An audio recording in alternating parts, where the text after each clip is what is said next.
fight to the end, and he is going to run it out. He doesn't want to leave this finals.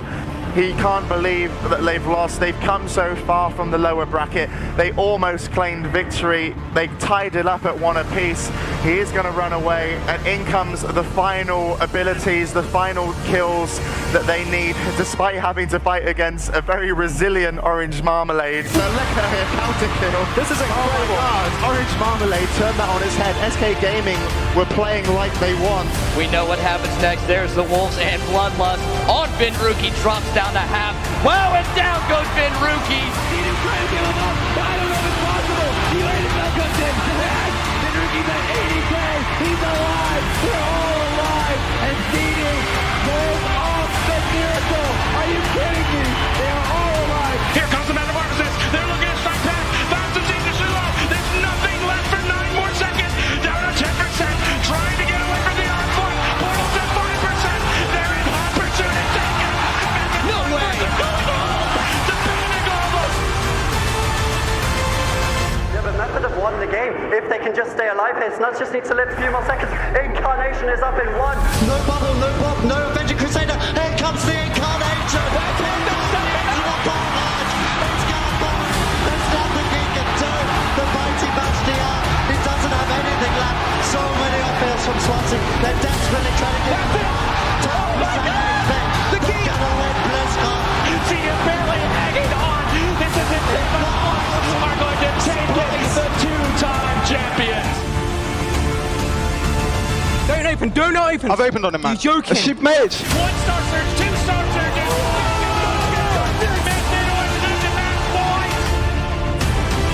Big swap on Rooney though. Pistol stun into Cheap Drown into gas. And they take him down.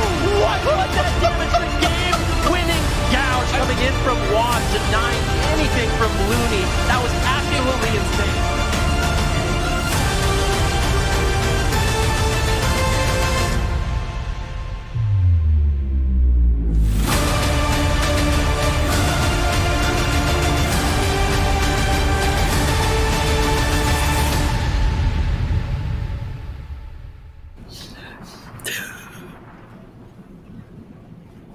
Hey everyone, good morning. Welcome to cup number 2. Sorry, something really funny just happened. Welcome to cup number 2.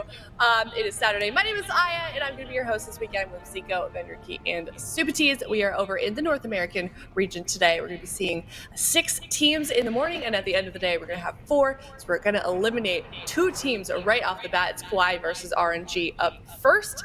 Zico, thoughts on this region? Well, it's not as good as the European one, but it's still pretty. No, I'm just kidding. So hopefully we'll get to settle that this year. Yeah. Oh yeah, that's true. Actually, we might get to settle that this year.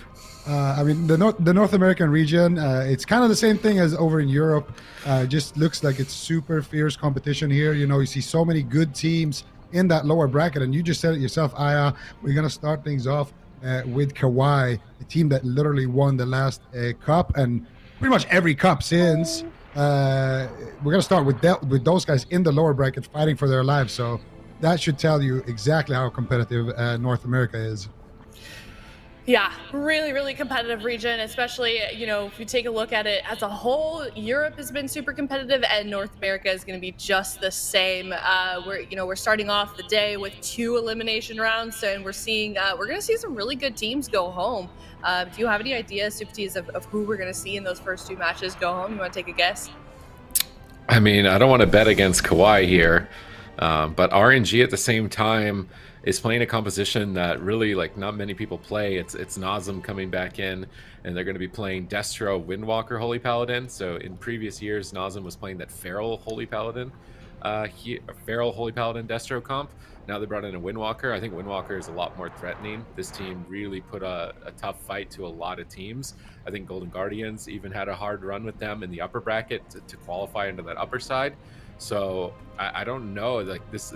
Nobody else plays this comp, so is KAWHI ready for that type of surprise? If they are, then they're probably going to pretty easily walk away with this because it's only 1 composition on that team with a 3-player roster. But just the surprise factor alone makes this a really tough call. Yeah, It's a tough call, and I feel like, especially if you look at last weekend's game with this region, with both regions really, I feel like a lot of these teams are really surprising us. We had a few teams sort of in the European region yesterday on Friday. I feel like surprise us and step up their game just a little bit. Do you expect to see that at all today, Ben? Do you want to see anybody step up from where we saw them last weekend? I mean, there's a few teams that immediately come to mind. I mean, Team Liquid as well as the Golden Guardians, both rosters been around for a long time. But I mean, let's be honest, I feel like it's been a long time since we've seen both of these teams in the upper bracket, and now they're going to be going head to head a little bit later on. So, both of them not necessarily the best performance last week, but stepped up in a big way, knocking down some big teams. I mean, it was Team Liquid that sent KAWHI to the lower bracket, so let's see how much they prepared later on. But we can turn our attention to this series and KAWHI bringing in the Fire Mage Assassination Rogue Paladin. This is a composition that they've been playing for such a long time. Drake coming in flex on that Assassination Rogue, going up against RNG with that Warlock Windwalker Paladin. So interesting matchup, but I think KAWHI comes out ahead in the blind pick here. Yeah, I couldn't agree with you more here, but it's going to be interesting to see because, Brain last cup was the only Holy Paladin, but now we got Reverbs here. We got Brain as well at full power potential with double legendary. And we're going to see this matchup come out here. Finally, you're going to see this Rogue Mage Paladin, which they did bring out a little bit in BFA. Immediate start coming out here. Dragon's Breath, Polymorph onto Reverbs. You're going to go after Killa. Big damage coming out. That's going to be the Trinket, Blessing of Protection immediately being forced out here. A lot of damage coming out here immediately from KAWHI. And now they're going to have that blind kill potential a little bit later as well. They can blind potentially onto Reverbs, set up another Kitty Shop, and now big damage coming out onto Ceralium. Double Mortal Coil coming out. Beautiful blinks here from Ceralium. And another sheep gets landed. Ceralium though is on fire. He's a pod. Did they sack the seed? Dead? No, I think they sacked the seed. I think Ceralium will come. What? Nope, they sacked Ceralium. Too late. No way, dude. No way. RNG crushing it. RNG killing it in game number 1, man. Surprise factor. Surprise factor. I'm telling you, like, barely anyone plays this comp. It's probably got like a 0.2% play rate overall in terms of ladder play, let alone in tournament play. And they just went in and just threw everything they had at them and just crushed them there in game number 1 with just pure pressure. So now KAWHI are going to have to respond. Again, I feel like this is a matchup where in the past we favored the Rogue Mage Paladin, but there's so much new tech that people need to figure out how to trade their cooldowns on. And I think that's what you're going to see at the start of the video, is that they just didn't respect the Decimating Bolt from the Destruction Warlock, as a lot of Warlocks are running that now, the Necrolord Covenant. Early on, we see them use a very early Blessing and Protection to get the Windwalker Monk aggressive and get Killa back on target here. Looks like they're starting on Drake, but then Ceralium's really far away from Brain, so they knock him into a corner, stun him, Chaos Bolt, Decimating Bolt. Now every Incinerate after this point is going to hit really hard, so Nazem's Incinerates are just getting spammed out, and they just kill him. Just incinerate alone. The monk isn't even there. So no trade on the incinerates is going to allow Nazem to just outright kill Ceralium. And the sack on the seed was a little bit too late. So just an unexpected prediction in terms of damage on the side of KAWHI is going to cost them game 1. Oh my goodness gracious. I feel like, oh man.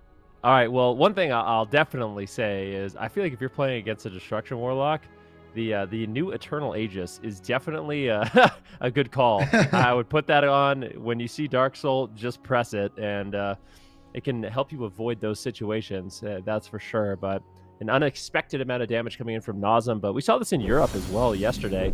I feel like Destruction Warlocks are kind of on the rise right now. For most of Shadowlands, we didn't really see too much Warlocks, a little bit of, Shadow play in Europe, a little bit of Affliction, Shadow Priest, but outside of that, really nothing.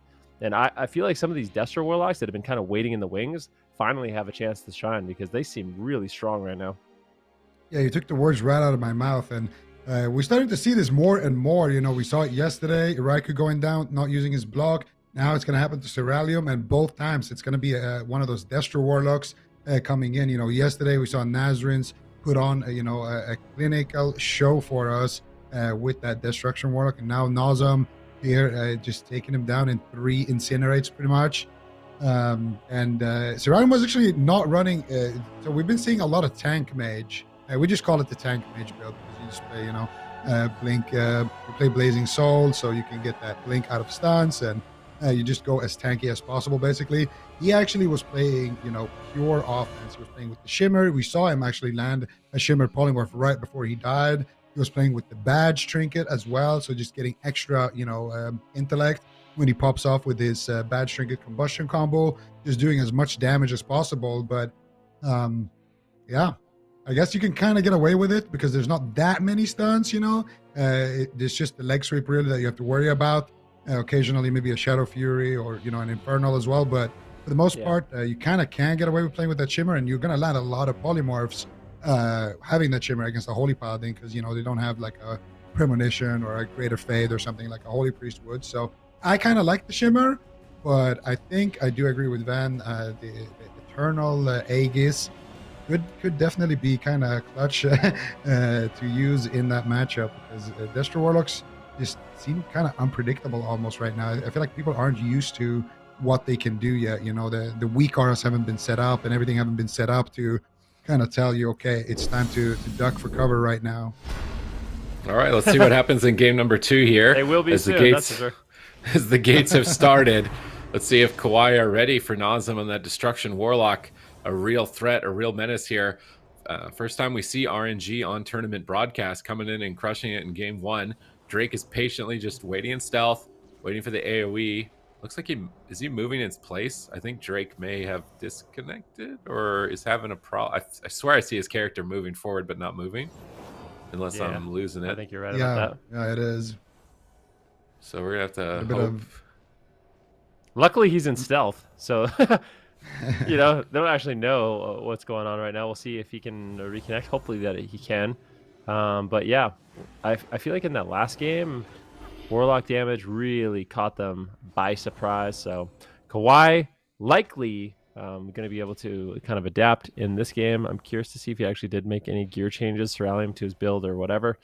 But yeah, just something to keep in mind about KAWHI is I think their worst placing in a tournament in like the last 3 years, it has been second place.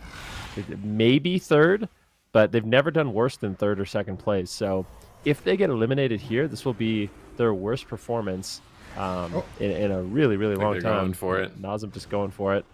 All right. So RNG, they're just going to get aggressive here in game number 2. Try to close it out. Unfortunate for KAWHI, but RNG going to try to take him down. Yeah, let's see. I mean, there is a there's a problem here. If Nazem, he's so close to running into Drake. If he ever runs into Drake, the big secret is going to be revealed that Drake is not around right now. And I feel like they probably know by now that, okay, Drake is not here. Last game, they went for the sap, they went for the big play. And right now, they're going to get that Paralyze and that Shadow Fury onto the Mage. I think they realized that, I mean, at this point, if I was on RNG, I would look in the starting room. I would like actually start scouting because there's not that many places Drake can be, and you know, no mercy, of course. If you find him, take him down. But this is an elimination match. You know, it's everything on the line, and hopefully for KAWHI, Drake makes it back here. Well, I mean, Brain and Ceralium's goal is to just stall so Drake can fix whatever problem is going on, right? Like, they don't actually want to just die immediately if Drake can fix whatever it is that's going on. So they're trying to play it out 2v3, kind of hoping that Drake can fix it. I don't know if they're going to be able to stay alive much longer in this 2v3. At the same time, if RNG, like, they don't know where Drake is, you don't really want to run on top of an RMP. Like, if the rogue is there, you can throw the game. But right now, Ceralium getting blasted down. They're going to Progress Cauterize. And he's going to Ice Block or get potted here, I think, in a second. They're trying to hold on to it. Oh my goodness, that was some greedy moves here from Brain and Ceralium. Holding onto that Ice Block in the 2v3. Just trying to stall for as long as they can. And I'm imagining, like, his power went out or something. He's trying to turn his PC back on. Anything like that, technical-wise. They're just trying to hold off. And maybe he comes back. At least maybe he comes back for the next game would be the most ideal, I think. Because I think if he's disconnected and logs in, it probably kicks him out of the game. At least that's what I've experienced myself. So can't imagine that they could pull this off. All they just want to do is stay alive. If this goes to a game 3 and they can't use Drake and they have to bring Prev in, like just let's, I'm trying to wonder, like, could they pull this off with something like a Mage Shadow Priest or a Mage Moonkin if they had to, if Drake isn't able to play the rest of the series? Hopefully it's just one game. It would be a bit of a hero moment if he came in right now and they somehow still won, considering they're down caught block and they used sack like right at the start of the game. But they're still holding. I don't know if RNG holding back, or is it just they actually I don't think can't kill so. him? Like, I think this is just a Doesn't fire look like mage. it. This is just a fire mage. They're quite good at surviving. I mean, we've seen it many times before. Oh, but, Drake's out. Ooh, Drake, is he back? He gets feared. Or are they just going or after did him they now? just I think they just All found right, it. well, Drake's not going to be able to run like Ceralium, so I think Brain's going to definitely have his work cut out for him, keeping him alive here. There's a sacrifice, and RNG just going for it. And they will likely, in just a few moments, be up 2-0 in the series. And KAWHI now, I think it's an interesting topic, Sid. Like, what are they going to do? They can't use Drake. How are they going to implement Ceralium as well as Prev together? Because I feel like they haven't. Have we seen them play together too much? I feel like Drake is normally like the main DPS that plays in almost all games. I think they'd be fine. It's just a matter of if the comp can win or not. Yeah. I feel like a Mage Moonkin or a Shadow Priest Mage is like the comp. Those comps are fine. In this Are they finding matchup, to Destro though? Yeah. That's another really interesting thing to note is Destro Warlocks are kind of like in the past. They fall off a little bit recently. I think they're going to rise to power again, but in the past, Destro Warlocks are like the king wizard. Like, if you have a Destro Warlock on your team, you normally win like any of the wizard battles. And that might be the case again, where just having a Destruction Warlock on your team is really going to help carry in some of those matchups against two wizards. Yeah.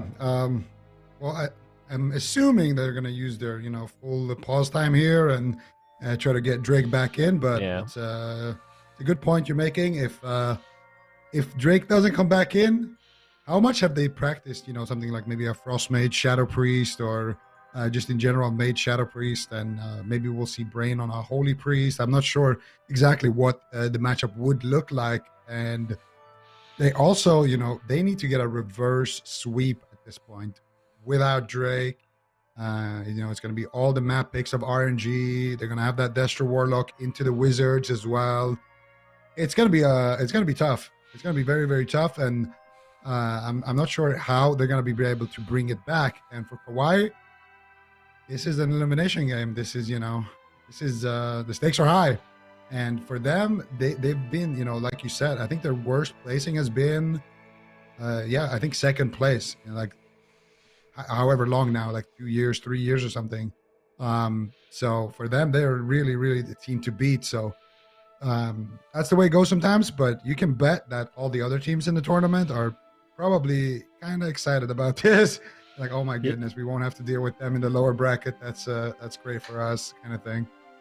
Just for fun, do you want to see their, like, this has been their record since the premier AWC Spring 2020 NA Finals. Okay, so let's just go through their resume right now, because I thought it was really funny. Brain actually posted it on his Twitter. So they got first place in the Spring Finals. Then they got first place at Cup number 1, first place Cup number 2, first place Cup number 3. This is second. Okay, they got a second place in the NA Season 1 Circuit. And then first place, the Season 1 Finals, first place, the Season 2 Circuit, first place, the NA Grand Finals, and then Brain played in the Classic Cup and got second. So not too bad. Not too bad. It's been busy. He was the priest on the RMP mirrors. Yep. Against Snuts, right? Yep. Played with Wealthy Man. Yep. So definitely a packed resume. And for them to go out like this, it would be a little bit sad, but it is what it is. Personally, I feel like they're one of those teams that can kind of afford to lose some of those points, because most likely they will qualify for the circuit. So I feel like for them, not the end of the world if they don't make it, but of course, you can never be too sure. You never know what's going to happen in the meta. You never know, what's going to happen. I feel like this is a bigger, talking point for the other teams, because usually you'll at least know, okay, KAWHI are going to be here. They're going to soak up a lot of the points. So that's, one of the spots is going to them. But now it's going to be a little bit more point distribution, and that's just going to make it a lot more tighter race for all the other spots as well, moving forward in the season. But we can see some stats here as well for Brain. Been playing a little bit of Resto Shaman and the Holy Paladin, 100% play rate. So at least it wasn't Brain that DC'd, that would have been real rough. Interrupt rate 75%, juke rate 37%, and we're gonna see next map locked in, Tiger's Peak. So we'll see, I guess, if Drake is back here or if they are just gonna go with Prev. So also I think it's worth mentioning when you look at the differences between game number 1 and game number 2. So I think it's definitely worth mentioning KAWHI was caught off guard. I mean, they lost in 1 minute in a 3 versus 3. And then the next game, in a 2 versus 3, Sir Alan was able to run around and survive for, 4 minutes or something like that. So, and that's without any help from Drake. So I think they're going to be a little bit more prepared. If we do see them run the Assassination Rogue Fire Mage Paladin once again, I think it's going to be a much more difficult matchup for RNG. Not saying they can't win, definitely bringing some huge damage. And, I wasn't expecting them to be able to, take down KAWHI in game number 1, but they were able to do it. This composition that they are running right now kind of fell off in popularity, but Sid, I feel like the Windwalker Destro was something that was popular for a while, at least last expansion. It has pretty good synergy. Yeah, I mean, one of the dangers of a Destro is that you need to line of sight them and stack up on a pillar. But if you stack up, then a Windwalker is going to punish you for stacking up. So it's that mechanic right there is what makes Windwalker Destro such a good pairing, because you're punished by playing spread out and you're punished for stacking up. One of the players is going to be able to maximize their potential either route you decide to take. So you got to do this really difficult dance of stacking when they don't have leg sweep, just trying to spread out when they do have leg sweep, trying to keep the lock under control at the same time. And now with that new trinket that pretty much every lock is running, I believe the Echoing Resolve, being when you get crowd controlled, you're immune to the next one, and then you have to get hit by one before you can be crowd controlled again, and then you go immune to the next one. So if you interrupt the lock, then they're immune to the stun. It really allows the Warlock to kind of free cast, and you can play the human to get the human racial to break out of stuns during burst moments if you need an emergency escape. So it's really allowing Destro and Warlock in general to just get a lot of casts out that they weren't able to get out before. Looks like KAWHI have locked in Drake again, so hopefully whatever it is that has happened to him was just RNG, and they're going to be able to play normally from this point. But they're going to have to reverse sweep. At the same time, it is KAWHI and it is Rogue Mage. So I feel like out of all the possible reverse sweeps, that this is a very likely one. It's also just one comp on RNG. So it's one of those scenarios where if you can beat the comp, that's it. It's like those teams that only run RMP or only run jungle.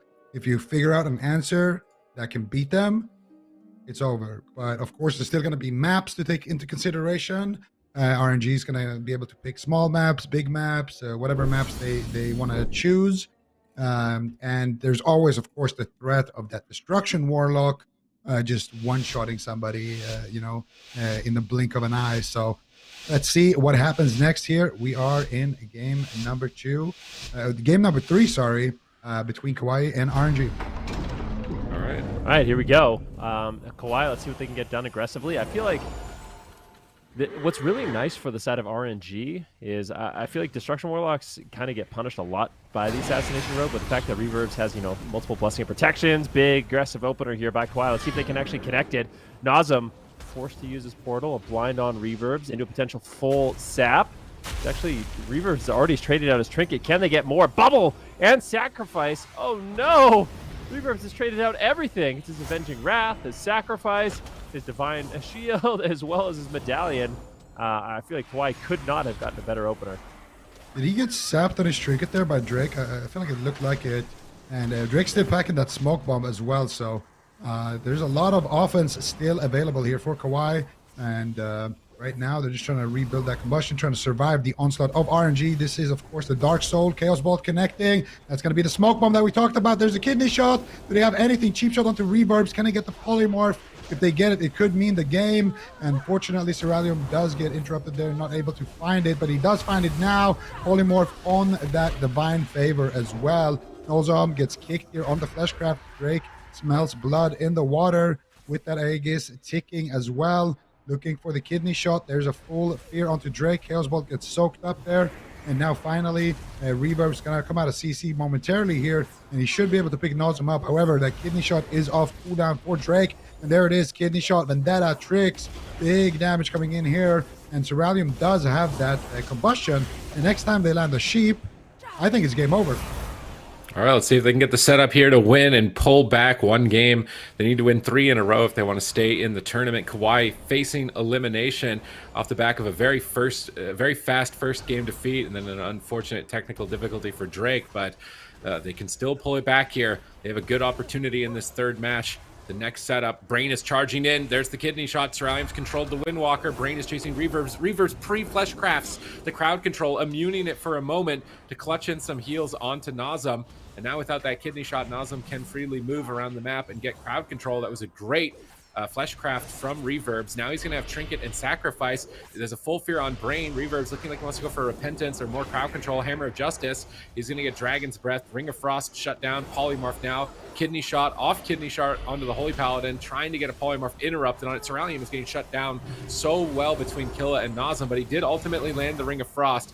Nozom's going to portal behind the pillar, line of sight while his team is in crowd control. Use the Dark Pact, use the Aegis as well to absorb some damage, but they've already cut through those absorption effects. Reverb's now into the full blind. Trinket Sacrifice just in the nick of time, catching a huge heal from Reverbs right there as that Necrolord Covenant. He preloaded that Vanquisher's Hammer and got a Word of Glory, proccing a Light of Dawn, able to top Nozom in just one heal. Drake now with no Trinket could be a swap target. They've got Leg Sweep, but Brain has answers for it if they need to. It is match point. They can't afford to slip up. Reverbs is trying to find that Repentance. Brain is line of sighting it. Now Brain's pushing in. Killa acknowledges him, just looking at him a little bit like, hey, Brain, if you go in there, I'm going to do something. And going between Brain and Ceralium. Huge damage incoming from Nozom onto Ceralium. Reverb's line of sighting him, avoiding the polymorphs, but here comes Brain. Hammers down. Nozom portals next to him to try and use a Howl of Terror and potentially stop some crowd control. Infernal stun, but the Ring of Frost is going to land. Nozom gates away. He's immune to stun at the moment. Trades out the Dark Pact. He's fear spamming Ceralium, stopping the damage from connecting. Great peels from Nozom. Now setting up the double Mortal Coil. Hammers down on Brain. Brain trinkets out to use Blessing of Protection, but they don't seem to care. They're going to pop this Zwen and swap to Ceralium. Can Nozom survive the kidney shot? This is a lot of damage incoming. Reverbs, is he going to be able to handle the damage? Picking up Nozom there with that Word of Glory, managing to hold him up. Now Ceralium the target. Still has Cauterize, still has block. Mana, although, is still in favor of RNG by a slight margin. This is insane. Nozom played that beautifully. This was a really scary situation. Vendetta was available. Combustion was available. Reverbs had no cooldowns whatsoever. Then as soon as Brain went for crowd control on Reverbs, Nozom was able to escape and get away, surviving that really scary go. So beautiful cutting by Nozom just a few moments ago. Let's see how much longer he can survive. Mana even for both of these healers at this point of the game. Nozom with no unending resolve, still going to be very vulnerable. Vendetta coming up in 30 seconds. Combustion coming up in 30 seconds. The short Vendetta cooldown with the Legendary, as well as Combustion's ability to reset, makes it really difficult. You have these two heavy-hitting abilities that are kind of desynced with other cooldowns. And you get really, really aggressive as the Rogue Mage. But Nozom's health isn't really moving at this point. They need crowd control on Reverbs. He's actually sitting a full blind. Nozom's going to portal away. Beautiful Ring of Peace. Great backup there by Killa. Now a fear onto Drake. And this Echoing Resolve trinket for Nozom has definitely paid dividends in this game. Very difficult for them to push through all of those CC immunities. They have to get out fears and chaos bolts when he needs to. And Ceralium and Drake have to waste a lot of crowd control in order to kind of push through and actually land those kidney shots and interrupts. They were at least able to get the trinket there eventually, and now Drake has a smoke bomb available as well. Reverb's in a blind. This could just be it. He's got a bubble here. Nozom teleports out of his line though. Reverbs needs to try to connect here with some heals. Fleshcraft comes out. Nozum will recover here, but that is a checkmate situation. But now oh my goodness, Drake! They potted him. They sacked the pod. He sacked the pod for sure this time. So Drake will come back alive here. That was an incredible amount of damage coming out from Killa though. Can they take Cerulean down though? He's locked on Frost. He's on 1 HP almost. He has the cauterize still though, so Cerulean will survive there. Mortal Coil coming out here onto Drake. Can they take Drake down? Can they take Cerulean down? That is the big question here. Cerulean still under heavy fire right now by RNG. And RNG, unfortunately for them, they don't have anything for the smoke bomb. That smoke bomb could take down Nozum, but Drake could also go down. The Bone Dust Brew is available, and we have seen people get dusted by these Windwalkers. Decimating Bolt gets casted out. Here's the kidney shot. Will they commit the smoke bomb? There's the Vendetta. No, there is the combustion. No Vendetta popped into that Blessing of Protection, so Nozum has absolutely nothing to work with, but neither does Drake for the moment. All right, let's see if they can keep it up here. The intensity is reaching an all-time high as KAWHI face elimination here to RNG. Just one game lost will be it for them. Pre-Aegis on the kidney shot, but it doesn't look like it matters. Drake is going to trinket out of the grapple weapon and go for the kill. Brains all over him. Nozum is going to get dropped. KAWHI staying, well, maybe not. Full leg sweep, big damage potential. Crosscut comes out. 2v2 now for their tournament lives. Oh, that was... All right, there you go, Killa. Definitely looking like a Killa there, taking down Drake almost instantaneously with a massive rising sun kick. And now we have the Holy Paladin Fire Mage versus the Windwalker Fire Mage. Like you said, Sid, this is tournament lives on the line for KAWHI. They have to win this. Thralium, he actually trades out his Ice Block to stop the drink. So I don't know if that was the best trade. He does have his Cauterize still. He does have Combustion. There is scary moments. I mean, Fire Mage Paladin is not a bad 2v2 comp whatsoever. They have a lot of instant crowd control. If they can get, basically all they need to do is Hammer of Justice, like right here. If they get a Polymorph on Killa, get a Hammer of Justice onto Reverbs, then they can combust him, then potentially get a cooldown. So they definitely have huge setup potential. Here it is, Cerulean, big. Oh, the Reverb's going to trinket out. So this is going to be all about RNG, trading out the trinkets, rotating through the setups, and if they can do that, eventually the consistent damage of the Windwalker monk can definitely win. Yeah. I'm not sure actually who will win this one. We haven't really seen Windwalker Paladin versus Fire Mage come out here. Cerulean will escape out of that stun. He doesn't have an Ice Block here, remember. So Cerulean definitely could be a target, but he's going to have a good time at least kiting here with that Paladin on his side. And right now, Brain actually sitting through a Repentance. Killa here, can he make his way to the target? He's got the Zwan, he's got big damage potential here. Paralyze coming out here to avoid the Polymorphs, and if Cerulean can build enough distance and just stack up dampening high enough. Oh, they're going for a res play. No way they get that though. Cerulean all over that with his Flame Strike right there. And basically it just comes down to, can Killa get the uptime that he needs? If so, he could definitely take Cerulean down. But if Cerulean can stall for long enough, he'll get a combustion in deep dampening. He could just kill anybody, honestly, on the side of RNG. Very, very intense situation right now. Both of these teams, you know, if RNG can do it, they will knock out KAWHI from the tournament. And of course, KAWHI here, they have the opportunity to potentially grab something back. Reverb's in big trouble, but he won't even use his bubble right there, and he will survive for now. All right, let's see if they can hold on here. KAWHI tournament lives on the line. Reverb has answers for those swaps to him. Killa has answers as well. They could pressure for a resurrection. Cerulean stunned up behind the pillar, manages to break free, but he's romped out of line. Massive damage. Cerulean on the run. Brain can't sit down for too much longer and drink. Cerulean is trying to kite and avoid it. Brain's repositioning alter time from Cerulean. Really clutch. Brain actually gets port kicked on his res there by Killa. Killa now looking to reconnect to a Bone Dust Brew. Cerulean with no ice block. Brain in a paralyze. How are they going to respond to this? Reverb's in position. Gets the Repentance out onto Brain now as well. Cerulean was just spamming up Polymorphs onto Killa, trying to prevent him from reconnecting your Dragon's Breath, but that's Dragon's Breath prior to the Storm, Earth, and Fire. Killa connecting a spinning crane kick, breaking down those mirror images, trying to get through the defense. Brain procking a wings, charging in towards Reverbs. Double blinding light could set up the team for a double Ring of Frost, maybe Ring of Fire, swap to Reverbs. Is there going to be a combustion here? It isn't. This is a bait. They're trying to bait a cooldown from Reverbs. Are they going to be able to get it? Doesn't look like it. Reverbs holds on to both the Medallion and the Divine Shield, only really wanting to use those when the combustion is connected. Fortunately for KAWHI here, Ceralium's Ice Block is coming up in 3 more seconds. He'll have a good immunity answer to the Windwalker Monk's damage, which is now available. Perhaps a swap to Brain. It's a little bit uncertain as the cooldowns are basically resetting. Dampening is getting pretty high, though, at this point. Mana is still limited on both sides. Brain continuously just trying to get these little drinks snuck in every once in a while. Reverbs is going to smack a hammer at him, stop him from drinking here, dispel Killa, and get him back onto Ceralium as soon as possible. But now he's just going to go right back in time while Brain sits down for another drink. Ceralium just stalling. He's stunned up behind the pillar, manages to blink away. Back in line of sight of Brain, getting a significant mana advantage there now for his side. Killa now reconnecting though. Big rising sun kick. That 4-set must have procced. That's a huge amount of damage coming out on Ceralium here. Brain pops Avenging Wrath, but he's paralyzed. He can't heal for a moment. Ceralium is still spamming Polymorph, trying to get Killa off of his back. Brain manages to recover him. They're charging in on top of Reverbs. They want that swap. He pre-Fleshcrafts, gets counterspelled into Hammer of Justice, has to respect the combustion and trade out the Trinket and Aegis. I think that's more than a fair trade for Reverbs, and he still does hold on to his Divine Shield. There's just so much on the line in this 2 versus 2 game. And Ceralium actually did go back to playing the Blazing Soul, so he can actually blink out of the leg sweeps. So the stuns from Killa aren't going to be great. He's going to have uptime. These freedoms from Reverbs onto Killa are actually kind of brutal. I feel like in an ideal world, Killa would be canceling those freedoms when he gets out of a snare. So you get out of a snare, then you cancel the freedom so Ceralium can't steal it, because as a Windwalker Monk chasing a mage that has Blessing of Freedom, you're really not going to be able to accomplish too much. But Dampening is getting higher and higher, 42%. Reverbs hasn't been able to sit down for a drink. Meanwhile, Ceralium has been able to buy time for Brain to sit down and drink with his Alter Time. So, like, in these situations where Killa's trying to go for it all in, Alter Time is massive for Ceralium, but a big amount of damage. Ceralium's going to heal himself full once again with that Blessing of Freedom, just kiting around. Killa not going to be able to reconnect. And here is a potential big setup. Can he get the Ring of Fire?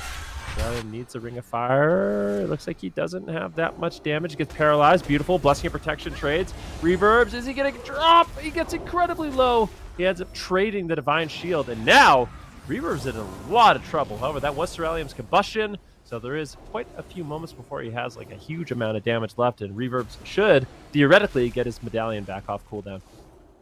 I feel like Killa isn't accomplishing too much here onto Ceralium. You can just use Alter Time. Alter Time, not really affected by Dampening. So you just pop it at full HP, you take a bunch of damage, you go back to full HP, and that's that. So maybe a target swap for Killa, try to get some more uptime onto Brain, and those spell steals definitely devastating. I completely agree. You need to cancel out those freedoms.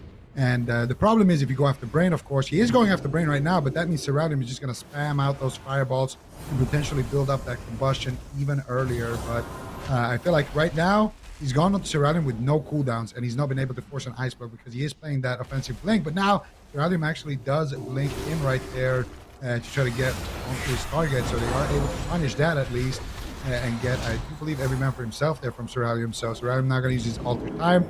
Nova on the images, Sheep onto Killa, Hammer of Justice onto Reverbs, and now they're trying to get that Trinket. Killa here trying to fake out counterspell with those Vivifies, beautifully done there by Killa, and the late combust coming through there, not actually forcing anything just yet, but Ring of Fire coming out here, out of the blind.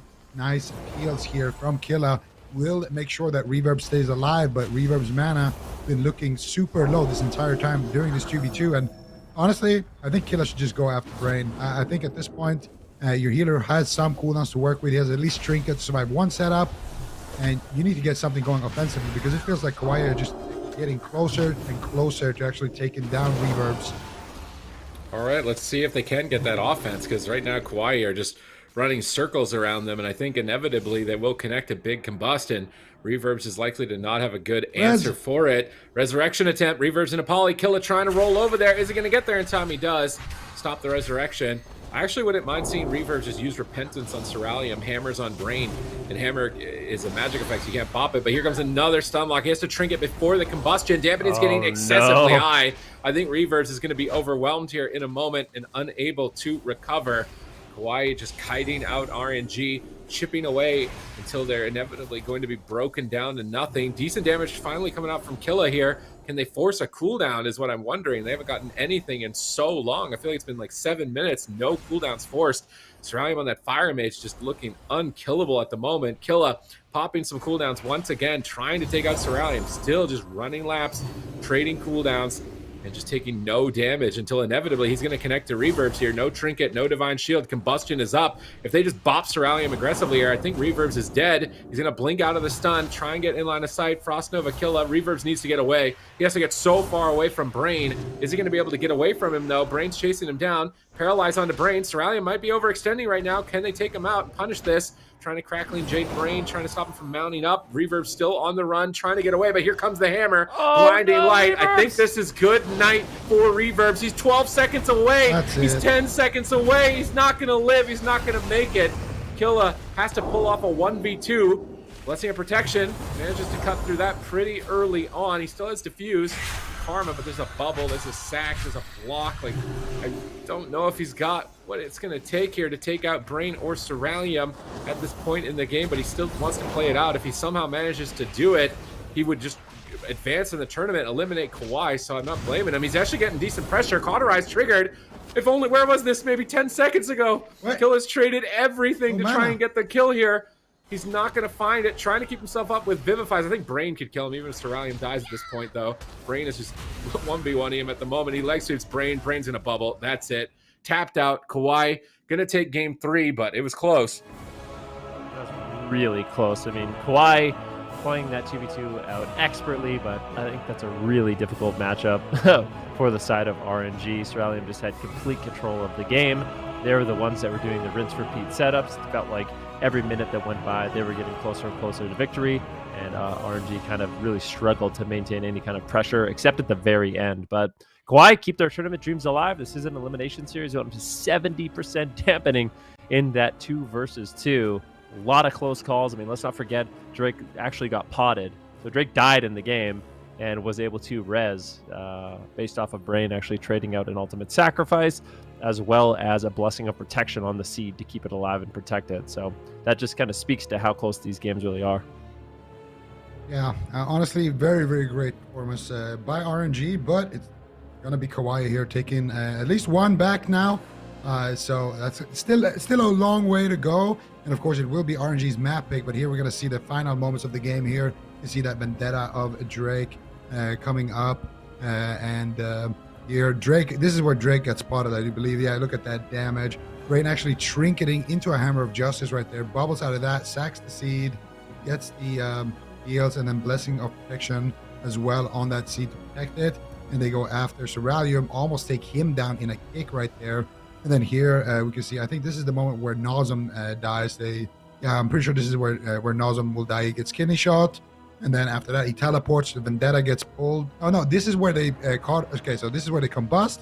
And in the next kidney shot, that's where Nazem dies. Nazem here will get that Blessing of Protection without that Vendetta actually committed. I think maybe a mismanagement there on that Blessing of Protection, but maybe they just wanted to get aggressive here, maybe try to take down Drake. But here, as soon as that Blessing of Protection fades, look at Drake. He reconnects. Kidney, Vendetta, Reverbs in a Polymorph, gets Hammer of Justice out of it as well. Unending Resolve, not going to be enough when it's used on that low HP, and Vendetta is active, and you'll just die through it. And at this point, look at that damage, the double stun coming out there from Killa, and Killa getting 1 point back on the board for his team. But the 2v2 just KAWHI just too good in the 2v2, and honestly, they look a little bit favored as well in the matchup. I'm not sure if RNG could have done anything differently there, maybe go after Brain or done something differently. Of course, if you do, you're going to leave a free casting mage, so that's not too nice either. But it felt like there was some small mistakes here and there, but it was a close match for sure, with Ceruleum almost going down after Reverbs going down. So if Reverbs somehow could have survived through his bubble, honestly, I think at this point, if they peel Brain away from Reverbs instead of peeling Ceruleum off of Reverbs, because Ceruleum is just going to reconnect anyway with Blink.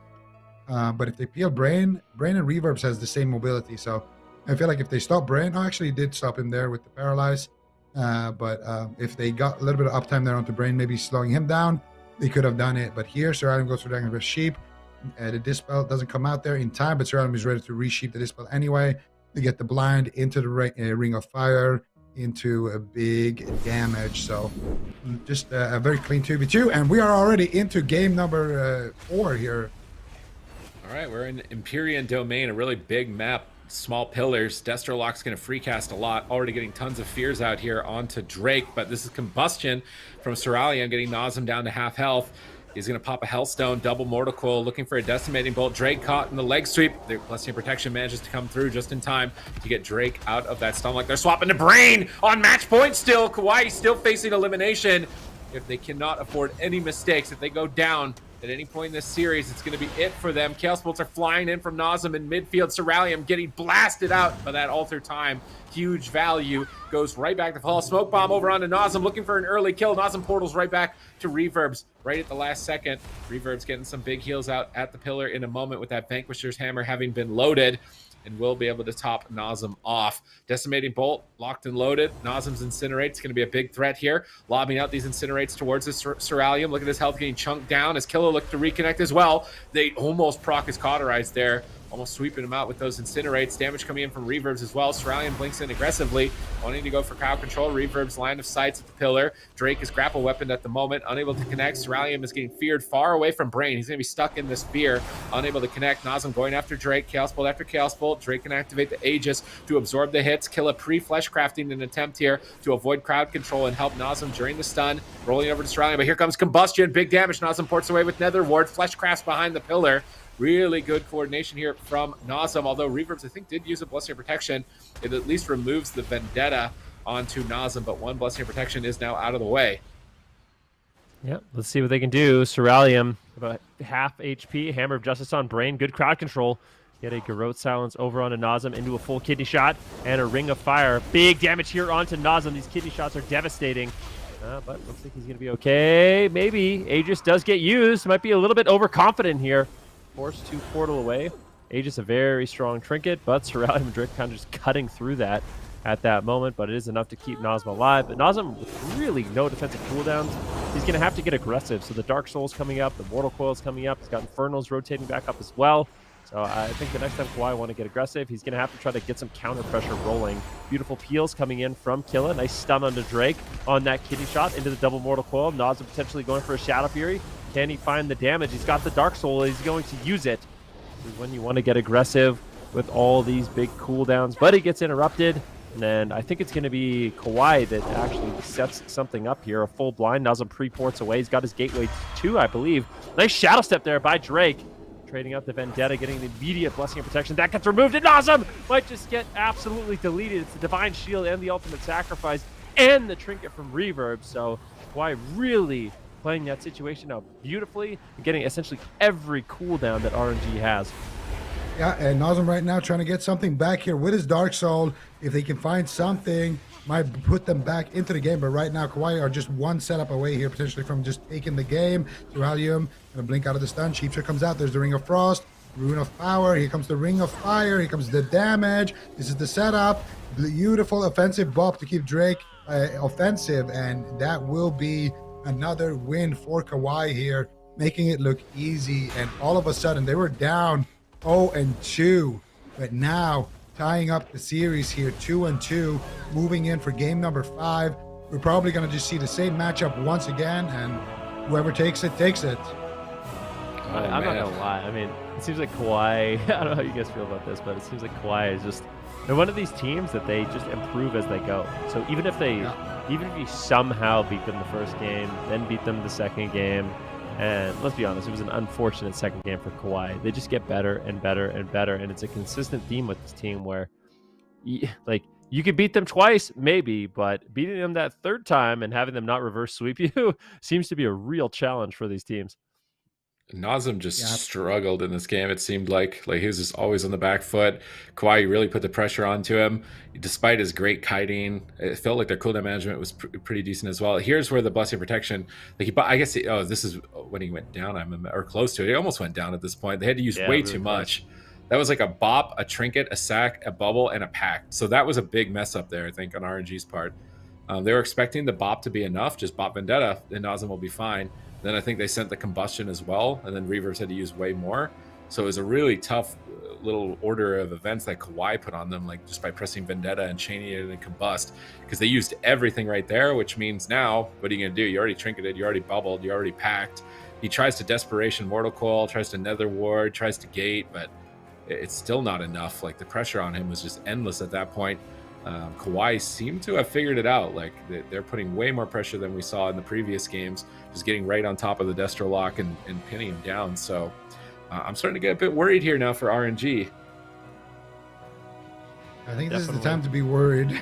If you're RNG, you had a nice comfortable lead, but now all of a sudden it's going to come down to one game. At least they have the map pick in their favor, but KAWHI just looks, unstoppable. And it's exactly like what Ben said. We saw it last week as well when KAWHI played against 3.5 men in that upper bracket final, I believe it was. We saw, okay, 3.5 men are looking kind of hot right now. Their CC's on point. They're forcing all these cooldowns. And then we saw the grand finals where KAWHI just made him look like 1.5 men, So it is one of those teams that just they learn very well during a series. Their mid-game adaptations are really strong. They always know what's going wrong and how to fix it. And you can tell these guys, they don't tilt. They never tilt. Even in the worst circumstances, Drake gets DC'd. They're already down one game from, kind of a random one shot. They don't tilt. They just focus on the next game, and it's beautiful to see. And now, once again, we're going to go to hook point. KAWHI going to lock in the same composition, RM Pala, and it's going to be up to RNG here. Do you have any curveballs, or they're just talking strats? Maybe the echoing resolve. It's time to get rid of that on Nazem. I don't know how you guys feel about it, but these kicks it feels like they just last forever. The kidney shots are so long as well. I feel like that trinket can definitely backfire compared to just a good old-fashioned medallion. It's hard, though, because, like, the pros of it are, like, you force the other team to have an answer to get rid of it. So it's like the enemy team is kind of juggling how do they want to get rid of it. They have to cast an extra spell that they might not have otherwise had to cast. So, like, there's, like, value that's hard to determine that trinket is getting in the game. I would say it seems like that trinket is worst against rogues. Like, I feel like we can agree on that. Unless you're a mage that can blink out of stuns, like, being a solo caster against rogue mage is really rough. Because, I mean, Ceralium, theoretically, it doesn't seem like they're, missing a beat with their kidney shots and their interrupts. If they have to interrupt a really important Chaos Bolt, you see Ceralium just Nova or just Dragon's Breath, and then they kick it or they counterspell it. No kidney shots are being wasted. So it's definitely a Kiss Curse trinket. But I feel like, in particular, as a solo casting warlock, like, if you had like a mage on your team, I'd understand, because maybe then you can overwhelm and they have no stops, right? But if you're by yourself, you're the only caster, all stops are going on you, I feel like the trinket isn't as good as some people believe, especially into rogue mage. Well, just look at it this way. Kick, 10-second cooldown. Kidney shot lasts 8 seconds. The worst case scenario, you just kick and then kidney, and then 2 seconds later after the kidney ends, you have kick again. Like, sure, sometimes, you're going to get a blessing of protection, and that's when Nazem is going to pop off, but I just feel like the value isn't there. But we'll see. He's still playing it, and they have one more opportunity to do it. They try to go to a large map. Now they're going to a small map. Nazem in a kidney shot. Reverb's immediately forced to trinket out here. Combustion and Vendetta traded out, and the Eternal Aegis as well coming out here from Nazem. So very, very respectable trade here for the cooldowns of the Rogue Mage. And now I think it's time to potentially get aggressive. The CC should end. No, they get a full sap of the reverbs. They might just take Nazem down here. They have a smoke bomb as well. They could chain that with.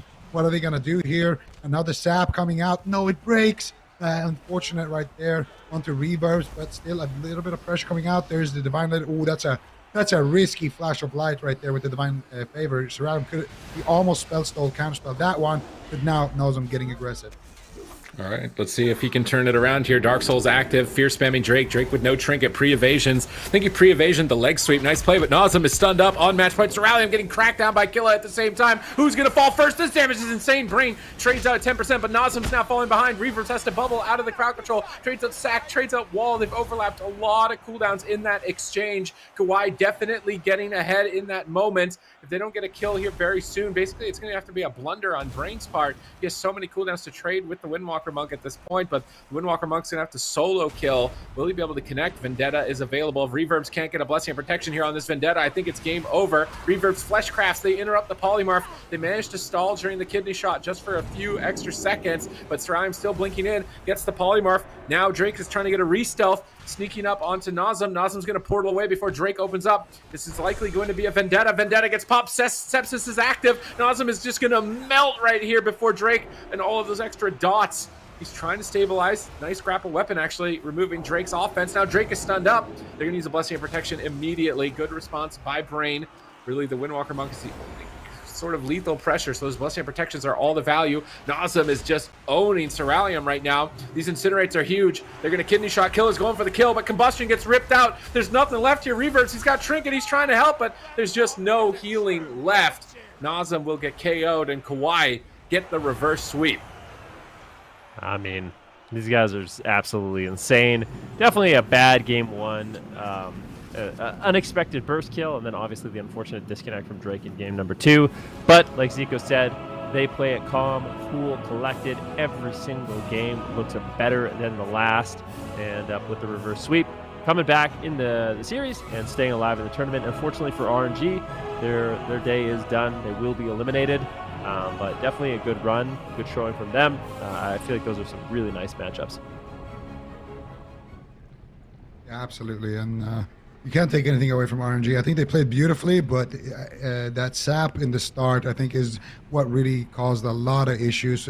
Drake getting that sap off of the blinding light. And here we can see the final couple of moments in the match.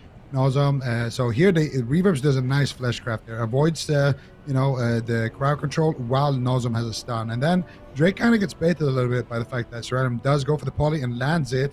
So he pops the Sepsis, he pops the Vendetta, gets good pressure, but Killa is quick with the disarm right there. And then they don't have any more crowd control for Reverbs. And at this point, Ceralium is like, okay, I'll just hold on to my combustion. I don't want to combust on this go. We still have some time before that trinket comes back up. Let's try to wait for that and then go for another sheep. They get it right there. 4 seconds left on the trinket. And then Ceralium pops off with his combustion. Reverbs gets, I think, re-sheep. Or no, Brain is there. Actually, just the sheep just times out. And Reverbs just doesn't have any instant heals to work with because he used it to work with Drake's cooldowns. So they just get the kill based off of pure damage there pretty much. And yeah, you never count these guys out. KAWHI gonna take it. Imagine like recovering that smoothly from, a DC like that. Calm, cool, and collected is a very good way to put that. But yep, KAWHI coming on top, gonna be sending RNG out of the tournament. And next up here, we've got another elimination round before we head over into the upper bracket. It's UNITAS. It's 3.5 men. I don't think we saw UNITAS in the top 8 last weekend, did we? We did. Or am I losing track of time? I'm losing track of time. Cool. Yeah, so UNITAS 3.5 men. Both of these teams obviously been around for a while, just like, in the scene. How are we thinking? Any thoughts on the next series coming up here, Supatees? I think it's going to be a Rogue Mage Mirror, from what I'm expecting, between UNITAS and 3.5 men. And 3.5 men are kind of trying to assert dominance in that field. Like, are they the most dominant Rogue Mage priest in the tournament? This time around, Novus is in the upper bracket, so they had a great performance. They're having a good run. I think they were the team that knocked Cloud9 to the lower bracket, which last week they lost to. And I was saying, like, if they could beat Cloud9, like, Novus is almost becoming like the God Slayers of North America. So they're kind of on the up at the moment. 3.5 men are looking to recover from being knocked down to the lower bracket. And I think that it was Liquid that knocked them down, but maybe not. Actually, I think Liquid, they knocked KAWHI down. 3.5 men, but now we'll still have to battle it out on the lower side. And I'm thinking it's an RMP mirror, or it's going to be a Rogue Shadow Priest, because they can run with Jawa on the Shadow Priest, and Corlic could play Holy Paladin, so Unitas could kind of take KAWHI's comp that allowed them to beat 3.5 men, or they could mirror them, and that's kind of their 2 routes right now. All right, well, stick around if you want to find out what they're going to be bringing out into the blind pick of this game coming up here. Another elimination round. We're going to go to a break, and when we come back, it's going to be UNITAS facing off against 3.5 men up next.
Hello, everybody. Welcome back. If you're just now tuning in, we just eliminated RNG from the tournament in a reverse sweep from KAWHI. Now we're moving on to the second match of the day. It's going to be UNITAS versus 3.5 men. We saw both of these teams play last week. UNITAS having getting knocked out pretty early by Golden Guardians, and they're looking for a bit of a comeback here. And the question is, Zico, if they can pull it off, or is it going to be a victory for 3.5 men? What do you think? If I had to make a guess, I would say 3.5 men. They looked solid. I'm pretty sure didn't we see 3.5 men and NOVUS fight off in RMP Mirror last weekend? And yep. Yeah, 3.5 men kind of dominated, to be honest. So I'm expecting big things from these guys. Let's see if they can kind of keep up that standard that we saw from them last weekend, because last weekend they looked very, very strong in those RMP mirrors. UNITAS, though, you can never count these guys out. They have a lot of veteran players, of course, as well. Either way, I think we're in for a really good match here. And, of course, you know, being an RMP connoisseur, I'm just happy to see some games. Yeah, I was talking with Nuke before during that last game to ask him what he was doing, just like what he does when he's waiting for the games to start, because he says he's never nervous.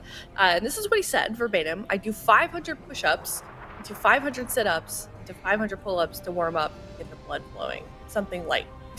So that's his pre-game workout. So we'll see if that works. But here we go, game number 1: UNITAS versus 3.5 men. It's like a one-punch man workout. He's 5 times stronger than. The same thought. It's 5 times stronger than One Punch Man. One Punch Man has 100 push-ups, 100 pull-ups. He's doing 500. I'm kind of worried here. Sit-ups though. UNITAS. We'll have to wait and see what they can get done here. It's going to be an RMP mirror. 3.5 men trying to assert dominance here. They came number 2 in Cup number 1. Are they going to get eliminated this early on, though? Aiden just gets destroyed right off the rip. 2 medallions out of the way. Kearney saving a mind game swap to Abrua now. Big swap to Abrua. He's at 1%. Korlik trying to recover, gets caught in a cheap shot. Full control to the side of 3.5 men. Their team is just all over the place. It's a nightmare fighting their team. They just, one target is in danger, they immediately switch the DRs and go after someone else. Anyone that's not on stun DR is potentially dead, and I think that's one of the really scary things about the team. Smoke bomb, big damage here on Aiden. Maybe be able to survive this shadowy duel. Aiden trying to stay alive. Aegis comes in, as well as that Crimson Vial. That should be enough. Aiden now going after Nuke to make a little bit of a mage swap here. They do get the ice block, so Beautiful's counter set up there by UNITAS, staying alive at the same time. Nuke is still incredibly low. Shadowy duel coming in from Aiden onto Kearney. Slow down some of the healing on Nuke. Really back and forth here in this game. Very, very strong opener and a nice pounce back there from UNITAS. They do have that ice block at least forced onto Nuke, but Abrua here also without ice block could be in big trouble. Full blind secured onto Kearney, and they get the follow-up CC. They find the polymorph, but Abrua doesn't look like he's taking any damage. Just swapping over onto Aiden, down onto Calvish, into Ring of Frost. UNITAS playing great defense here, and their priest actually sits through that CC chain, so they're able to hold on to that. Now it's going to be that full stun here onto Nuke, but Nuke going to survive there with the Guardian Spirit there. And Kearney not having to use anything in that setup is going to allow 3.5 men to kind of take the lead here. Aiden just gets blown up here behind the pillar. They proc the Guardian, will survive. Cloak of Shadows comes out, and they get that Crimson Vial as well. But I'm pretty sure that that Guardian did proc there, so I don't think, yeah, it did. So it's not looking great for UNITAS right now. They got to find a kill here soon. Where can they go? Kearney, no Guardian, and no Trinket for 20. If they could actually swap healer right now, no Fade either. Kearney pre-fading. If they could swap Kearney in this 20-second window, I feel like that's their only shot right now to get a kill. Haven't seen medallions on Calvish and Nuked here, but that window is slipping away. 12 seconds away. I don't think they're going to go for it. They are going for it. Swap over onto Kearney. Can they kill him in the stun lock? 8 seconds away from his Trinket. Only 1 second left on the stun. Kearney survives the stun lock. Manages to recover, and now UNITAS, man, how are you going to survive this next attack? Korlik Holy Wards, he's line of sighting. Kearney's chasing him down to purge off the Holy Ward. Nuke is getting polymorph. They're desperate, trying to stall. Calvish is looking for a reset. Aiden defensively smoke bombs in the back line here to try and prevent Calvish from shadow stepping to him. Managing to just recover at the moment. Nuked, blinking back into midfield. Polymorphs onto Abrua. They're trying to set up for the win here. Aiden intercepts with a stun on Calvish. Calvish trinkets out to go after Abrua here. Will they be able to take him out? Everyone crowd controlled. Could swap back to Aiden as well. 2 targets low here. UNITAS somehow managing to survive. KAWHI getting pulled back to the pillar. KAWHI having used his medallion amidst all of that is actually a vulnerable target now. Despite that lead they had earlier, that lead is potentially slipping away from them as Kearney pre-fades the crowd control, trying to avoid it. Shadowy Duel comes out, trying to stall here from Aiden onto KAWHI. Now into the dismantle. KAWHI going to put himself on Polymorph DR as well in that ring. Kidney shot, full sheep onto the Kearney, the healer, but KAWHI is in stealth, avoiding the fight, going after Nuked instead, but KAWHI can peel them away, stunning Aiden and soaking up this Resonator. I don't think they're going to kill him with KAWHI's peels. Now Aiden on the back foot, having to trade the Gladiator's Aegis, getting cut down through the Gladiator's Aegis, trying to hold strong here. Korlik pops the Apotheosis, resetting some of his big heals, allowing him to recover Aiden. Now they're going after KAWHI. KAWHI on the run. Abrua trying to control Nuked. KAWHI on the top of Aiden, Dragon's Breath, trying to set up. Kidney Shot connects. Korlik into a Fear. Can they take Aiden down to the Kidney Shot? Shadow Step, Cheap Shot onto the Polys of Abrua. And it's not going to be enough. Aiden survives for now, but potentially going down still with the sap on Korlik. Aiden's dismantled. He can't peel anyone. Shadow Steps behind Nuke to try and recover. Somehow staying alive with Cheat Death. Popping his little vial from that Kyrian. Managing to stay alive for at least another moment longer as Korlik finally leaves crowd control. Gets kicked on a cast. KAWHI running away for a reset. Looking for a re-stealth, but Aiden has Medallion and Vanish to recover. That Divine Spirit's coming up. Korlik could be a swap target, actually. 20-second window to go after Korlik right now for 3.5 men. What a crazy back and forth game here. KAWHI and Nuke right now in a Dragon's Breath. Brewer just trying to slow down the game a little bit. Aiden in stealth. KAWHI potentially getting a re-stealth here. And it looks like we've defaulted to the beginning of the game. Both mages just shooting fireballs in the middle of the map. Both teams retaking their starting zone. It looks like Brewer will be the target here. Dismantle from Aiden out of stealth. So doesn't want to put KAWHI on stun DR. Gets the dismantle, disrupt the go. Now looking for a re-stealth. The Nuke shuts that down with the Flame Strike. Really, really interesting. It's so rare where you see these kind of resets in RMP mirrors. Yeah, and Aiden now going to go after Nuked. And Mind Control there coming out onto Abrua as well. Going to see if they can get anything done with that. They did get his Trinket, but nothing more than that. Now Abrua going to be the target. Smoke Bomb coming in, and that's going to be the Ice Block here. So now we're kind of defaulting to a mage race strategy here. Both rogues still with some cooldowns left. They're going after Aiden, but doesn't look like they're going to find anything on the side of 3.5 men. And Aiden now looking for KAWHI. Can he get a stun? Actually stuns up Kearney there. Kearney for a Kidney Shot Ring of Frost. Can he get the Sheep? Doesn't look like they will find it. It's going to be Korlik actually getting Sheep. Abrua now getting a DR Sheep with that Chastise. They're going after Nuke. Big damage onto Nuke, but he will survive, it looks like. And now Abrua will take a little bit of damage as well. Korlik in a Cheap Shot, but it doesn't look like they will force out anything more. Just the Guardian Spirit for now. Aiden taking a little bit of fire damage here. Aiden using his evasion right there, and it looks like Aiden will be okay with just that. And he's going to look for another opening here. Kearney with that Holy Ward. Cheap Shot onto Kearney. Kidney onto KAWHI. They're going after KAWHI. Big damage. Can he get any follow-up? There is the Cloak from KAWHI, and that evasion should be plenty of defense here to allow him to stay alive. And KAWHI still kiting here with his healer in crowd control, but now with Kearney out of CC, looks like he can go after Abrua again, who has no ice block. All right, let's see if they can get some damage out here. Kidney Shot, Abrua, Trinket, Dragon's Breath, gets Cheap Shot on the Trinket. KAWHI is dismantled, can't keep attacking.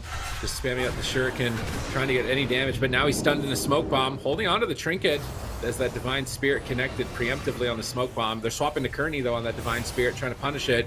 Getting a little bit of damage here, but Aiden gets dismantled, can't connect. KAWHI's Frost Nova can't connect. Abrua down to half. Korlik managing to recover mana in favor of 3.5 men. We're at 12% dampening, which is very surprising between these high-intensity comps. Korlik breaks out of crowd control, trying to stabilize. Goes for a Holy Fire on Nuked instead. They're going to proc Abrua's Cauterize. He is just burning down. They're so far ahead right now. They need to get a Cauterize from Nuked here with the sap on to Kearney. They're pushing for it. Can they get the Cauterize from Nuked? He alters back in time. 1 second left on the Ring of Frost. Down to 30%. Kearney breaks out of the Fear with Will of Forsaken. Needs to get a big heal on Nuked right now. Are they going to proc that Cauterize? They're so close to procking it onto Nuked. Just a tiny bit more damage. They can't do it. Here comes Combust onto Abrua. A massive sweep of damage. Korlik trades out Guardian Spirit. He has 0 mana left to heal Abrua here. Abrua interrupted at critically low health. Likely his Guardian has been proc. He could be going down right now. Korlik into a Polymorph. Is he going to Trinket out? Abrua on the run. Pre-alter times. Goes back in time, but he's still low health at this point. Gets a Dragon's Breath defensively. They're cutting through it. KAWHI is going for the kill in game 1 and goes for the DR blind.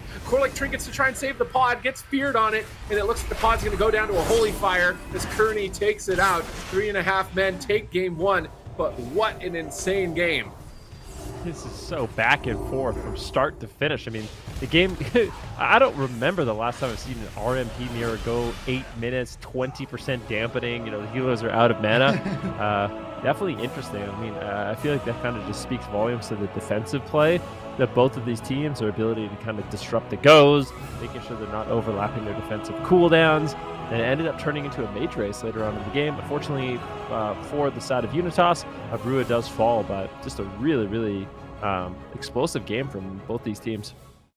Absolutely. And Aiden with that cheat def, you know, Calvish not playing the cheat def this week. We did see that he said cheat def in mirror, insecure. Yeah. So he did feel secure in this one. Is that BM against Aiden then? Maybe a little bit of BM. Aiden, it did save Aiden though, so I mean BM all you want, but I'm sure Aiden did lose, but Aiden wasn't the one who died. At least that cheat def did come through clutch for him, but 3.5 man definitely turning it into a mage race and winning on mana. Like, how often do you see an RMP mirror with 2 sub rogues as well go into, you know, kind of a dampening game where mana is one of the main factors that decides it? The CC chain though towards the end was absolutely beautiful. Korlik trinketing out here just right at the end, I believe, and he gets feared on his trinket by Kearney. Triple DR, they get the pod down and they win the mage race. But both mages definitely putting on a show. Both rogues as well, showing exactly how evasive they can be with those mid-game resets as well. And you can see the damage done here. Not really a big difference. I guess between the rogues there is some difference, but some of that damage comes in, you know, after a member is dead as well. So I think, yeah, a little bit more damage coming out there from 3.5 men, but still pretty even across the board. I kind of wonder if that's how all the games are going to go, because I feel like these RMP mirrors have the potential of just ending instantaneously, and RMP is kind of known for its really strong offense, but I think one of the things that makes it so strong right now is how defensive it can be as well. Like, I think all 3 specs, Holy, Sub, Fire, have a lot of tools in order to survive, so it can be really difficult even for an RMP to take them down. You know, it's like the immovable, movable rock versus the unstoppable force. Immovable rock. Like yeah, something like that. Immovable wall, object, immovable whatever objects. it is. All right, you know what I'm saying. Anyways, the analogy holds true. But yeah, really interesting to see these teams, because I feel like last week when we watched 3.5 men versus Novus, the games they did not go this long. I feel like they were like 2-3 minute games every time. I mean, UNITAS are looking like a big threat on the RMP. Fortunately for the rest of the competitors in the tournament, they have to eliminate each other, you know? Yeah. It's like these are like 2 of the teams nobody wants to fight, so they're pretty happy that they just got to duke it out in an RMP fight here in the lower bracket elimination. We're going to Ashamane's Fall, a bigger map here picked by UNITAS, so wanting to leave a little bit more space to breathe, maybe go for resets, which I guess it makes sense, but at the same time, they actually lost on mana.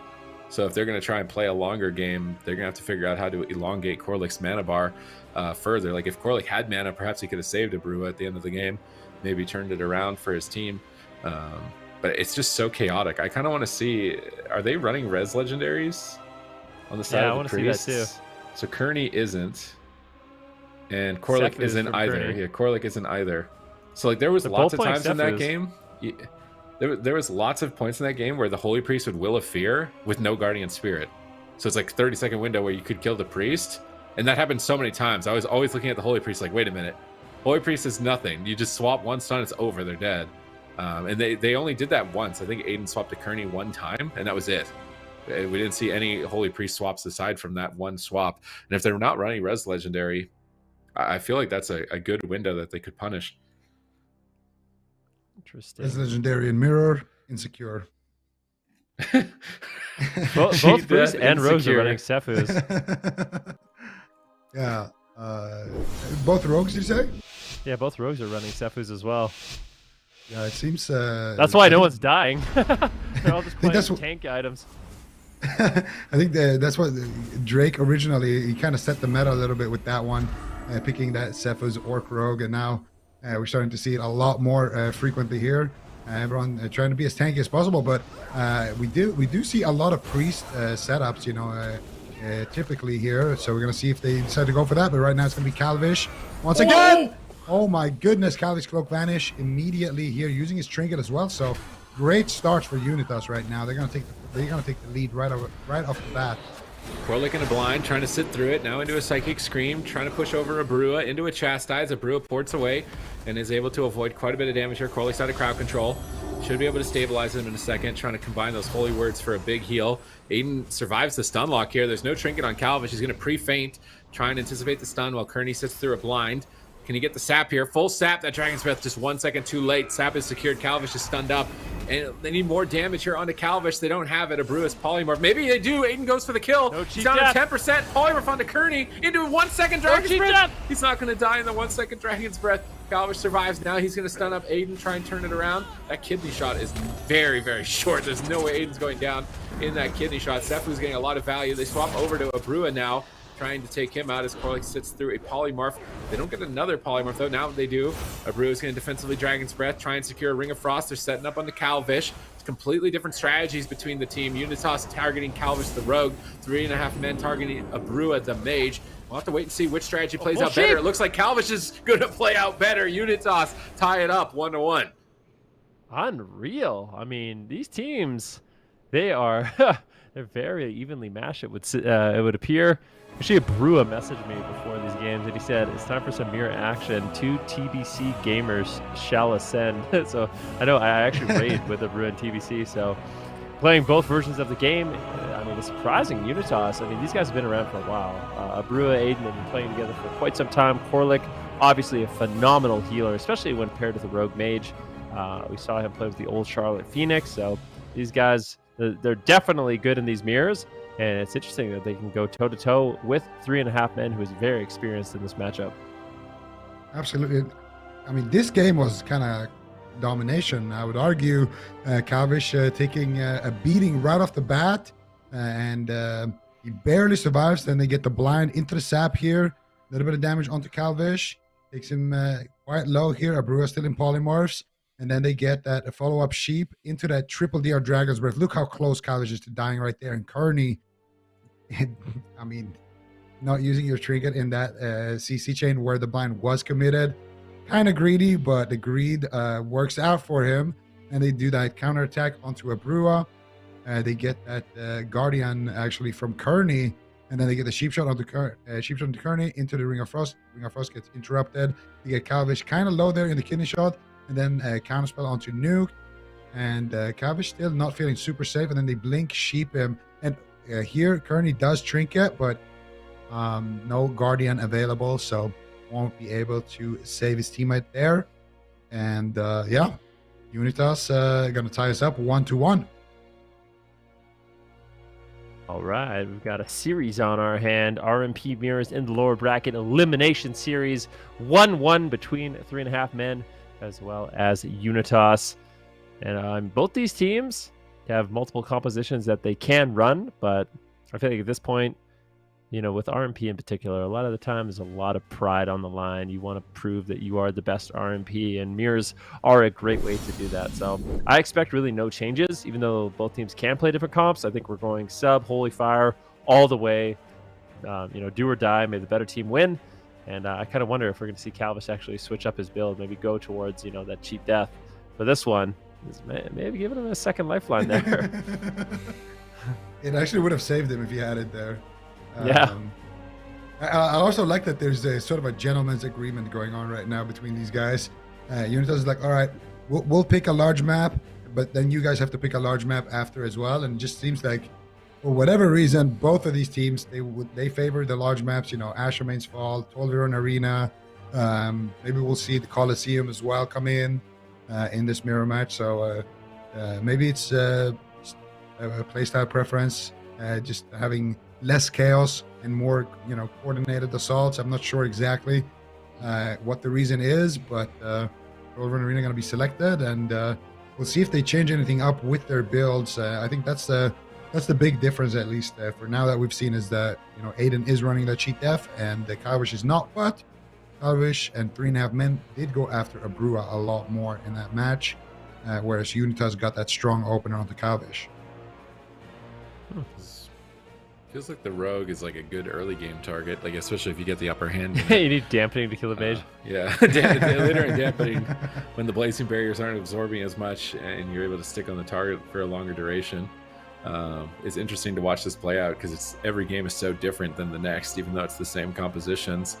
I do wonder how this is going to, again, like you can't predict how it's going to play out because so much like it can come down to like somebody finding somebody in stealth, starting the game with a sap, not starting the game with a sap.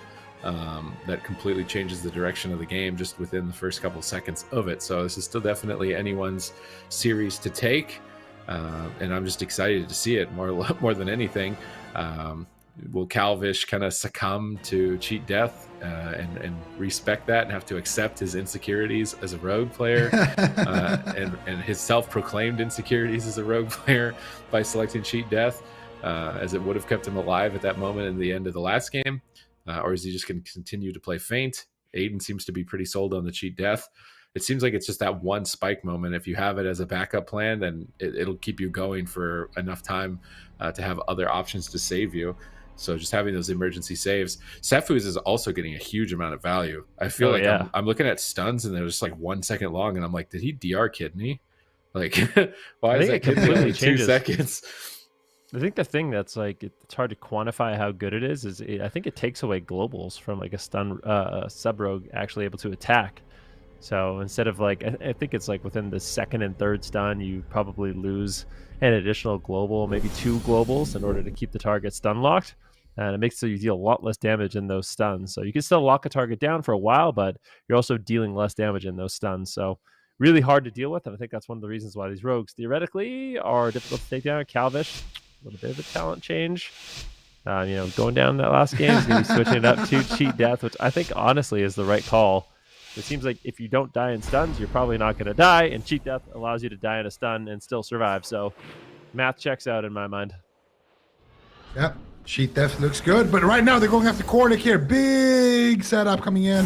Korlik actually gets blinded at the end of that kidney shot. Now they're going to go after Aiden, get Aiden's trinket, Korlik's trinket, and Abrua's trinket. What an insane opener from 3.5 men. But now Calvish, what are you going to do? He gets kidney shot into a smoke bomb, but Kearney is there to save the day with that Guardian Spirit. And now, I would say Unitas, they are in big trouble here. Guardian. I'm really worried right now. Like that was the best case scenario here. They need a miracle right now, Unitas, to try and pull this off. Korlik is stunned up. They're going after him. Crowd controlling the whole team. Aiden's trying to get there to save him. Will he be able to save Korlik? 1 second left on the cheap shot. Greater Fade out at 30%. Connecting some big heals. Power infusion around the corner. Korlik's going to be able to recover. Unitas survived that scary moment. Calvish is still just on Korlik's back, building up combo points, getting ready for another attack, I think, at his life here in game number 3. Aiden trying to shut down Nuked a bit. Abreu getting feared behind the pillar. They haven't decided to pull the trigger just yet. Where are they going to go with it? Calvish is stunned up. Unitas still trying to go after Calvish. Double Ring of Frost, but no stuns. Calvish turns around, stunning Aiden. Polymorph now onto Korlik. They're giving up on Korlik as a target, but this cheap shot's not long whatsoever. Is this going to buy time for Aiden to dismantle Calvish and stop him from reconnecting? Shadowy Duel is still an option here, though, for Calvish. If they can get like a Resonator off with that, that could be a very scary play for Unitas to deal with. Yeah, I mean, let's see what they can do. Aiden now going for a full kitty shot onto Calvish. Let's see. It looks like Abreu is going to be in the polymorph. Aiden should be fine. Calvish actually gets feared away there. Now it's going to be Aiden that is in trouble. He's got the cheat death. He's incredibly low. There's the duel. Take him down. Shadowy Duel from Calvish. The Shadow Step. Barely holding on. Can he do it? He needs to just hold on a little bit longer. Korlik connects the heals. Combustion now by Abreu trying to reverse the pressure. Big polymorphs coming in. Sheep on Kearney. But that's going to be short as well with that Sefu as he's able to escape. Calvish potentially getting a re-stealth here. And now there is a little bit of an opening. Kearney gets kidney shot as they're going after him. Calvish just vanishes out immediately. Throws the blind onto Korlik. Maybe looking for a sap and then a potential open on Aiden. But Aiden actually gets the sap on Calvish. Calvish gets out of the sap, gets a re-stealth. I don't know what's going on right now, but this is an absolutely insane back and forth game. Aiden caught into the stun. Big mind games connects on Aiden. He's got the cheat death, but is it going to be enough to survive? Does not proc the cheat death, but Guardian Spirit is used by Korlik as Aiden and Abreu. Korlik trying to reverse the pressure, but they just can't find their opening. Finally, getting a stun here on Calvish. He does have the trinket. He's got the cheat death. He has the tools to survive, getting incredibly low. Crimson Vial comes in. Kearney's forced to trade on his trinket. Both these teams just exchanging blows, very back and forth. Very nice recovery from Unitas here, but the Guardian Spirit was procced just now from Korlik, so he's not going to have that for a long time. Sheep shot onto Korlik. Nice stun here onto Calvish. Aiden actually going to trinket out defensively. Blind Calvish and go after Kernia, and big damage coming out there with the Resonator. It's going to explode. Kernia going to trade out the Trinket and the Guardian Spirit. Actually, just Trinket in that exchange. And now Calvish getting stunned up here as well. And Mind Games getting casted out of Calvish. Defensive smoke bomb. The Mind Games did connect. Calvish still has that cheat death. And it will proc right there. Kearney still in a fear. He just needs one more second to survive. And he will survive. Absolutely insane. And there it is. The value of cheat death. That's that moment that we talked about in the pregame where the Rogue is very, very susceptible to dying with that CC chain. Now, Sheep onto Korlik. Beautiful damage coming out onto Aiden.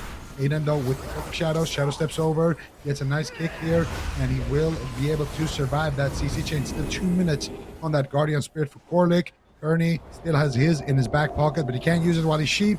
And now Calvish could be in big trouble. He's going to trinket out immediately, get stunned on his trinket. Holy Fire coming out, Smite's coming out, another stun here, and Calvish will survive there with a defensive shadowy duo, but that was another close call here, and this game is so back and forth. Yeah, they're setting up on Aiden here. Can they take him out? Evasion at half health manages to vanish from the fight and now get a reopener. Calvish vanishes the reopener by Aiden. Now he's on the run. Kearney gets stunned out in midfield. They could blast him down to connect the Mind Games. Mind Games connected onto Kearney. Can they take him out? They blind Aiden, but he still gets in there with the Chastise. Aiden is dismantled. He can't stun. They fear him low HP. Can they proc the Guardian? I don't think so. Serenity comes in. Kearney gets a massive heal and recovers. They're swapping to Calvish. Stun locking him up in midfield, but not enough damage to take him out. They grip Aiden preemptively here away from Calvish. Anticipating the stun lock. Calvish struggling to just waddle over and reconnect. It's actually swapping to Korlik. Stun lock on Korlik. Cheap shot on Aiden. Going for the kill here. Can they connect the Mind Games onto Korlik and take him out? Doesn't look like it. They're going to fear him at low health. Just pause the fight for now. Maybe switch to a different target, but they can't switch. Calvish is in a Dragon's Breath, unable to connect. Kearney is still ahead on mana. That seems to be one of the biggest differences between these teams when the games go on for a prolonged period of time. Kearney has always had the mana advantage, and if it keeps going, I think that could win them the game. Definitely. Calvish using Cloak of Shadows, actually, so creating out the Cloak of Shadows early. Nuked in some trouble as they make a big swap. Polymorph on Kearney. He's got no trinket breaks. Unfortunately, Kearney will get free of that crowd control. Nuke should be able to survive. Dragon's Breath right now on Aiden, on Abrua. Where are they going? 3.5 men trying to set something up. Double Fear coming in, but Calvish is just getting controlled. Abrua playing out of his mind in this game, getting lots of preemptive CC on Calvish, really slowing down these goes. Polymorph now into Abrua is Nuke trying to reverse the crowd control. There are a few openings here. I mean, on the side of 3.5 men, there is no trinket available, at least for Aiden. He does have his trinket, dampening now in as they make a swap over onto the mage. Can they get the cauterize? Nuke is incredibly low. Keep in mind, he has no ice block. He's traded it out aggressively. So if they can get this cauterize, it's going to be devastation for the side of 3.5 men. Nuke holds on. Big Guardian Spear here from Kearney, as now 3.5 men need to start developing some pressure. They haven't had a good setup in quite some time now, going after Abrua.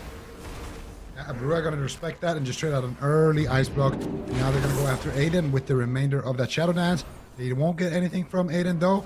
Nuked here using his combustion in that go. So somewhat of a fair trade. The Mind Games was connected there as well, but now they're going to go after Kearney. No trinket available. Abrua with no combustion though. Mind Games though connect onto Kearney. They're actually going to sheep him, but they break the sheep here onto Kearney. Does it look like everybody's on the same page? DR Ring of Frost coming out here, and it doesn't look like they are able to connect onto any one of the DPS members here of 3.5 men. Beautiful defense from them. Calvish in a polymorph right now, getting controlled up. Nuke now going to sheep Abrua. Abrua going to trinket out here aggressively, looking to get something going, but he gets re-sheeped. And now sheep onto Korlik. It actually gets premonition there, beautifully done by Korlik. And now another setup onto Kearney. Big damage coming in to the damage. One more sheep should do it.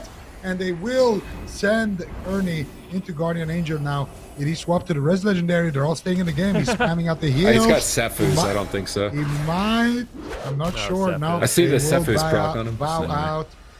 And Kearney and 3.5 men will not win that game. It's going to be Unitas moving up in the series here, 2-1.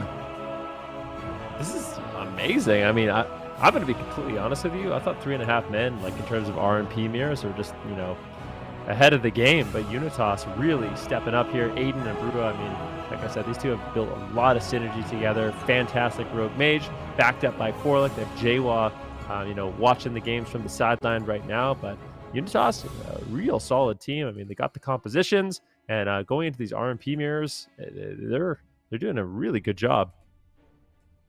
Really curious to see if they can go all the way here. I mean, 3.5 Men got second place last cup, so to be eliminated so early on would be remarkable. And we see KAWHI in the lower bracket as well. It's such a tight fight for these teams in 2022, it seems, to qualify, and they're going to play through 2 more cups to qualify for the circuit. So after that, after these cups, that's kind of it for their opportunities to qualify. Losing out this early on is going to increase their risk for qualifications. UNITAS having a really good showing in this particular match. I like that they started punishing the Holy Priests when they had no medallions and no Guardian Spirit, which is what made this swap lethal. There's nothing that the Holy Priest can do in the stun here. No Divine Spirit or Guardian Spirit for 9 seconds. No Trinket for 10 seconds. They saw that window, slipped through that window, and took the kill. Now moving on to match point, the pressure is on. Our 3.5 Men are going to be able to deal with the pressure. First time we see, well, this is kind of the first season we've seen them come into tournament play on the side of 3.5 Men as a roster. UNITAS, I feel like, have been playing at least for a decent amount of time in tournaments, so the pressure is on. What happens when the pressure is on? I mean, that's a really good question. We'll have to see if they can kind of rise to the occasion, because at this point, it's kind of do or die. This is the first small map we're going to, so actually completely switching it up, 3.5 Men does not like the way the games are going, so they're going to be opting for a smaller map. We've seen some strategy changes. Actually, I don't know. It seems like all 3 targets really are a great option for these teams. If they can just get those clean setups, it's looking solid. But we're seeing both rogues actually commit shadowy duel defensively quite often, so really good denial. I mean, the sub rogue has stuns so often that you can actually use it offensively, but also very strong defensively. So you have to trade out your stun DRs defensively. You can do that. Triple cheap shot everyone. You know, use your dismantle, use your shadowy duel. And I think both Aiden and KAWHI are doing a really good job kind of disrupting the ghosts as well as the mages. I mean, all 6 members in this game playing their rollout basically perfectly, and that's why we're seeing these games extended so long. Yeah, absolutely. And also just the preemptive kiting between the rogues. A lot of rogues, they don't realize when they're in those deadly situations, but both of these rogues just preemptively vanishing and just running away before, you know, danger even strikes. So definitely finding those opportunities defensively, but also I really like UNITAS kind of going after the priest more, because that's how we see a lot of these games end. With Waz's squad, with Kungana in Europe, they just go after Holy Priests a lot, and I think it's a great target if you can get those super clean setups. Of course, it's hard if the rogue can peel you, so you need good crowd control on the rogue to get those setups. But also that opener last game, you know, UNITAS, they had the worst opener, you know, I think in any game in that last one, and they were still able to bounce back. And I want to see that same opener from 3.5 Men, because that was really strong. Open on the healer and sheep the healer after you get a bunch of cooldowns, swap to the rogue, and then blind the healer, get the rogue's trinket, get the healer's trinket, maybe get the mage trinket as well if you get a polymorph there, and that's what they were able to do. So the opener definitely gonna be very, very strong and very important on a map like Hook Point, because there's not a lot of space to run around and go for restuffs and kite here. So if you fall behind, it's a lot harder to actually recover and win the game, and that might be one of the reasons why 3.5 Men selected it. All right, completely change of pace here by 3.5 Men going to these close quarters. Can they close it out, get 2 wins on the board, and stay in the tournament, or will UNITAS be sending them out so early on, even prior to the top 6 after getting second in the first cup? They're opening immediately onto Korlik, going straight for the healer. Can they take him out here, blinding him at low health?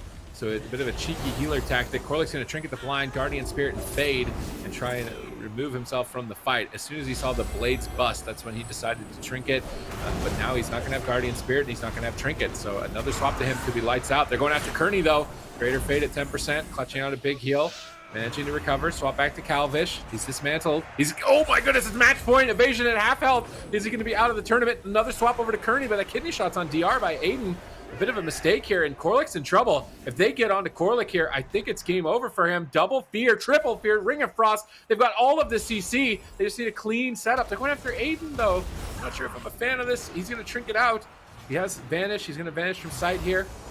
And they do manage to at least get his trinket, so the next time they set up crowd control, no one has a way to escape. Calvish is stunned up behind the pillar, though. Kearney's in a ring of frost. Calvish on the run, has to use his medallion to break out during that setup. Kearney still in a psychic scream. Calvish trying to reposition. Are they going to go after Korlik? Are they going to go after Aiden? They have 2 targets right now that are good, but sometimes having too much choice isn't a good thing. Absolutely true. You have to kind of decide which one you want to go after at this point. Unitas very vulnerable right now. They do have the Guardian Spirit. They have the Cheap Death as well. Dragon's Breath on Korlik. Aiden in a big kitty shot into a cheap shot into a fear. Goes down to 1% health. Gets the Cloak of Shadows. That's the Cheap Death. That's the lifeline. But he gets dropped. The Shadow Step coming in from Calvish. Going to close it out. Ties it up. And we are going to a game 5 between these RMPs. I wouldn't want to have it any other way. Both of these RMPs really showing that they are just so neck and neck in terms of just skill levels, strategies, and 3.5 men taking a swift one. And they did exactly that same thing in the opener here. They open on the healer, they blind him low, they swap to the rogue, try to get those multiple trinkets there in the opener, try to build up that lead. And this time around, the Cheat Death is not going to be enough to save Aiden there. That previous setup onto Aiden, getting his trinket vanish, and then just another clean setup. Actually taking him down, and I do believe they had a polymorph right at the end there as well onto Korlik. We're gonna see exactly what happened, but he couldn't access his Guardian Spirit because he did have that available. I think this is the setup. Yeah, this is the setup where they get the trinket of Aiden. So you get a triple fear, they get a sheep onto Korlik, they kidney shot Aiden up here. Aiden just respects it, trinket, vanish coming out immediately here, and he's just gonna sit and stealth there for a little bit, hang out. And then the counter setup coming through here from Unitas. Of course, you get the Ring of Frost onto Kearney. They force out the Calvish trinket. He disarms Aiden. And then as soon as that stun DR comes back off cooldown, that's when they find their opportunity to kill. And I want to see what actually happened to Korlik at the start of that setup, because I feel like there was some time where he could have maybe pre-Guardian, but maybe it was a little bit too early. So they disarm Calvish to try to stall the stun, onto Aiden, try to buy some time between the setup. And then Calvish goes for the kidney shot. They get a Dragon's Breath. They get a sheep.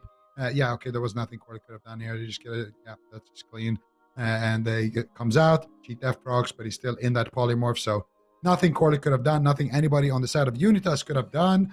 And we're going to game 5. And I'm starting to feel like the large maps favor Unitas, and the small maps, they favor 3.5 men. Oh, Maldraxxus? Where are we going? What are we thinking? Maldraxxus? What else would be a good map? I want Mugambala, honestly. That's what I want. Happen. No way, Mugambala, no way. Never happening. Hey, come on. I like Mugambala. It's either Maldraxxus, maybe Robodrome. Blade's Edge. No. I think those maps, I think Maldraxxus. I think Ruins Maldraxxus makes it would be a fitting final. Okay. It's only, you can't steal my line, okay? That's the only thing I have. I'm not stealing your line. I'm just saying. It's the only thing I have, okay? You can't take that away from me. That's not true. You have witty puns and a nice shirt. You got lots. It's true. A wealth of information. We're both cosplaying Canadian, like Outback right now, I think. I don't think we're cosplaying. And Zico's on vacation. We're both Canadian. I mean, I guess it's not cosplay. We're just in our natural environment. Yeah, it's our natural habitat. But Tiger's Peak going to be the map between the Unitas and 3.5 men. I don't know.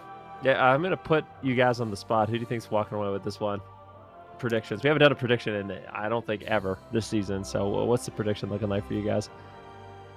I'm going to wait for you guys' prediction and then copy your homework. No, I'm just kidding. I will go first. I'll go first if you want. No, I'll go first because you asked the question. My brain tells me 3.5 men, but my heart tells me Unitas. And you know I never listen to my heart. It's going to be 3.5 men. Zico cold as ever. No heart, heartless. Got to go with the logic.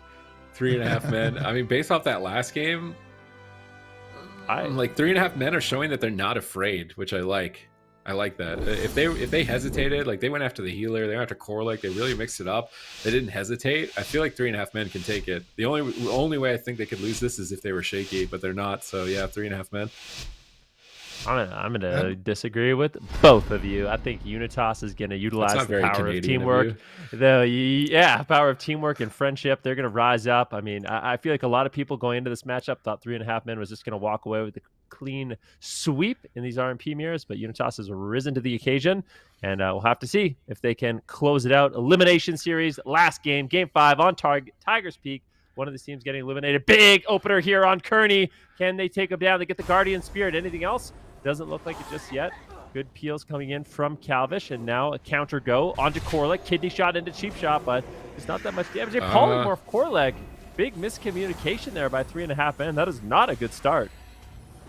Definitely not. They sheep Corlick blind Aiden, and they don't get anything out of that. They don't even get the Guardian. So Unitas actually, for the first time in the series, getting a better opener than 3.5 men. And now another stun onto Kearney.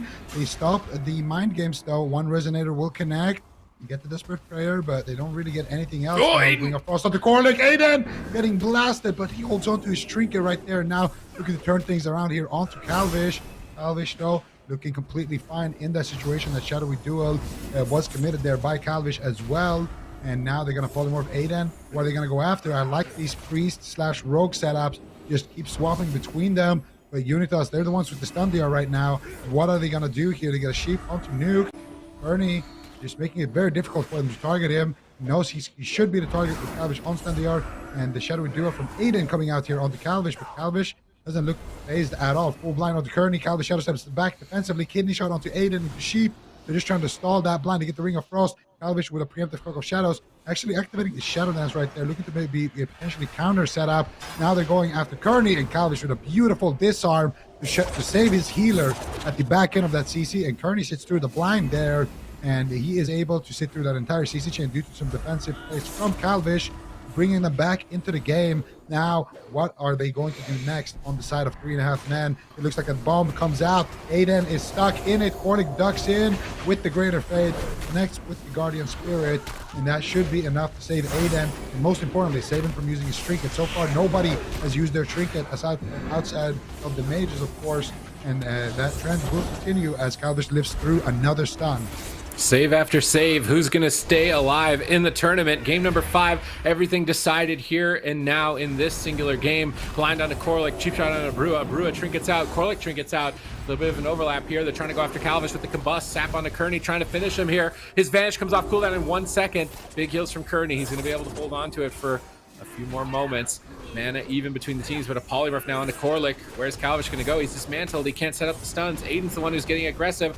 Kidney shot onto Kearney. Cheap shots onto KAWHI. Looking to take him out here. Can they finish KAWHI in game 5? He vanishes away from the fight. Cheap shots Corlick. Actually going after Corlick a bit here in a swap. No trinket, no Guardian Spirit. Can they take him out? They can! 3.5 men do it in game 5.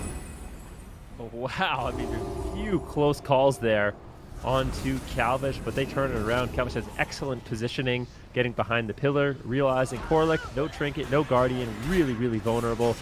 Let's see, I feel like Unitas is going to try to play this out, but very, very doubtful they're going to be able to get a cross kill in this situation. Aiden getting low, he's got no hero, his health's going nowhere but down, and that will finish it out. 3.5 men eliminate Unitas, sending them to the lower bracket in a beautiful swap to the healer. Very, very nice stuff here from 3.5 men, cleaning it up, and honestly, both teams just playing beautiful RMP. We saw, for the longest time, nobody really using their trinkets on the side of the Rogue and the Priests, which are kind of key objectives, When I look at this matchup, it's Rogue Trinket, key objective, Priest Trinket, key objective, and Mage Ice Block. Those are the 3 key objectives. The Mage can kind of trigger whatever he wants because he can always fall back on that Ice Block or use his Ice Block as a second trinket as well if he's just free in the matchup and he needs to save somebody. And we're going to see some of those highlights here. Aiden gets saved by the Guardian Spirit, and you can see here both, like, everybody still has their trinkets. Here they get the sheep shot onto Kearney, you get a sheep onto Corlick. KAWHI sits through another stun right here, and then they do get that I believe it was a blind onto Corlick, and we're going to see it here potentially. KAWHI just kiting around here to get a sheep onto Kearney. Kidney shot onto Aiden with a blind onto Corlick right there. And that's going to be Corlick's trinket. No Guardian Spirit, and that's kind of what sets up the checkmate position. KAWHI, a little bit of a close call here. Abrua's Combustion doing some work, but he gets sheeped on it. Beautifully timed by Nuke.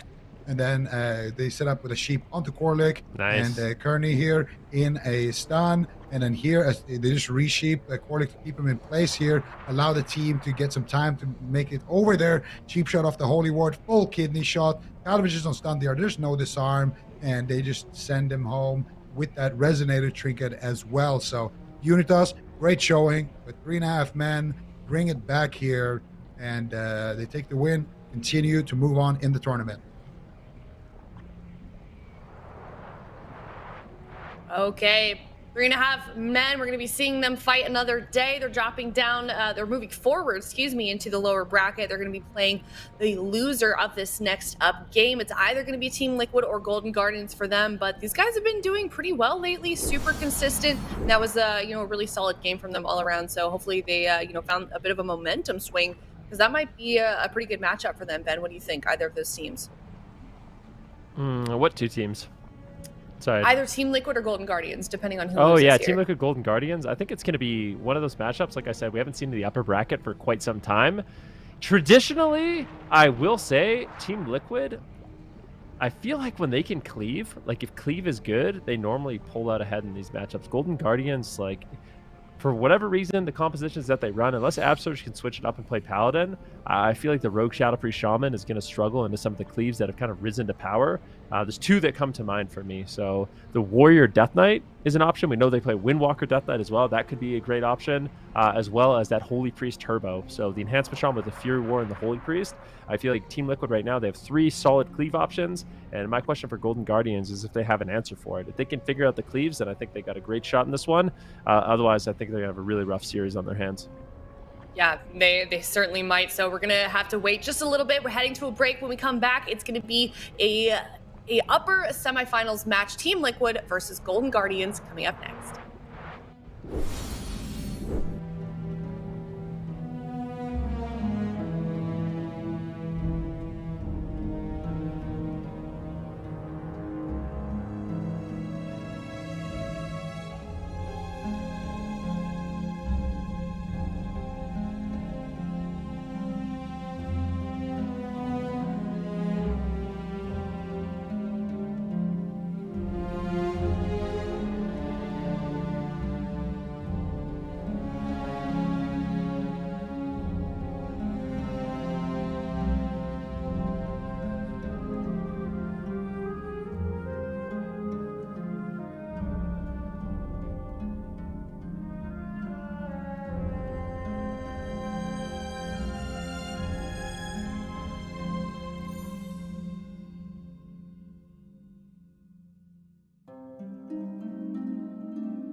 the 30,000. It's only Orange Marmalade to fight to the end. And he is going to run it out. He doesn't want to leave this finals. He can't believe that they've lost. They've come so far from the lower bracket. They almost claimed victory. They tied it up at 1 apiece. He is going to run away, and in comes the final abilities, the final kills that they need, despite having to fight against a very resilient Orange Marmalade. So look at here, counter kill. This is incredible. Orange Marmalade turned that on its head. SK Gaming were playing like they won. We know what happens next. There's the Wolves and Bloodlust on Vinruki, drops down to half. Wow, and down goes Vinruki. He didn't try to give him up. I don't know if it's possible. UNITAS comes in. Vinruki's at 80K. He's alive. We're all alive. And Steedy pulls off the miracle. Are you kidding me? They are all alive. Here comes the Metamorphosis. They're looking at strike pack. Bounce is dangerously low. There's nothing left for 9 more seconds. Down to 10%. Trying to get away from the onslaught. Portal's at 5%. They're in hot pursuit and take it. No way. The panic almost. Yeah, but Method have won the game. If they can just stay alive here, Snuts just needs to live a few more seconds. Incarnation is up in 1. No bubble, no pop, no Avenger Crusader. Here comes the Incarnation. It's gone forward. There's nothing he can do. The mighty Bastia, he doesn't have anything left. So many offers from Swansea. They're desperately trying to get Oh my God! The They're gonna win BlizzCon. You see him barely hanging on. This is insane. The Wolves are going to take it. The 2-time champions. Don't open, do not open. I've opened on him, man. You're joking. She made. 1-star surge, 2-star surge.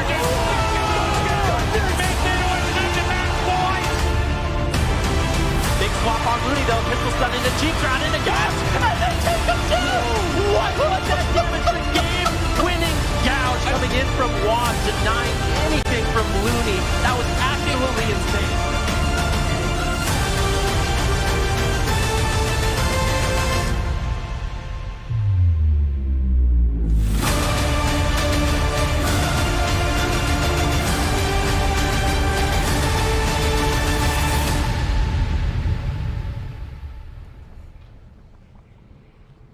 Everybody, and welcome back. We just sent 2 teams out of the tournament, and now we're hopping up to the upper bracket. It's Team Liquid versus Golden Guardians, 2 teams that we didn't get to see, in the first cup in the upper bracket. Now here they are facing off against each other, Super Teams. I feel like these are big time teams here, and they're finally getting their opportunity at a good shot at a run in this. Team Liquid sending KAWHI down to the lower bracket. Golden Guardians having a good run here as well. And these teams have always kind of been like, how do I want to say it? Team Liquid has felt like a kryptonite for Golden Guardians for a long time. They just can't deal with the cleaves, and Ruki talked about it. But I'm not sure how great the cleaves are right now. Like, so much has changed. What I think is important for the Golden Guardians is that they utilize Absterge on a Paladin. I feel like him playing Paladin is going to be an important component to their success. But I'm wondering if they can even rely on the Shadow Priest Rogue, because KAWHI, I can imagine, wanted to utilize that as well against Team Liquid and failed in their shots at them. So is Golden Guardians going to bring in Jelly? What I actually really want to see is a Hunter Rogue from them with a Paladin. And this is anticipating like a Windwalker pick from Team Liquid, and just like outright killing Trill on Windwalker, just obliterating him with a Paladin Hunter Rogue all in. I really want to see that from the Golden Guardians. I'm feeling like we won't, but it's still what I want to see. How do you think Absurge will do on that Paladin, Super Teams? I mean, he's been putting time on it. I feel like he's been putting time on it throughout the seasons. It's a bit of a different playstyle now, switching over to Necro Lord. Sometimes you can get caught in this position as Necro where it's like, you wish you were Kyrian, because it's like, if I just had Divine Toll, I could press it, heal the whole team to full, and you don't have that. And if you get pressured with interrupts, it can really make it tough to recover in those moments. So, but once you get used to the way Necrolord Paladin plays, setting up your Vanquisher's Hammer before your Word of Glories, you're going to really have a lot of powerful healing. Game 1 is a wild card here between these teams. Like, what's it going to be? What are the comps coming out? I really want to see, is Team Liquid going to stick with that tried and true Windwalker Mage that they've been playing so much? Is Golden Guardians going to stick with their Shadow Priest Rogue? Are they going to change anything, mix up anything? Are the fourth members going to come in? Are we going to see Mez? What's going to be going on in game one? Yes, it's going to be a Windwalker Death Knight pick from Team Liquid. Golden Guardians starting off with the Shadow Priest Rogue, but I like to see it Absurge on the Paladin. Yeah, I'm really curious to see what build that we're going to be seeing from Trill. Mez actually playing the Frost Death Knight. So Frost Death Knight, Kyrian Windwalker, and Holy Priest full blind on Sea-Doo. Golden Guardians getting aggressive very early on. It looks like they just want to go after Mez. Let's see if he can survive. He gets dismantled, trying to set up a go. Guardian Spirit, but look at that Cypherine just ripping into Mez. He's going to have to heal him up quite a bit right now. He gets disarmed. Sea-Doo already trading out his trinket. Mez with the anti-magic shell, but this is where they get really aggressive. Big cleave damage. How is Absurge going to respond? He trades out the sacrifice, and Mez has been under a tremendous amount of pressure in this game so far. Oh, Mez into another kidney shot here. He has his trinket, but if he uses it, he could be stuck in that smoke bomb. Whiskey, though, forced to use his dispersion there on the other side of the screen. Actually running away here. In general, Golden Guardians look very scared on their own push. Now they're going to go after Absurge. Where's all this damage coming from? Very scared on their own push. Now they're going to go after Absurge. Where's all this damage coming from Team Liquid? This is their comp. This is the comp that, when we think of Team Liquid, it's the Windwalker DK. This is the comp that they are the best at. So it's great to see them back on it, but we'll see what they can actually get done with it. Mez now trinket, anti-magic zone for that short Vendetta cooldown. This time around, they will kill that Cyclone immediately. That Eternal Aegis as well coming out there for Mez. And Whiskey actually getting mind controlled by Sea-Doo into the midfield here. Looking like they might want to swap to Whiskey here. What are they going to do? Whiskey has the greater faith. Fist of Fury coming out. Whiskey dropping kind of low here. About to 50%. Gets Blessing of Protection. Actually gets purged off there by Sea-Doo. Blinding Sleet into double leg sweep. Sea-Doo blinks forward. Looks for the fear. Instant Divine Shield from Absurge. And Whiskey, he has basically nothing left to work with. Only that Void Shift, but he has no trinket to combo it with. Could go down in the next stun from Mez. All right, let's see if they can hold on a little bit longer. Whiskey's playing a Night Fae Shadow Priest. He's trying to get that extra cooldown reduction for Peekaboo's Vendetta. So that can be very scary if he's able to reduce that cooldown by a significant margin. But here comes another setup by Mez. Abomination's Limb is coming up in 10 seconds. T-minus 10 to lift off. Mez is going to explode the Golden Guardians. Whiskey on the run, trying to escape. 4 seconds away, 3 seconds away from activation. Mez is stunned up. Sea-Doo's in a blind, holding them at bay. Can they take him out? Here comes Vendetta from Peekaboo, holding Mez back. Mez can't get aggressive. Mez has so much damage in his pocket right now, but he has to retreat, stay at the pillar for a moment, and recover. As soon as he's recovered, though, he is going to be a menace. He is going to be a wrecking ball. Here comes the Abomination's Limb, gripping Whiskey and Peekaboo together. Absurge does not have an Avenging Wrath. Can they connect the damage? Double blind, double leg sweep. Here comes the hits. Whiskey fades away from the fight, but Peekaboo gets swapped to, has to use evasion. He's down to half health, maybe going down through it. Mez is gripping him back into the fight. Peekaboo has to use Cloak of Shadows now on top of evasion. Whiskey is getting crushed by Trill. We've seen Whiskey going down to these Windwalker monks. He's going to respect it and trade that dispersion immediately, but Peekaboo's left behind, trying to escape with that soul shape, but Trill is all over him. Fists of Fury flying, Peekaboo retreating and recovering, but Team Liquid are slowly and surely accumulating an advantage. Yeah, Hammer of Justice on Trill with a kidney shot on Mez. Silence on Sea-Doo. Beautiful setup here by the Golden Guardians, but Mez holds on with the anti-magic shell. I would say Death Knights are going to be pretty durable against this composition. A lot of magic damage reduction. They can hold on. Whiskey in the meantime, he's already traded out his dispersion. He's got the fade. Is going to use it with that freedom, trying to escape, but as soon as that Chains of Ice lands again, Whiskey could be in trouble. Absurge trades out the sacrifice. It's a lot, but they're going after Sea-Doo. Big kidney shot. Unfortunately, really not able to fund damage. Sea-Doo looks to be okay, and Team Liquid so far defensively, they're looking good, and Golden Guardians is kind of running out of steam. There's no dispersion, there is a void shift, but Absurge with almost no mana left this early on in the game. I do worry for them. Whiskey gets and he gets dropped. Big setup from Trill and Mez. The grip, blinding sleet, leg sweep combo. This is something they're just so good at, and Golden Guardians, do they have another answer? Hunter Rogue all in. I want to see Blessing of Summer Paladin. Hunter Rogue. Just complete all in. It's probably survival sub or MM sub. I swear you can just ice Trill. He will just die through every single button.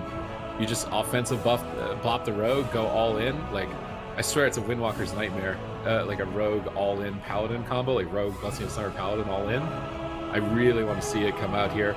This cleave looked so good from Team Liquid. Like, they just had them on the back foot. Maybe there was one Vendetta moment where I'm thinking like Golden Guardians are getting pressure, but they have cooldowns for it. It's an anti-magic zone, an Icebound Fortitude, an anti-magic shield, a Guardian Spirit. There's always an answer. It just really felt like Golden Guardians couldn't find a moment to penetrate through the defenses of Team Liquid. They were just trying to find their target. They kept on Mez the whole game. Maybe that wasn't the move. Maybe they should have been going on Trill. But like this setup here was so clean, and all they get is anti-magic shield from Mez. Like they triple crowd controlled the whole team. That they need to get way more than that if they're going to be able to ice out a kill. And now here they see Sea-Doo with no trinket. They see that they have Vendetta, so they want to go after Sea-Doo in this position. But he's going to get Guardian Spirit, so he can use that in the kidney shot if he needs to. Anti-magic zone is up as well, but this is where the swap happens onto Sea-Doo. Pops the Vendetta, double fear. Another clean setup here by the Golden Guardians. And they don't even get Guardian Spirit during the kidney. He's able to sit the entire kidney during Vendetta. I think that was Smoke Bomb too, off screen by Peekaboo. So Sea-Doo doesn't even have to trade for that. They get a grip, they get a double blind, they try and pre-bop it, they purge off the bop and get a double stun. And a fear on Upsurge. It's just over at that point. You're not coming back from that. And yeah, Team Liquid, the Windwalker Death Knight. It's been the Kryptonite for the Golden Guardians like for years now, I swear. I think it's been years that they've been Kryptonite. It's kind of the same way that Cloud9 were the Kryptonite for Team Liquid for so long. And it's just like they have to figure out an answer to it. What's it going to be? And last year they used Rhett Hunter a lot. I'm not actually totally against that if it's actually still an option for them for this Cleave matchup. But then they're going to need something that's like a safe blind pick. And I actually do think the Hunter Rogue could be a safe blind pick because Trill is such an important team member. And even if they don't use Trill, if they try and use like a Warrior Mage comp, I think Fury Warrior is still vulnerable to Hunter Rogue as well. So I would like to see them at least try it at some point in the series. Maybe you don't go like full meme with the Night Fae Holy Paladin, but I swear it's a viable option. And it's great to exploit against specs that don't have like outright immunities. Like the enemy team doesn't have a Holy Paladin or a Paladin in general. It's really potent. Yeah, definitely. like a sub marks is what we want to see, right? Or survival sub. Probably Outlaw. not BM. I don't know about Outlaw. I mean, maybe. Could Outlaw work? Maybe. It's Against two tanky. melee. Very tanky. Maybe. I don't know. But and let's just take a moment to appreciate the fact that we're seeing Team Liquid on the Windwalker DK, and it's so exciting to. At least I think it's super exciting to see these guys. I mean, Sea-Doo as well there. Some key offensive purges, especially there at the end. And they get the Blinding Sleet. It was actually pre-bop by Absturge, but just Sea-Doo managing to snipe it without leaving a gap, because that's the important thing. If the Blinding Sleet ends and the bop is still there, you can't double stun. And, you know, Whiskey, if you wait a little bit, he's going to get that pre-fade, so he can avoid it. And if you get it off, but then Peekaboo can pre-evasion it. So you can't leave a gap there. So Sea-Doo on point offensively there with his team on the same page. And it's just nice to see Mez on the Frost DK. We saw it a lot last season. And this season, it's the first Frost DK showing that we actually have. So so far this season, I think it's great as well. With their new, I think he was running the Unity Legendary Mez with the short cooldown on Syndragosa. So for Mez, it's just, I think this is awesome to see, just doing so much damage and just having that kind of option again on their roster, because for a long time, it felt like Team Liquid, they've just been kind of trying to survive in the meta, playing, Windwalker Mage and stuff, and they've been good at it, but when I think of Team Liquid, when I think of like, okay, when they're doing great, when they're winning BlizzCon, the thing that gets them there, the thing that they really dominate with, the thing that they're the best at is that Windwalker DK. It's those melee cleave setups. So I just enjoy that. And for Golden Guardians, they're going to lock in the same composition here as well with Absturge on the Holy Pilot, which I like. Ben? Do we feel like it was a bit like I did not expect Golden Guardians to go after Mez? I feel like that's really weird. Why would you go after Mez? He has twice as many stun breaks, anti-magic shell, a really reliable cooldown. He can kind of stay in the fight and continue to heal himself. So I think if Golden Guardians, I'm not sure that that's the way the matchup is supposed to play out. I think maybe targeting just wasn't good. I say they should go after Trill. I mean, when we've seen them beat Windwalker DK in the past, it's very aggressive openers on Trill, making him fall behind. I mean, I can think of countless games where Trill goes down in just like the first minute to, you know, a really offensive push by the Golden Guardians. So that's what I want to see. Golden Guardians test Trill in this one. Obviously a phenomenal Windwalker monk, but I think in general Windwalkers are going to be a lot more squishy to this type of damage than you know, a Death Knight. I think yes, I want to see them go after Trill, but I also kind of want to see them go after Sea-Doo. Like, I know maybe it sounds a little crazy, but I think a lot of the time when we see the Golden Guardians actually win against melee cleaves, it's with Absturge and Whiskey kind of 2v2ing the melees and Peekaboo trying to solo the healer. I don't know how viable that is right now, but I think if they can get like some fears onto Mez and Trill, and with every fear maybe swap to Sea-Doo, and in between the fears go on to Trill, I think they can actually generate a lot of pressure that way. And it would give them 2 viable targets, and it would kind of throw Sea-Doo a little bit off script. It would be a lot harder for him to deal with things like the blind as well. In that last game, he could just shrink it out of the blind freely and know that he has that anti-magic zone to fall back on if they would swap to him. I'm also not sure if Sea-Doo is running Res Legendary. I don't think... No, he wasn't running Res Legendary either. He just doesn't think he's going to be a target in the matchup. Maybe it's a bad target, but I think they could test Sea-Doo a little bit there. But I do agree as well. I think Trill would be a better option. I think Mez is the worst target for the Golden Guardians to go after. He takes a lot of damage, but he just has so many stun breaks. He just has so many immunities to magic damage, and also a lot of self-healing, of course, as well. So it just feels like Mez, it baits them because he drops low, but then he just heals back up again. So I think Mez, definitely don't go after Mez. Yeah, I think they were expecting to triple CC and kind of melt Mez, but he was just way too durable and ready for it. So I'm imagining Golden Guardians are going to switch up their strategy here in game 2, sticking with the same comp. Sap onto the Death Knight, blind onto the Priest. Good opener by Peekaboo. Triple crowd control on the whole team. Whiskey setting up for massive damage onto Trill, and Sea-Doo decides to Trinket.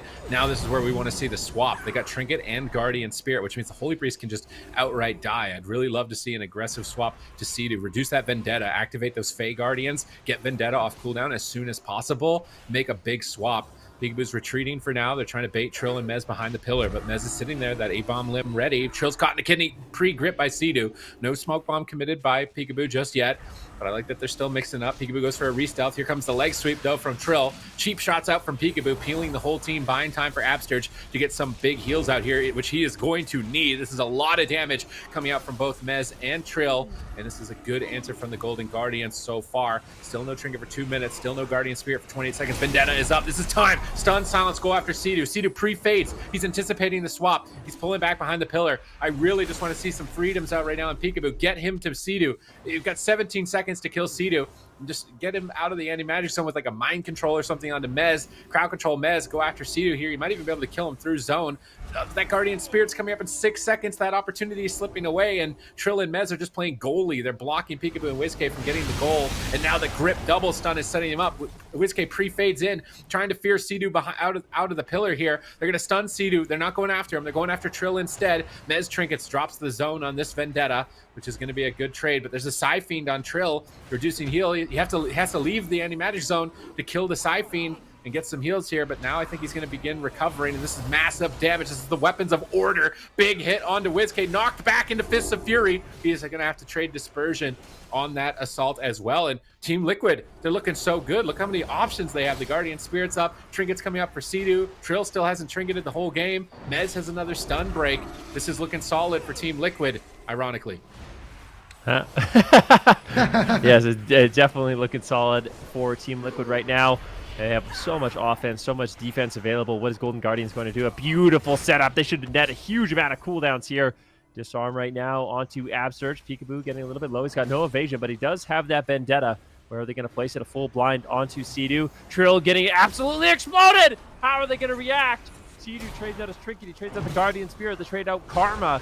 Trill basically trades everything. Luckily for him, he still has his defuse, but he's just dying through it. Peekaboo just tearing in. This damage is incredible. What is happening? This is the all-in that I wanted to see from the Golden Guardians. This is the pressure that we need to keep Trill on the back foot. Now there's some openings here for the Golden Guardians. Yeah, beautiful. Another kidney shot lands onto Trill. Tricks of the Trade active as well. Sea-Doo without Trinket, without Guardian Spirit for 3 minutes. They did just proc it here, but look at Whiskey. No Dispersion. This could be a deadly situation. Absturge deflect with the Blessing of Protection. And now, once again, Peekaboo's turn to strike. Who is he going to go after? Pre-Eternal Egg is coming out from Trill, realizing he could be the target here. Anti-Magic Zone still 18 seconds away. There's the disarm of the Sea-Doo. They're going to go after Trill. Trill trinkets out. There's no threat of a smoke bomb here. Nice paralyzed onto Abster's. Trill just throwing out the Vivifies, and he will survive here. But with that Guardian Spirit 2 minutes away, it should leave a lot of openings here for the Golden Guardians. They still have some responses as well with that Dispersion coming off cooldown here for WizK. Abster still with another Blessing of Protection as well as that Divine Shield to work with. Peekaboo, though, with no Trinket, could be a swap target if they can get a nice double setup with maybe a grip on Peekaboo. They're going to go after Trill again here. Big damage coming out here. And there it is, double Blinding Sleet. And here comes the leg sweep. What are they going to get done here? Blessing of Protection gets traded out. They swap over to Peekaboo with the leftover damage. And that's going to be another cooldown there with that Vendetta being traded out. And another cooldown as well onto that Blinding Sleet leg sweep combo from Absterge. But still a lot of pressure. That Touch of Karma being used there. Mez trinketing out offensively as well onto WizK. And that will be the Dispersion. Both of these teams just spamming out their cooldowns because the pressure is endless. Yeah, Absterge's mana is looking tight here, though. In WizK's defensive options are limited. He's getting blasted down. Will he fall? Absterge clutches out a big heal, saving WizK, but Peekaboo's mind controlled way far away from the fight. They're going to Quaking Palm Mez. WizK's desperate to just get him off of his back. Lord Mez is here. Death King has entered the arena once again in 2022, and WizK is fueling his wrath. Massive damage incoming. Fade at 10%. Has to Void Shift Absterge, but now Absterge is at 10%. He catches out a big heal on himself. Trill's going after him, trying to punish that Void Shift, but maybe they don't want to get off WizK. That Psyfiend is still a big threat. He's going to pop that Aegis, trying to soak the hits. Mez is moving towards the Psyfiend. He's going to smack up that Psyfiend with the Abomination Limb, pulling Peekaboo back as well, pulling Absterge into the fight. Absterge gets gripped by WizK, trying to escape Mez's clutches here for now, and Trill is stunned up. Sea-Doo's caught in a stun. No Guardian Spirit for 15 seconds. Can they finish Trill here? 5 seconds till his trade, but now they're turning around. Double leg sweep. So much damage. Is he going to be able to hold on? Pod. 10 seconds away. No, he's a pod. Gets procced and dropped after caught in the fear as well for good measure. And Team Liquid advanced to match point. Really solid game. I mean, from both these teams. Team Liquid, though, I would say had most of the pressure and most of the momentum. Golden Guardians had one big push. I don't know where that damage came from, but they were able to shred through the Guardian Spirit, get Sea-Doo's Trinket, get Touch of Karma, and basically get everything. The one thing that's so nice, though, that is kind of preventing these all-ins we're talking about. I mean, even if they get Sea-Doo's Trinket, even if they get Trill's Trinket and Mez and his anti-magic zone, it's just such a nuisance. So as long as, you know, Trill rotates his Trinket for a Vendetta, and then Mez has his Trinket plus the zone for a Vendetta, allows them to rotate through multiple goes, because that anti-magic zone is just super effective against Assassination Rogues and Shadow Priests. Absolutely, and that's kind of where they need to do something on the side of Golden Guardian to actually throw them off that script, because Peekaboo has a shorter Vendetta cooldown, yes, but they have multiple answers, and here we can see that first setup forced out that Void Shift from WizK, and he doesn't have anything for another minute. Trill with that leg sweep coming up in just a couple of seconds right there is going to have that, and that's what we're going to see. The double Blinding Sleet coming out, the snowball bouncing, and just that classic Windwalker DK setup going to come out here. WizK gripping Absterge away from the fight. But once they get that double stun combo, it is pretty much impossible for the Golden Guardian to survive. And there it is, Blinding Sleet coming out, leg sweep coming out, Peekaboo trinkets out, trying to evasion here to reduce some of the damage. But that chill streak is bouncing, and unfortunately for WizK, he gets absolutely blasted by Mez, who, by the way, is out damaging the Assassination Rogue on that Frost DK. We haven't seen them too much in the meta yet, but Frost DKs definitely look like they are still packing a punch here. And Team Liquid is up 2-0. So what is the Golden Guardians going to do? Are they going to swap comp, go to a larger map, swap strategy, go after Sea-Doo? I'm not sure. It could be time to bring in the Jelly Beans and experiment maybe with some Hunter Rogue. They have a couple of options, but they're definitely running out of kind of chances here to take down Team Liquid. And Team Liquid is looking better than they have been in a long time. Unfortunately, they don't have to worry about Cloud9, number one, because they're out of the tournament, and number two, the Mage Lock combo on their team isn't going to be as much of a threat for now, at least. So we're going to Runes of Lordaeron in Game 3 here. Golden Guardians want to get aggressive. I think that's important. I really want to see some Hunter Rogue. I think it is on Runes. The only problem is, can they blind pick it? And I'm thinking they can. Actually, out of all the comps Team Liquid has, it revolves around a melee DPS that can be exploited. Like, you can kill a Windwalker Monk as Hunter Rogue, and I think you can kill a Fury Warrior as Hunter Rogue. So as long as one of those classes are in the game, I think that Golden Guardians can pull off a reverse sweep with Hunter Rogue, and I think that's every comp for Team Liquid. It has a Windwalker or a Fury Warrior. Like, what comp wouldn't have that? Shadow Priest DK, maybe? Shadow Priest DK actually might be really tough for Hunter Rogue. That's a pretty tanky comp. I don't know. They played that yesterday. Did they actually play that? Yeah, maybe they played it yesterday and beat me. If they lock Hunter Rogue and Hunter Rogue works, I actually think Team Liquid should do Shadow Priest DK. I think that way you've got 3 targets that can't die in a stun. They all have their own personal way to survive and all in, and a trinket. So that might be their bulletproof comp for this. But yeah, I want to see Jellybeans here. The Shadow Priest Rogue, like, there's one scary moment. They got every cooldown, but then they just couldn't follow it up. And it's Team Liquid's Chains of Ice spam that's just making it so difficult for the Golden Guardians to actually get to the target that they want to finish with the Shadow Priest Rogue Paladin. So we're waiting to see what they're going to do here. Is Jellybeans going to step in on Runes of Lordaeron? Are they going to do an aggressive all-in? Are they going to risk it here? Like, they're down 2 now. They could be sent to the lower bracket, and they face KAWHI, right? I think. Either way, they've got a scary team down there. It's 3.5 men or KAWHI. So first and second place of last week, they have to face in the lower bracket, one or the other. If they get knocked down, I don't think that's where you really want to be right now. As the Golden Guardians, you'd much rather just lock your spot in for Sunday right now and reverse sweep it. So they're taking their time. They obviously want to discuss it. Maybe there's a Covenant swap. Maybe they're not getting the value out of the Night Phase Shadow Priest that they were expecting to get. Maybe a Mind Games would be better for them. Well, we're still waiting to see here, but their timer is going to be running short. Who's going to step in? What's it going to be? It is. There it is. Not what I was expecting. Assassination from Peekaboo. It's not going to have the triple lockdown. It's a lot of single target pressure. Jellybeans comes in on survival. I think we're both anticipating like Marksman sub. It's just Marksman sub is really fragile. It's the only thing. That's why I think survival sub might be better. But this could work for them. They're going to have pets now to soak Chill Streak or Sacrifice. But it's all about offense. Like, I want to see some aggro bops. I want to see, like, if a grapple weapon goes out on Peekaboo during a vendetta that's going to kill the target, bop it off. Karma's up, bop it off. Wings for damage. Like, run on top of them. Crowd control them, play aggressive. Don't play a long game or a mid game. Just run over them and overwhelm them. Ashen Hollow. Blessing of Summer, dude.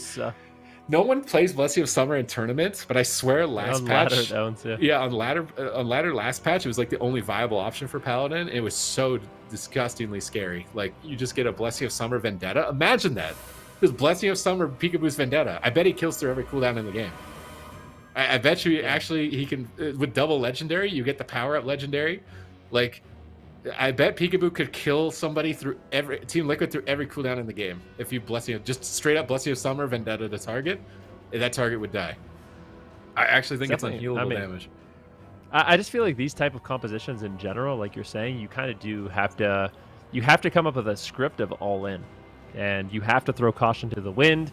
You need to be willing to trade your defense for offense with Blessing of Protections, with the offensive bubbles, trinket the first CC that hits you. You just need to get your consistent goes. Keep Team Liquid on the back foot. If Golden Guardians can do that, I think they definitely have a fair shot in this one. But I do worry a little bit if they try to play a long game, they're going to get run over. Like, if they're not willing to go all out aggression, I feel like eventually Jellybeans is going to get destroyed with a Windwalker, Death Knight, Chains of Ice. I mean, Jellybeans on the Survival Hunter are going to be able to kite quite a bit, but the one thing I'd say that slows that down is, the Death Grips, the Abomination's Limb, the range, Chains of Ice from Mez, make it really, really difficult for Jellybeans to actually kite and get effective distance. And I think if he can't get distance, he's likely going to die really quick. So we need to see all-out aggression from the Golden Guardian, something that they're good at, but have they practiced it enough to be able to pull it off, when everything's on the line?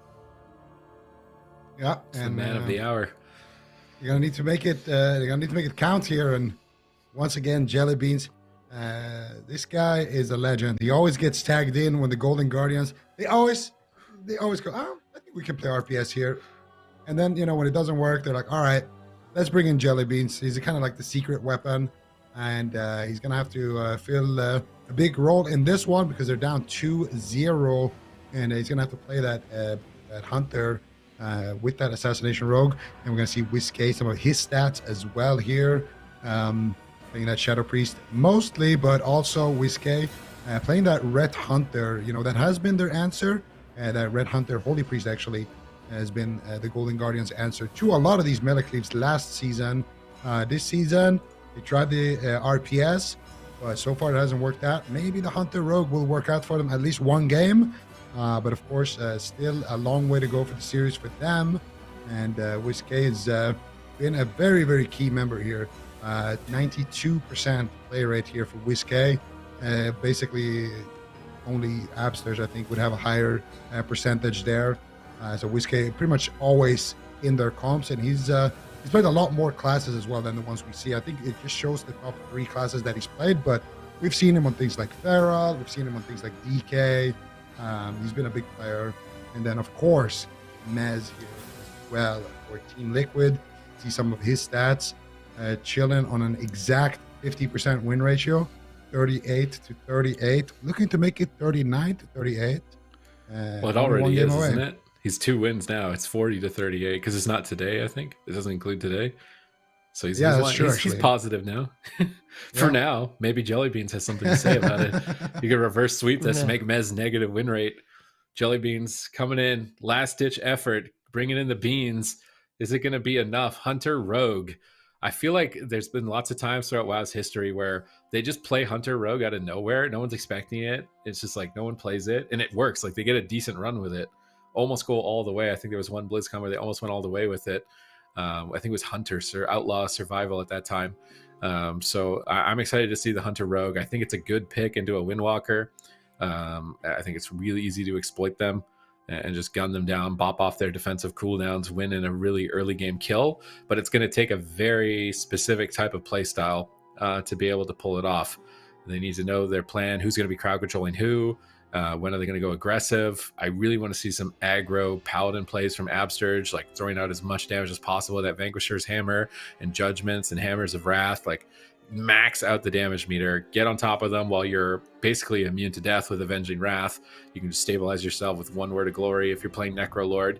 So I just want to see aggression, nothing but aggression. Run in there, tear them apart, show us what the Hunter Rogue can do. Yeah. I mean, it's Runes of Lordaeron too. It's a perfect map to do it. I kind of wonder, I mean, just talking about some of the different compositions and classes, like with some of the things that are kind of rising to power, Destruction Warlocks have had a really good representation. They're actually getting some buffs as well. They're getting a 5% overall damage buff.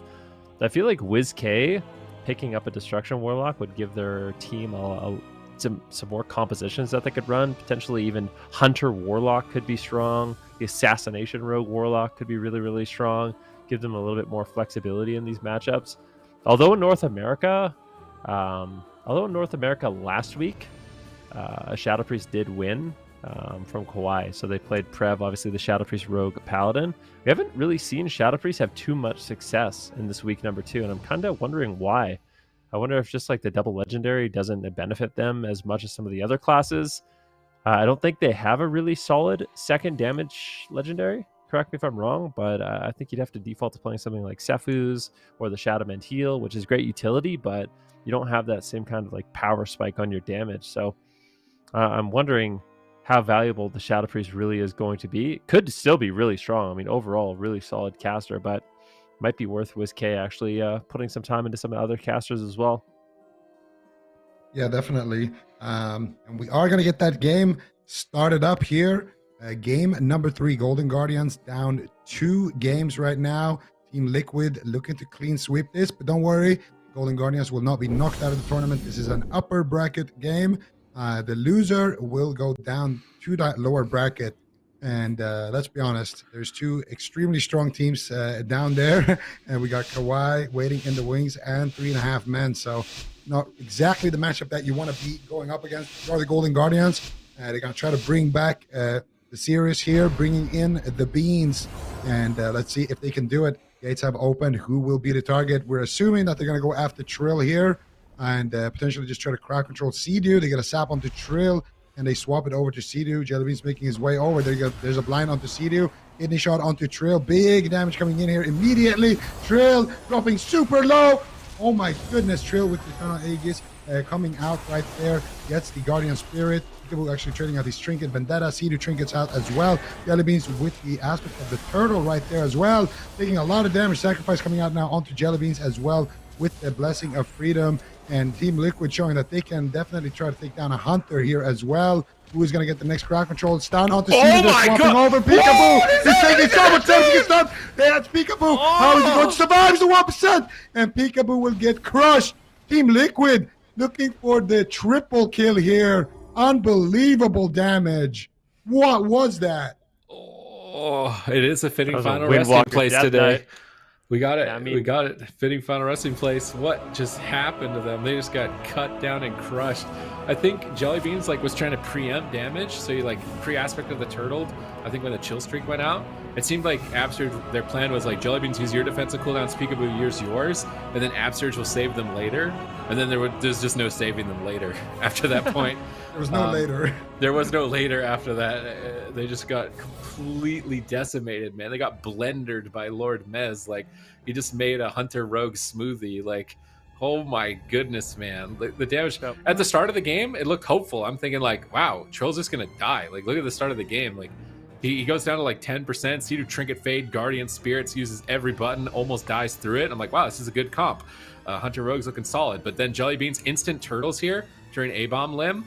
Peekaboo instant evasion cloaks to try and tank it. And they're okay, is their go over? I guess so. I'll go back in. Wait, it's not over. I need to get out of here. All right, Jellybeans, I'm trying to get away from it, man. I can't get away from it. They're all over me. What am I going to do? Okay, now we recovered. I think we're good now. Are we going to go in for... We're going after Sea-Doo? Okay, let's do that. Oh, this is a bad idea. Oh, we're all dead. Dragon.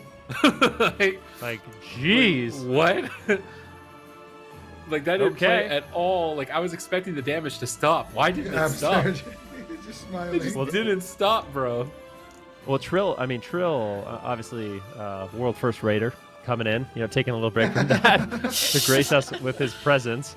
But the builds that they're playing, Trill's playing the Kyrian Windwalker monk, so that Weapons of Order is it lasts quite a while. You have the double Zwen from the double legendary, so during that moment when he wants to go, his damage is through the roof.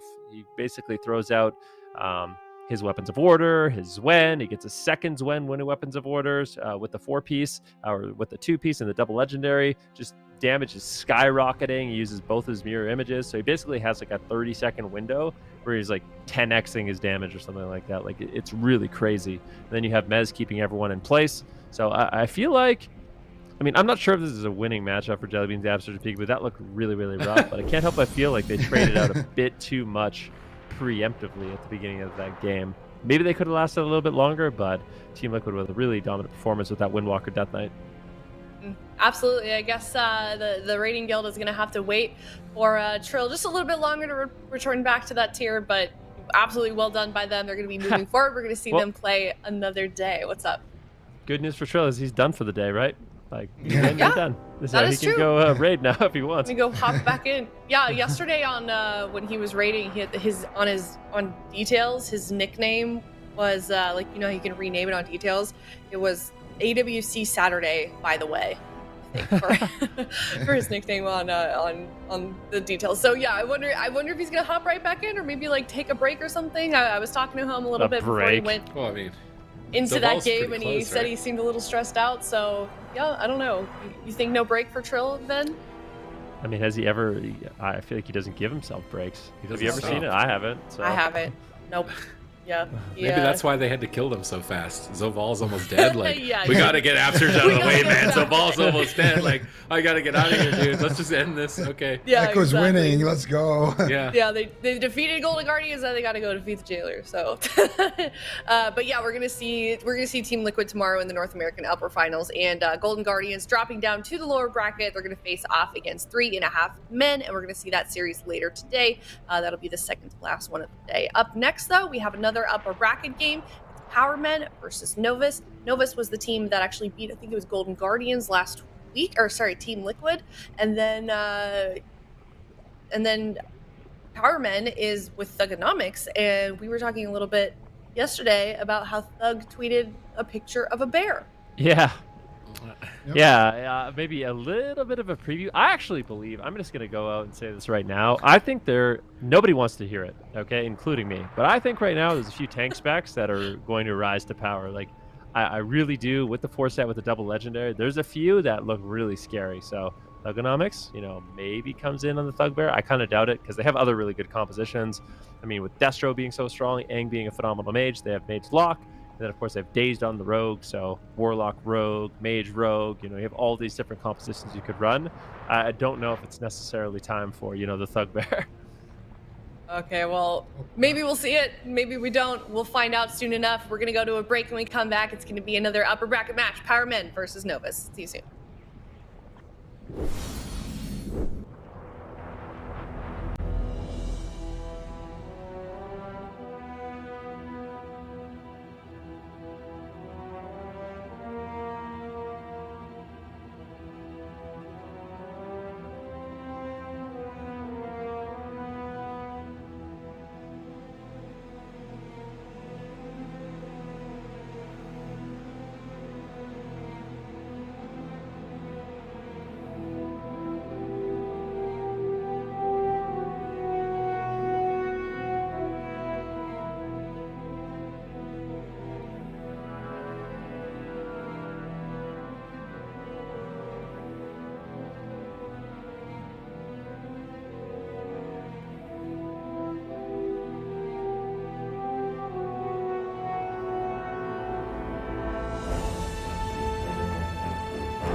Welcome back, everyone. If you're just now tuning in, we just finished up an upper bracket round. Team Liquid versus Golden Guardians. Team Liquid did take that victory, but it's upper bracket, so we're going to see Golden Guardians fight another day, and that's going to be later today against 3.5 men. But we have one more upper bracket series before the day ends, and it's going to be Power Men versus Novus. You haven't yet seen Power Men play yet this season, Zico, but Novus, we know how they performed last weekend. So what are your thoughts on this matchup? I think there's going to be some pretty fast-paced games here. Power Men, this is a team, you love to see these guys. There's a lot of experience on this team. Thugonomics, one of the longest-standing competitors in the game. He's been, we like to call him, the OG Destro Warlock. He's been here at this point for decades. And of course, the rest of his team, we've seen Aang kind of jumping in for Charlotte's Phoenix at the end of last year. Had a nice run. And Dazed and Tuna, I don't think we've seen them too much here in the AWC. And of course, we did see Novus, kind of the newcomers coming in that last week. playing that RMP. So I think we're going to see either a Rogue Mage mirror, or we might see a Destrolock Mage versus Rogue Mage, or actually maybe I think we're going to see a Warlock Rogue versus Rogue Mage. That's what I would have to guess, but anything is possible with the ergonomics and the power man, and it is going to be a Warlock Rogue versus Rogue Mage. So a little point there. Did you cheat? I did not cheat, Super T's, okay? This is cheated many times in the past. So I'm just making sure. You guys are just jealous because I got this one right. Okay? Maybe. I'm not jealous. I don't cheat. Right. Just making sure, you know, it's all You're legit. not. Stickers are on the line. So make sure everything is in order. But, yeah, Thugonomic's going to be playing Necrolord. Correct me if I'm wrong, but I feel like a lot of the European Warlocks were playing Night Fae, weren't they? Depends on the matchup. I think most of them are playing Necro into RMP, but they're playing like Night Fae with double caster as well. You're just getting like a little bit of an extra stat boost, as Decimating Bolt is just going to be an extra threat, so and an extra thing you can cast when you're interrupted. Looks like they're setting up early crowd control though, with Whaler and a Chastise. Triple Shadow Fury out from Thugonomics. Incinerate's already getting blasted in. Dopamine under fire. Double Mortal Coil. Domination so far from the Power Men in these initial stages. They're just unrelentless. Pressure coming out right now. Thugonomics free casting in the back line.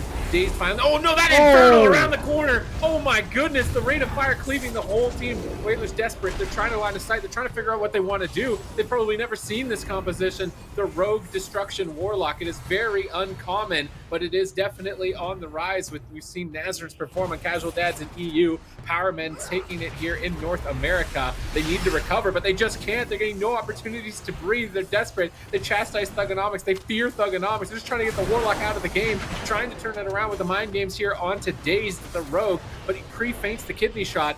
He's going to pop the Cloak of Shadows, continue after Dopamine. Mortal Coil, Fear Spam out from Thugonomics, trying to get crowd control, not finding it on the healer. Tuna sitting through a big chain, Dazed can't connect. Vendetta coming up soon. Blind is available. That's going to be a big power moment here for the Power Men. Yeah, let's see if they can do it. I mean, Thugonomics right now still trying to just get an angle. I think Novus at this point is, they're afraid. Like, let's be honest. They're hiding, they're running. But I feel like this is their moment to maybe get aggressive, where Thug doesn't have his Infernals and he doesn't have the Dark Soul. However, let's see what Palomar can do. He's currently caught into a Dismantle. Hasn't really been able to get a setup in quite some time. Now gets Chastise. So still just getting crowd control. Really unfortunate. Now getting a Dispel. Still trying to find his target, but just can't. Now Kidney Shot on Dazed. Big potential swap, but Tuna is there. Carmen looking good. Big Chaos Bolts on Dopamine once again. He gets swapped too on his Combustion. Big Kidney Shot, but that gets shut down. Beautiful grip coming in from Whaler to save Dopamine, but Thugonomics definitely punishing him. If you are on the open, Thugonomics is going to punish you and force you to run away and hide. There's so much pressure coming out from the Power Men at this point. You know, even like when you're a mage and you're popping your Combustion and you're trying to get aggressive and you get gripped back to the pillar, that's one of the worst feelings that can happen to you, or that you can have in a match. But it was necessary. And Dopamine will at least survive. Nice preemptive alter time here from Dopamine. And did they purge it though? It looks like they did. Vendetta gets popped out here onto Dopamine. Big damage coming out with Thugonomics as well. On the flip side, taking decent amount of damage here as well from Palomar. But it looks like Palomar is running out of steam, going back to his team here on the pillar. RMP, just waiting for those DRs to come back, just waiting to reset a little bit. Palomar doesn't want to stay on the same pillar as the rest of his team, so he can get that restuff potentially. Dazed already. Getting that restuff on the other side of the map, and potentially going to go after Palomar here, waiting for Palomar to strike, and then Dazed is going to strike onto him. Shadowy Duel, it looks like, was committed there with that Shadow Blades from Palomar. Big damage coming in onto Thug, but doesn't look like they actually forced anything onto Thug. Dopamine now going to be the target. Chaos Bot from Thugonomics, big hit coming in onto Dopamine, and once again he's going to get that Ray of Hope with that Guardian Spirit. Should bring him back to full HP there from Whaler, but they swap over to Palomar. Infernals are out as well. Blind onto Tuna. No Trinket onto Whaler, though he's getting swapped to as well. Thugonomics right now is having a field day, and Whaler could potentially just go down here if Thug can get anything. He's stuck in a Kidney Shot, however. Full sap onto Ring of Frost. Thug loading up the Chaos Balls. Here we go. Who's going to be the target? Dopamine takes a big hit right there, but he will duck for cover behind the pillar and survive for now. All right, they're just pinned at the pillar right now. Full control to the side of the Power Men. Can Novus turn this around. Decimating Bolt. These incinerates are going to be massive. 1 incinerate, 2 incinerates. Dopamine blinks out of line of sight. Ducks for cover. Dazed is stunned up in a smoke bomb, trying to go for a kill here. But Tuna ducks into the bomb, clutches out a heal here. Is it going to be enough? They soak the resonators. They might proc the Guardian Spirit. So much damage coming out of Novus here with that Shadow Blades. Did they proc the Guardian Spirit is what I want to see here. Chaos Bolt's lobbed out onto Whaler by Thugonomics. They didn't proc it. Fortunately here for Tuna, he's going to have that up in a minute, but nothing for a few more seconds. They're setting up on Palomar. They grip Palomar back behind the pillar, trying to recover. Chaos Bolt's flying through, stun over onto Dazed. He pre-Aegises this stun. Dopamine's in a fear. There's no way Dazed should be going down in this position with that nicely timed Aegis. He's still just keeping up his poisons, keeping up his bleeds on multiple targets, trying to keep the pressure going for the team. I like that he's playing a Necrolord Assassination Rogue, getting that bone spike spread pressure rather than focusing on a single target. It's overwhelming them at the moment. Infernals are coming in hot. Dopamine down to 10%, almost going down. Palomar is disarmed as they're moving forward, trying to proc more Infernals with those Rain of Fires. The Thugonomics going to find a target. Tuna, I think, wants to try and drink in the backline. Palomar's chasing them. Could get a sap here if they're not careful. He's going to cheap shot. Tuna pre-Holy Wards, fears Palomar away. Dopamine gets spell locked on a Polymorph. He's trying to get back to the pillar. Caught in midfield by a double Mortal Coil. Thugonomics setting up for a fear. Gets step kidneyed by Palomar. Shut down on it. Whaler's trying to turn it around, but he can't. He needs to heal Dopamine. Dopamine under fire by Dazed. Thugonomics tearing in as well. Has to blink back behind the pillar. Tuna could get a drink here in this position. Maybe just win the game. They're going to get an ice block from Dopamine. The only thing that's not in the Powerman's favor right now is their mana. Yep. Yeah, but it's pretty even. I mean, Tuna's a little bit behind, but still, I mean, Whaler's not doing so hot himself. And this one is actually going to regen Tuna a little bit ahead, but Dazed at the same time. Force the Tuna's Trinket, and the Cloak of Shadows. Big damage there by Novus. Beautiful setup, and now Dazed is going to be vulnerable. However, he's playing that cheap death, so a little bit of a lifeline on that Necrolord as well. Dazed has the full blind available, but not really too many openings. Might be able to get the trinket from Whaler if he decides to commit that. Dark Soul available for Thugonomics. He can find a good opportunity, a good moment to pull it off. I mean, we've got the Infernos, we've got the Dark Soul. Dampening has ramped up. Whaler's out of mana. I feel like this could just be a triple kill if Thugonomics can actually cast in this situation. It's one of the only Destro Warlocks not using that new trinket. By the way, whoa! What the? Okay. That wasn't even Dark Soul. That wasn't even Dark Soul. That's you think Thugonomics sees Dark Soul, bro? Apparently not. I mean, that one shot was crazy. I do believe that was a Chaos Bolt into an Infernal, into an instant Chaos Bolt. And yeah, that's the kind of one-shots we've been seeing all weekend long by Destruction Warlocks and Thugonomics. I mean, this guy is probably, I mean, like when I say old, I mean it in a very respectful way. He's the oldest, wisest. Why does it sound more disrespectful when you say I don't know. I mean, I was competing against the Thugonomics in tournaments. I mean, that says something. Though. This guy's been around on the Destruction Warlock, holding it down for a long time. It's really cool to see him still on the spec and doing such a great job at it. Yeah, Thugonomics been around for centuries at this point. No, I'm just kidding. Thugonomics, though, for real, has a lot of experience, and the cool thing about Thug as well is that he's typically been that guy who plays Destro, even when it's not that great. So he's definitely going to be happy to see Destro right now performing so well in EU and as well here in North America. We've seen a lot of Destruction Warlocks coming out, and of course, the first game here by the Powerman in the upper bracket is gonna be won at the back of one of those big Chaos Bolts, and we're gonna see exactly how he set those up here. It wasn't even Dark Soul. I think you were right. There's a Decimating Bolt. Here's the Incinerate spam doing plenty of damage, forcing out the Guardian Spirit, and then here Infernal gets called in. He gets feared, and he actually trinkets out of that one. Here we go. Don't Chaos blink. Bolt, 1, 2, and then insta Chaos Bolt. What is that damage? I want to watch that again. Can we watch that in slow motion in the last 10 seconds? He actually had Dark Soul and didn't even use it. I didn't even see the Chaos Bolt that was in the air though. He was just 2 casted Chaos Bolts. I swear he died to the second one. He died to it the was second. It was a double. Yeah, it was a Chaos Bolt cast. I think he casted one on the Mage, and then he swapped one to the Rogue and double bolted the Rogue. Yeah. So he cast one on the Mage, cast one on the Rogue, and then Infernal insta Chaos Bolt, one shot. Goodbye, Palomar. And yeah, we'll see it again. Perfect. See it again. Nice. Just staring at Palomar. We have the technology. Just look at Palomar. just stare at his character. Stare at his health bar. Because I'm trying to do the quick math on this. Because I can't believe he's dead right now. If he had Dark Soul, I'd believe it, but he didn't Dark Soul, so I'm still just like in disbelief that he killed him here. So Thugonomics is just fishing for his Decimating Bolt here, wants to get those Incinerates to soften up Polymorph for some Chaos Bolts later on. Like his Infernal's coming up. He really wants to line up that Infernal, and that's actually what secures the kill, is that Infernal stun, I'm pretty sure. That's coming up in 6 seconds, so it's like T-5 seconds till blast off, and Thugonomics lets it rip. All right, Thugonomics, I'm watching this. This is in slow motion. He stuns him at like his 80%. He gets behind the pillar, and he's like, oh, I'm fine now. I can play the game, right? And they're going to run out here. Chaos Bolt, straight to the face. Mage. And it's on the Mage. And then the second one is on Palomar. He's 50%. Like, what? I think that had to be an instant Chaos Bolt.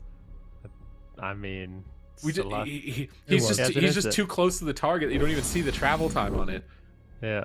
There's no way. Like, that was way too chunky. That was no Dark Soul. Yeah, all right. He procced an Infernal there at the end as well, just for good measure. Yeah, just in case it wasn't enough, damn. We're going to Hook Point, small map. I don't even know if I necessarily think this is better for Novus. I wonder if they switch it up. If they go... Whether they weren't playing Assassination last game, so maybe they play Assassination this game instead. Try to punish Thugonomics a little bit more with those really scary Vendetta and Kidneys. And I mean, their setups are getting disrupted quite a bit. And it seems... pardon me.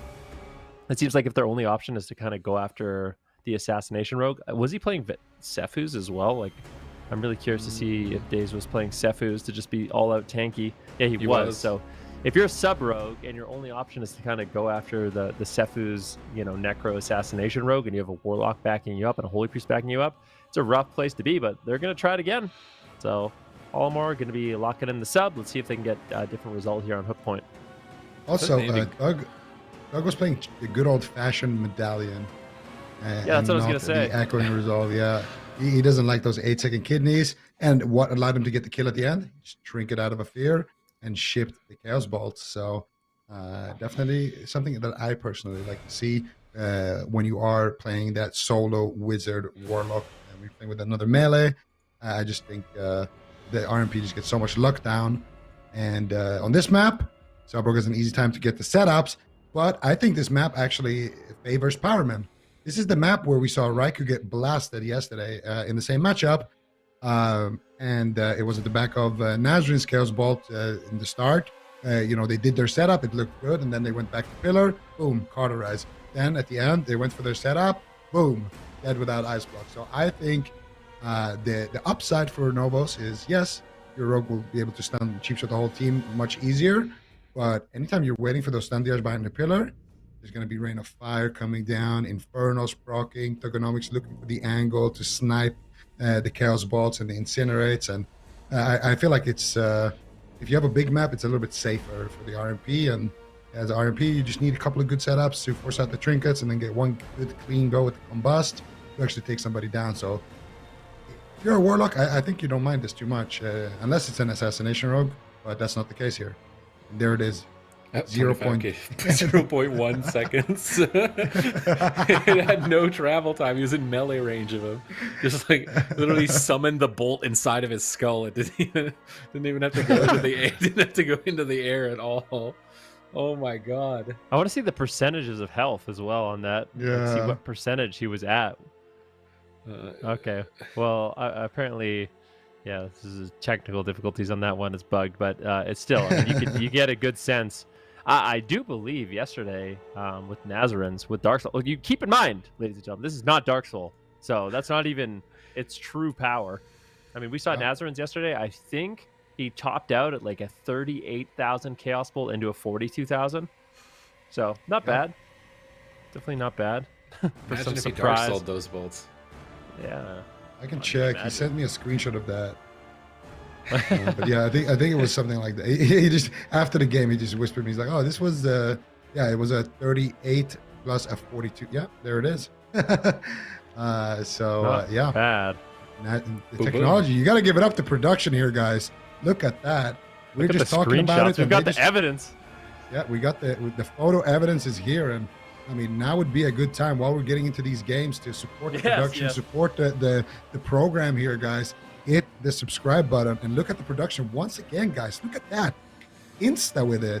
just sub, hit the bell, and tomorrow's Championship Sunday, gonna have that notification letting you know when the games are live, and we still got plenty of more games to go today as well. And of course, we got this game here between Powerman versus Novus, explosive matchup, Rogue Lock versus Rogue Mage here, upper bracket game. Loser goes out to face KAWHI in that lower bracket.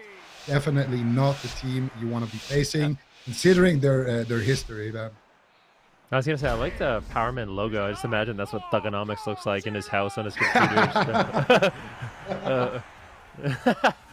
Yeah, absolute, like, just insane destruction warlock here. Thugonomics with his beautiful transmog as well.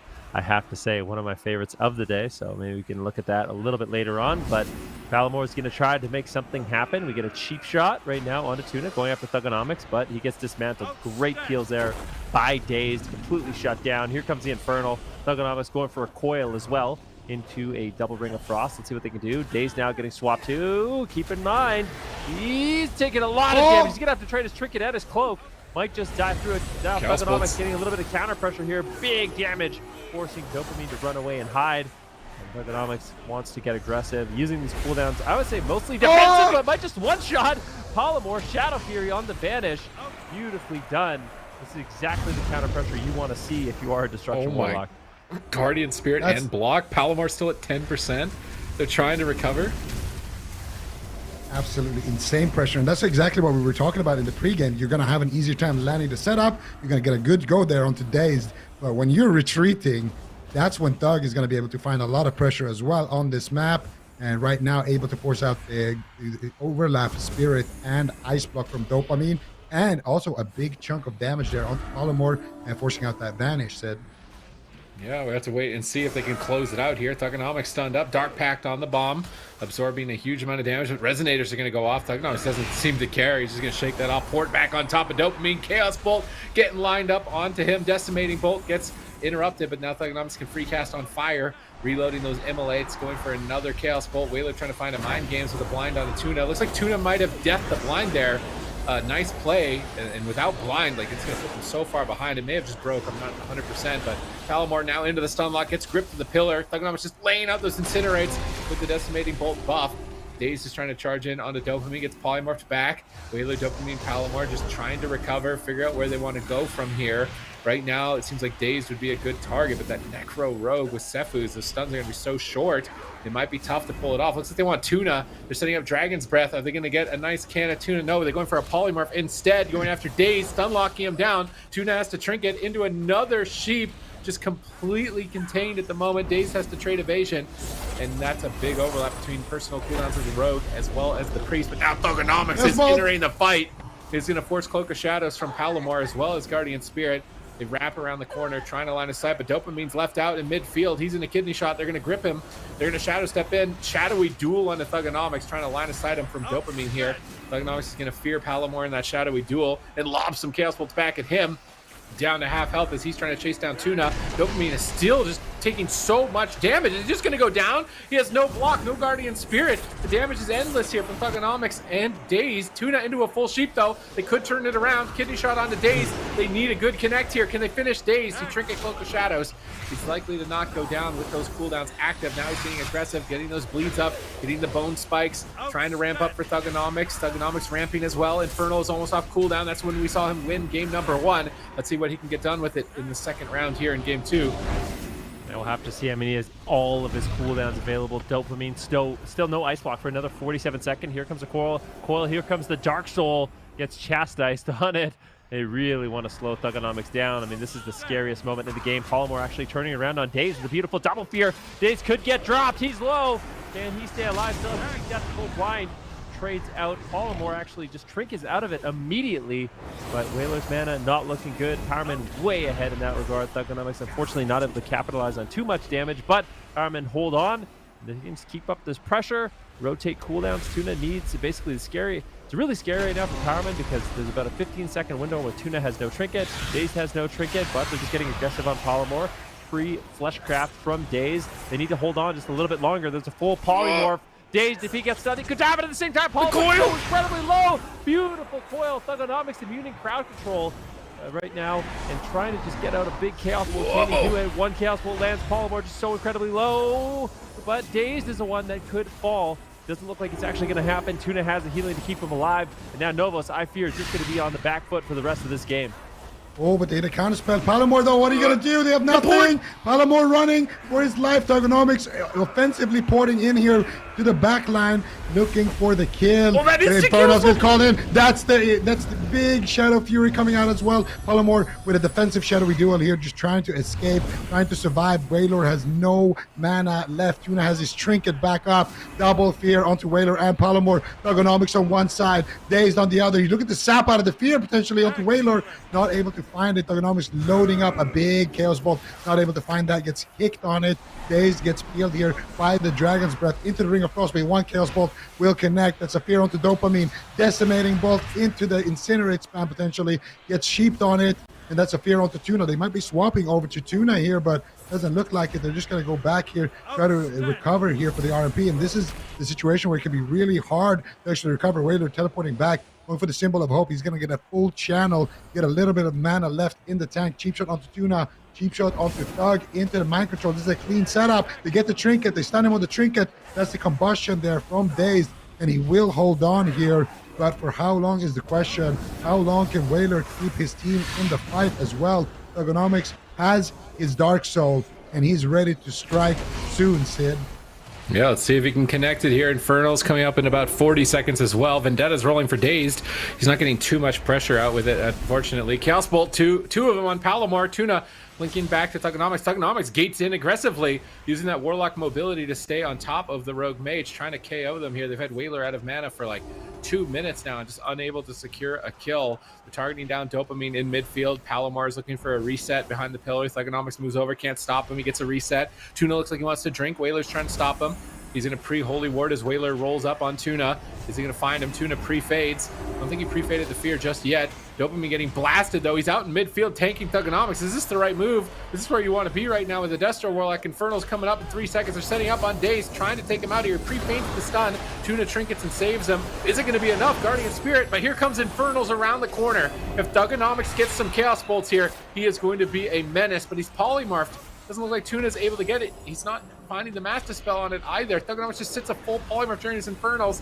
When is he going to be able to connect here? Rain of Fire's coming down. Instant Chaos Bolt. Big damage. Dopamine procs. He almost gets taken out. Decimating Bolt in the sky. Shadow Fury on the whole team. Tokenomics raining down fire and brimstone to finish game number 2. Chaos Bolts are incoming. Palomor's the target. Gets counterspelled on the second follow-up. Tokenomics fishing for another one. Not able to find it. They are getting just ravaged and destroyed right now. Dazed is rolling up in stealth. Has Blind. Has Vendetta. Dazed is a serious threat right now.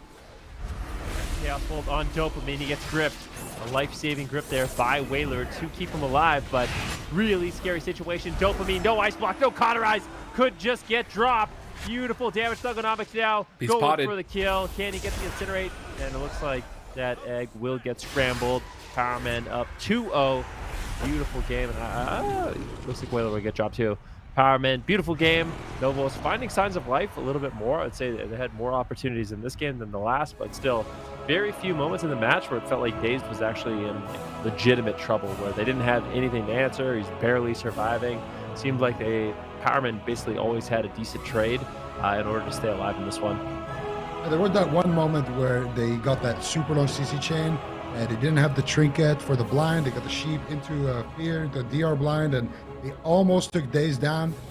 But aside from that one moment, it was just a Powerman show.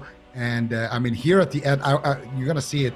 Dopamine, he exits his ice block into an infernal stun proc.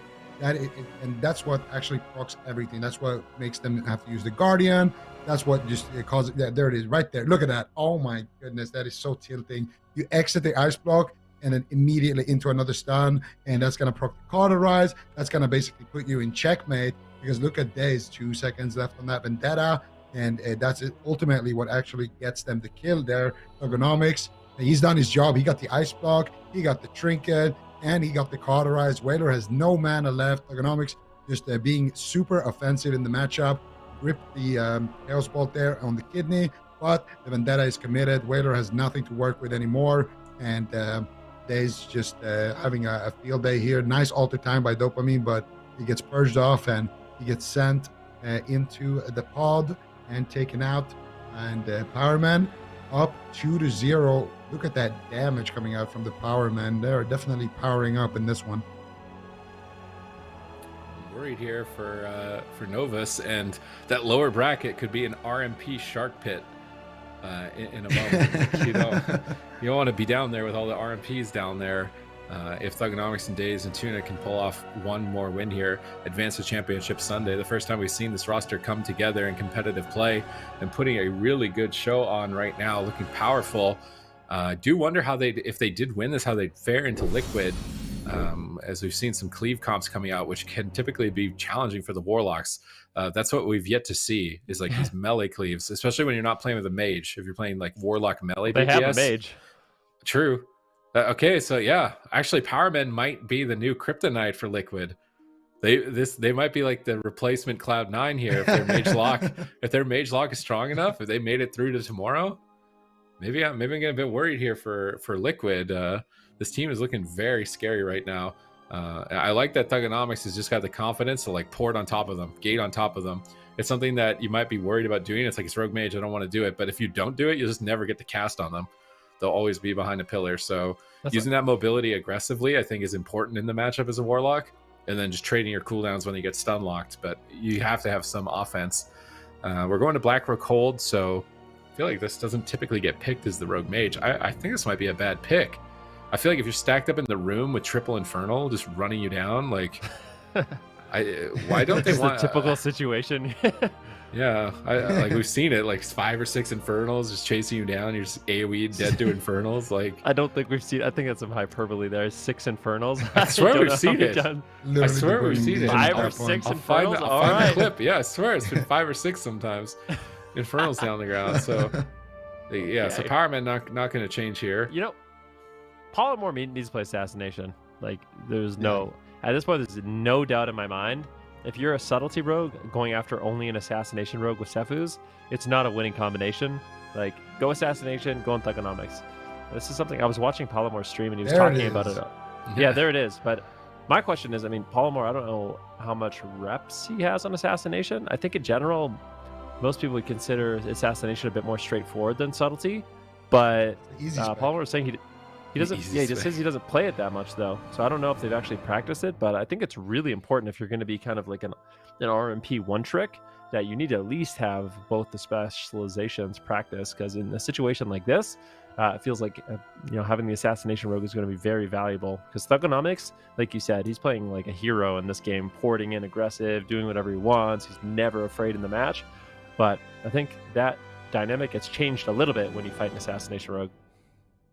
Absolutely, and I think Thugonomics is, instead of running in, he's going to be running away a lot more if he's dealing with that Assassination rogue. So I'm happy to see them make the swap. And I want to quickly shout out Dopamine as well. He actually made some really, really dope plays in that last game, getting some nice blink sheeps. And a lot of the time, actually, we even saw it on the first kill replay. That fear that Thug trinketed was a Nether Ward Reflect fear. So a lot of the time, Thug is using his Nether Ward to cast a fear on the mage, and at the last second of the cast, he just spell steals it and fears Thugonomics. It happened at one point in the match. He actually got a sheep with a double blink, and then Thug tried to fear him because he doesn't have a blink, and then he just reflected the fear as well, and basically solo cross CC'd the entire team. So he definitely made some big plays there for his team. Hopefully, he can keep that up and keep his head in the game, because he's going to need to do it now. Unless he wants to go down to that lower bracket, we already know what's waiting down there. So definitely not the team that you want to be facing. So for Novus, they're going to have another shot at it here against the Powermen, and let's see what they can do. I have to hope Assassination is enough to take down Thugonomics back on the Destruction Warlock throne, looking to assert dominance. They do start the fight immediately on Thugonomics.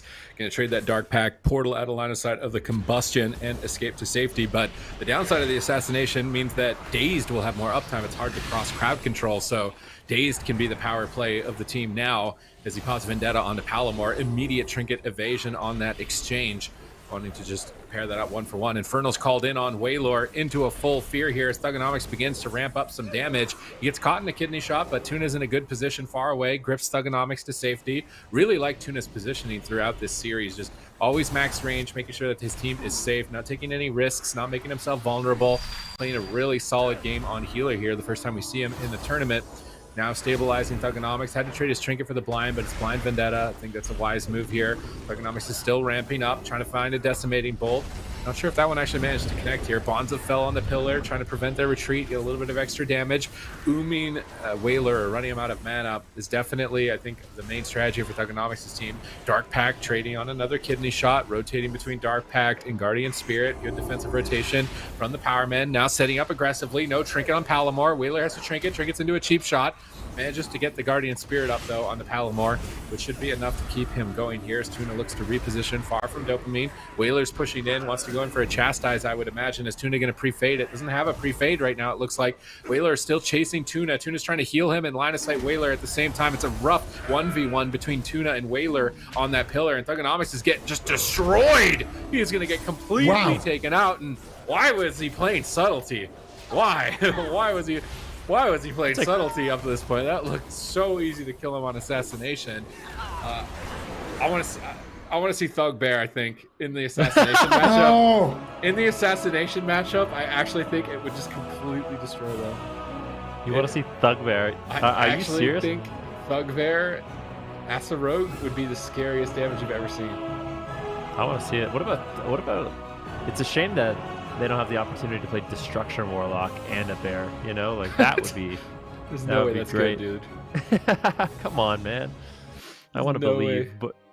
But yeah, this is what I was talking about. I mean, Thugonomics against the Subtlety Rogue, he's not afraid at all. But now, going up against an Assassination Rogue, if Palomar could just connect a Kidney Shot and a Shiv, it's basically the scariest thing ever for Thugonomics. So consistently, every 25 seconds, the Kidney Shot with the Shiv is going to put out massive amounts of pressure on the Thugonomics. It's going to reduce the incoming healing quite a bit from Tuna in the match.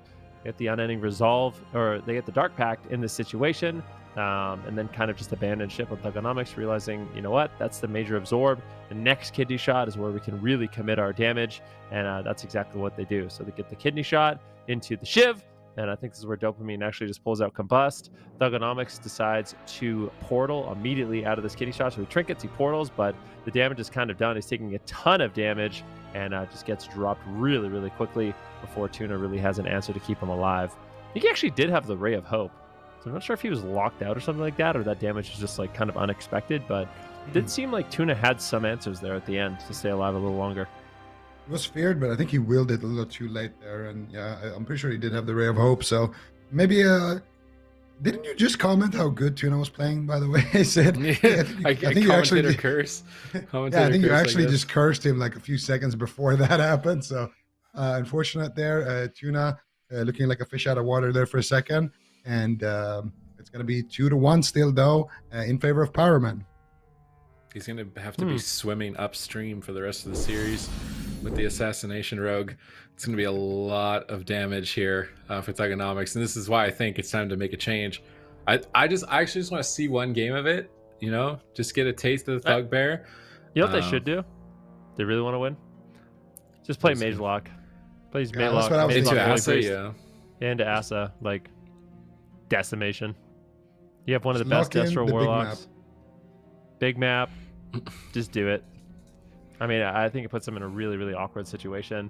I personally don't mind that map. When I play Mage Lock, I love that matchup against the Assassination Rogue. Subtlety, much more annoying, but against the Assassination Rogue, their mobility is kind of limited, and as long as you can deny the kidney shots, you're going to pull out way ahead in a trade. And I think if Powerman kind of revealed that they can play that Mage Lock, it would be big, because I think so far, I don't know. We definitely haven't seen it on broadcast. I don't know if we saw it in the open bracket, but I know they played a lot of kind of Rogue Mage Druid, Rogue Mage Priest, as well as this Warlock Rogue. So I wonder if Aang and Thugonomics have the capability of kind of teaming up, because I think it would be a really powerful composition for them, especially in a situation like this.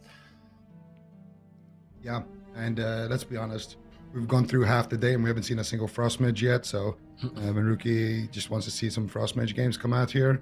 A little Deathborn action maybe, a little some crits. We saw you know, Maybe. some big numbers yesterday in We Europe. saw enough and yesterday that I'm like, I'm happy enough, you know? You're good. You're good for this weekend. Yeah, I'm Hit good for the quota. weekend. Yeah, exactly. What about some boomkins? I want some Yeah, let's see a boomkins. boomkin. I think we're gonna see a guardian before we see a boomkin. I actually think it's gonna happen. Like You if know, this- it's a really good composition. Okay, well, interesting. Maybe they feel like they did just kind of throw that last game. It's a really good composition though that we don't see in tournaments, even though it's so good. Is Boomkin DH? I feel like that's a good comp. There's But we only don't one ever see it. team that Have even we seen a names it. single DH yet? I don't think we have. I don't No think demon so. hunters, no boomkins. Aw. Savage. So there could be some more surprises waiting in the wings. Tren, he went on a vacation and he hasn't come back yet in months. So who knows at this point if we're gonna see? No, actually, I swear. Yeah, I know, He just but like, he just pieced out to Dubai. I actually messaged him. I was like, bro, Tren, like, did you just move to Dubai or are you coming back home soon? Like, we need you in the AWC, bro. There's no demon hunters. Yeah, he's looking like he's enjoying life. However, we're gonna see now if Powermen are enjoying their life and Thugonomics, because in that last game looked a little rough. Game and number 4 is live. All right, not switching any composition here. Can Thugonomics stay alive on the big map? Daze is going straight for dopamine. Pre-alter times the kidney shot. He's going to go right back to full health. Catches a mortal coil though right after it. Damage isn't stopping. Ice block is going to be forced. Daze solo forcing that chaos bolts are flying in. He cancels the block. Trying to get in here. Trying to get some a turnaround, but he's so low at health. Still is on match point. Pressure is on Novus to perform here. If they lose any game, they're going to be sent down to that lower bracket, shark-infested waters, with first place and second place from the tournament last week already down there waiting in the wings for them. And the Powermen just close this out. Blind over onto Tuna. Novus not getting anything from the blind though. They're trying to walk over to Thugonomics now. Kidney shot, polymorph, chastise follow-up. Dark Pact going to trade for Thugonomics. Unending resolve as well for the Vendetta. Is he going to die to this through his unending resolve? Infernal procs, massive chaos bolt damage, no ice block available at match point, getting blasted, barely able to blink back here, trading some, no, it might not matter, it doesn't look like it matters, they're gonna proc his cauterize through every single cooldown, they got everything. Dopamine is a sitting duck. Thugonomics stunned up, Palomar trying to pull off a miracle kill onto Thugonomics. Tuna jumps into that smoke bomb, Ray of Hope connects on the Thugonomics, pausing the damage, allowing him to stabilize. Another kidney shot, incinerates, melting dopamine chaos bolts in the sky. He blinks behind the pillar, trying to avoid them. Dazed gets Dragon's Breath away, but Thugonomics is right on top of him. Gonna gate away, actually, not wanting to get stunned on the whole team here, but now caught in a kidney shot. Not many defensive cooldowns, gets gripped on the kidney, but here comes Mind Games. Chastise, double fear, wills out of that instantly. Not gonna repeat that same mistake of the last game. Fleshcraft gets channeled. Thugonomics begins to restabilize, but it's shaky for both sides. I feel like Dopamine, he's the only, like, one of the only mages we've seen in a matchup like this that isn't just playing Blink Stun. So I feel like Powerman kind of realized that, and they're able to punish. I mean, when he doesn't have a trinket, he doesn't have Ice Block, he doesn't have Cauterize, Vendetta is devastating. I mean, Dazed has it rotating back up in around 30 seconds. We got Dark Soul in 40 seconds. That's a lot of damage that I feel like Novus doesn't really have an answer for. So they're going to have to get aggressive here, try to keep him on the back foot. But here's a big kidney shot on Dopamine. Polymorph coming back in order to defend, but Dopamine just rotting down. Mortal Coil comes in. Tuna looking to get aggressive with the fear. Dopamine just pops this combustion, trying to get some damage rolling, just the tail end of it. But still, there's no cooldowns for quite some time. Ray of Hope's going to drop in. Big Chaos Bolt from Thugonomics. Dopamine's still just running. He's hiding, but Vendetta is rolling. Dopamine, how are you going to live this one? Dark Soul in 14 seconds as well. So even if he weathers this storm, there's a hurricane coming, and his name is Thugonomics. And I just don't know if Dopamine's going to be able to survive. At the same time, Thugonomics getting absolutely destroyed by Polymorph. Really just rip it in. Tuna has to keep him up, but there's no defensive cooldowns. Thugonomics wants to get there. This is his Aegis. He's just so low. Polymorph doing devastating damage. Dismantled by Dazed, counter dismantled by Polymorph. Blind on Whaler. Both teams getting aggressive. Thugonomics finally in a position to get some damage, but Dopamine playing very defensive, not giving Thugonomics any options to get damage out. Yeah, and Dopamine has that trinket back up. Ice Block is rotating back up as well, so surviving that Vendetta right there was very key for him. He's gonna have that trinket for that next kidney Vendetta potentially, and it's gonna be Thug most likely, who could go down here. What is he going to do here? Thug just porting out. And Polymore has his Vendetta in 20 seconds. Setup coming out onto Polymore. Actually, they're going to swap it out. Big damage coming in. That's going to be the Ray of Hope here coming out onto Polymore. He gets gripped back to safety. Should be a positive Ray right there for him. And once again, looks like Novus are going to be able to weather the storm, kind of survive here. But that big damage hit is available for both Dazed and Thugonomics on the opposite side here. Who are they going to go after? Here comes Dopamine. Actually, 3 Aegis. I do believe. No, it did not. It's massive damage. He's going to shrink it. That's and it. He's just dead. He did a nice blow as the well. pod. And the pod, can they keep it alive? That is the big question. Here onto Whaler. Whaler's trying to keep it alive. There's the powered shield. It might keep it alive. Shadow Fury from Thugonomics. And Dopamine comes back to life. Grows back here in the garden of Ashamain. Fitting here for the Night Fae Fire Mage, but now Thugonomics is on the back foot, could be going down. I can't believe they managed to keep that pod alive. Mind Games incoming on Thugonomics. Did he nether ward it successfully? Doesn't look like it.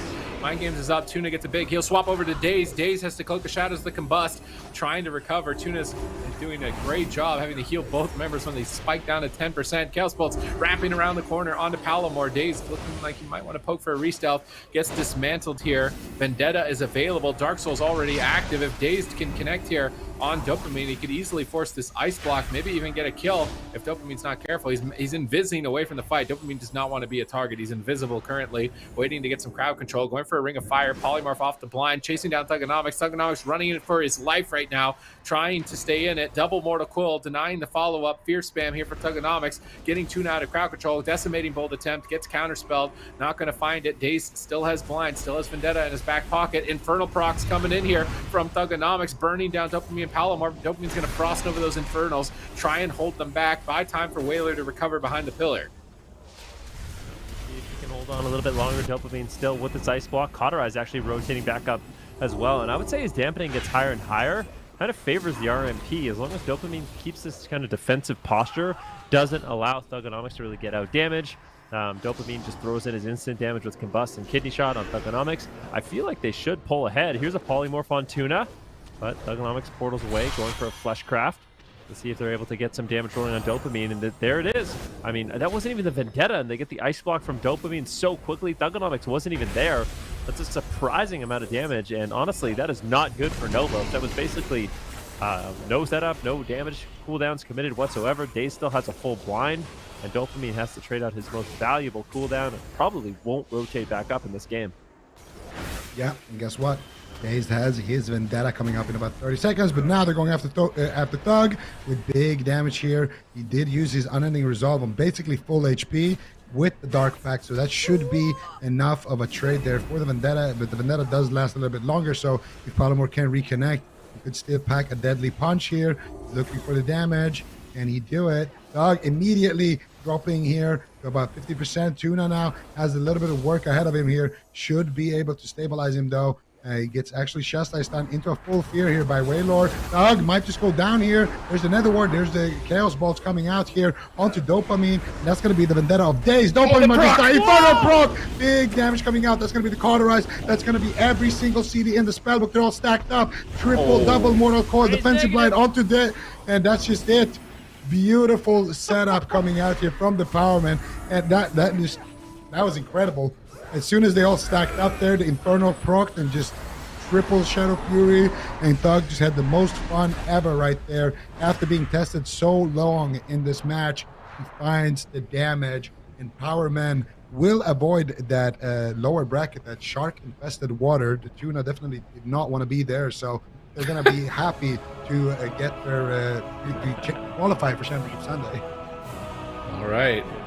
I'm excited for this replay. You know, sometimes... Sorry, go ahead. Sometimes the replay, there's not a lot going on, but in this replay, like, I've never seen a moment like that. I feel like Warlock is really getting a shot here in 9.2. The double legendaries with the 4-set bonuses, calling in Infernals, ramping up these instant casts, calling in these little purple guys to just rain terror from the skies. Like, it was insane pressure from Thugonomics, preloading these decimating bolts, baiting cooldowns with the incinerates. Like, you got a lot of opportunities here. Thugonomics and the Powerman did a great job of avoiding the fight when they needed to as well, making really good cooldown trades. didn't commentator curse Tuna this time around, I think, unlike the last game. But I just want those final moments, man. I'm literally just waiting for. Is it right this here? Grip where was the worst thing proc, in the game. proc, Infernal Stun, Shadow Fury, proc, Shadow Fury, instant Chaos Bolt, coil the whole team, set up another Chaos Bolt, cleave them down. Like, Dazed is blinded right now. Dazed isn't even doing anything. Dazed is just walking around in a daze while Thugonomics just kills everyone. Whaler, his name right there. I like going into what I was gonna say when we were talking over each other is I feel like Dopamine made a big mistake by blinking in the open, but what actually happened is Whaler gripped him to his death. Like, Dopamine was at a pillar. He was about to be on vacation behind the pillar, chilling hard, but instead he gets gripped into the open, met with 17 Chaos Bolts, instant Infernal procs, double Mortal Coil. I feel like the level of regret with that that grip is definitely high with how that played out.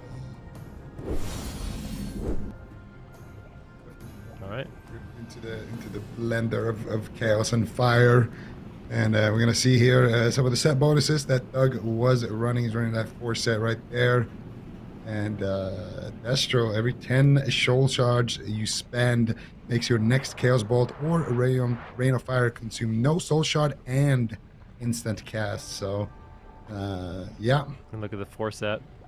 Yeah, the 4-set as well. When Chaos Bolt or Rain of Fire consumes a charge of a Ritual of Ruin, you summon a Blasphemy for 8 seconds, and that's those purple little guys that came through there at the end. Definitely can be the MVPs in a lot of these matches. We saw it on Hook Point. Unfortunately for Dopamine, he exited his block into a Blasphemy, and this time around he got gripped into what looked like not a great situation. Oh yeah, I would agree with that. So they're gonna drop down to that lower bracket, and they've got to face another difficult team. It's gonna be the last match of the day, Novus versus KAWHI. Zico, do you think it's gonna be a similar situation? I think it's gonna be tough for Novus, to be honest. But I'm wondering what KAWHI actually will run here. They have a couple of options. Last time around, we saw them run Shadow Priest, Rogue, and Paladin. Maybe we'll see that again. They've looked solid on that. And, I mean, 3.5 men couldn't take them down with that comp. And now that comp potentially being a little bit stronger as well. Powerman's definitely, Novus definitely going to have their hands full with that one. Yeah, for sure. Speaking of 3.5 men, that is going to be the match that we've got coming up here. It's an elimination round. We're heading to the lower bracket. It's Golden Guardians versus 3.5 men coming up next. And then the last match of the day, like I said, Novus versus KAWHI, another lower bracket match. So we're eliminating 2 more teams before we head to the end of the day. We're going to head to a break soon, and then it's going to be Golden Guardians versus 3.5 men up next. We'll be right back.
Welcome back, everyone. We are down in the lower bracket. We're going to be eliminating a team at the end of the series. It's Golden Guardians versus 3.5 Men. We saw 3.5 Men win their series earlier today against UNITAS. They got knocked out, and Golden Guardians dropped down here to the lower bracket on behalf of Team Liquid. Now they're facing off against each other in an elimination round.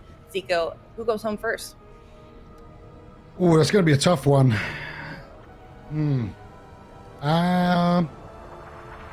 I'm going to go with the Golden Guardians. They're going home. Oh, goodness. Any particular reason why? Yeah.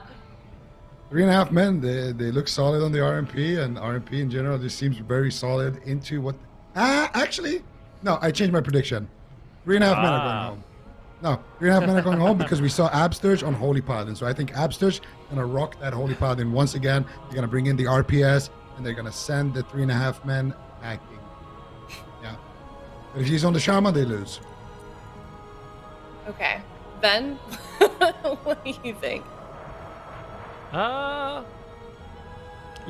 I think I agree with Zico. I feel like Golden Guardians, they kind of realized after seeing what happened with KAWHI last week, what compositions they should be focusing on, especially if RMP is going to be super meta. So I think that's one of the reasons why Absturge in a big way has kind of stepped up on that Holy Paladin. So I think if he plays a good game, Golden Guardians can kind of shake off that last loss.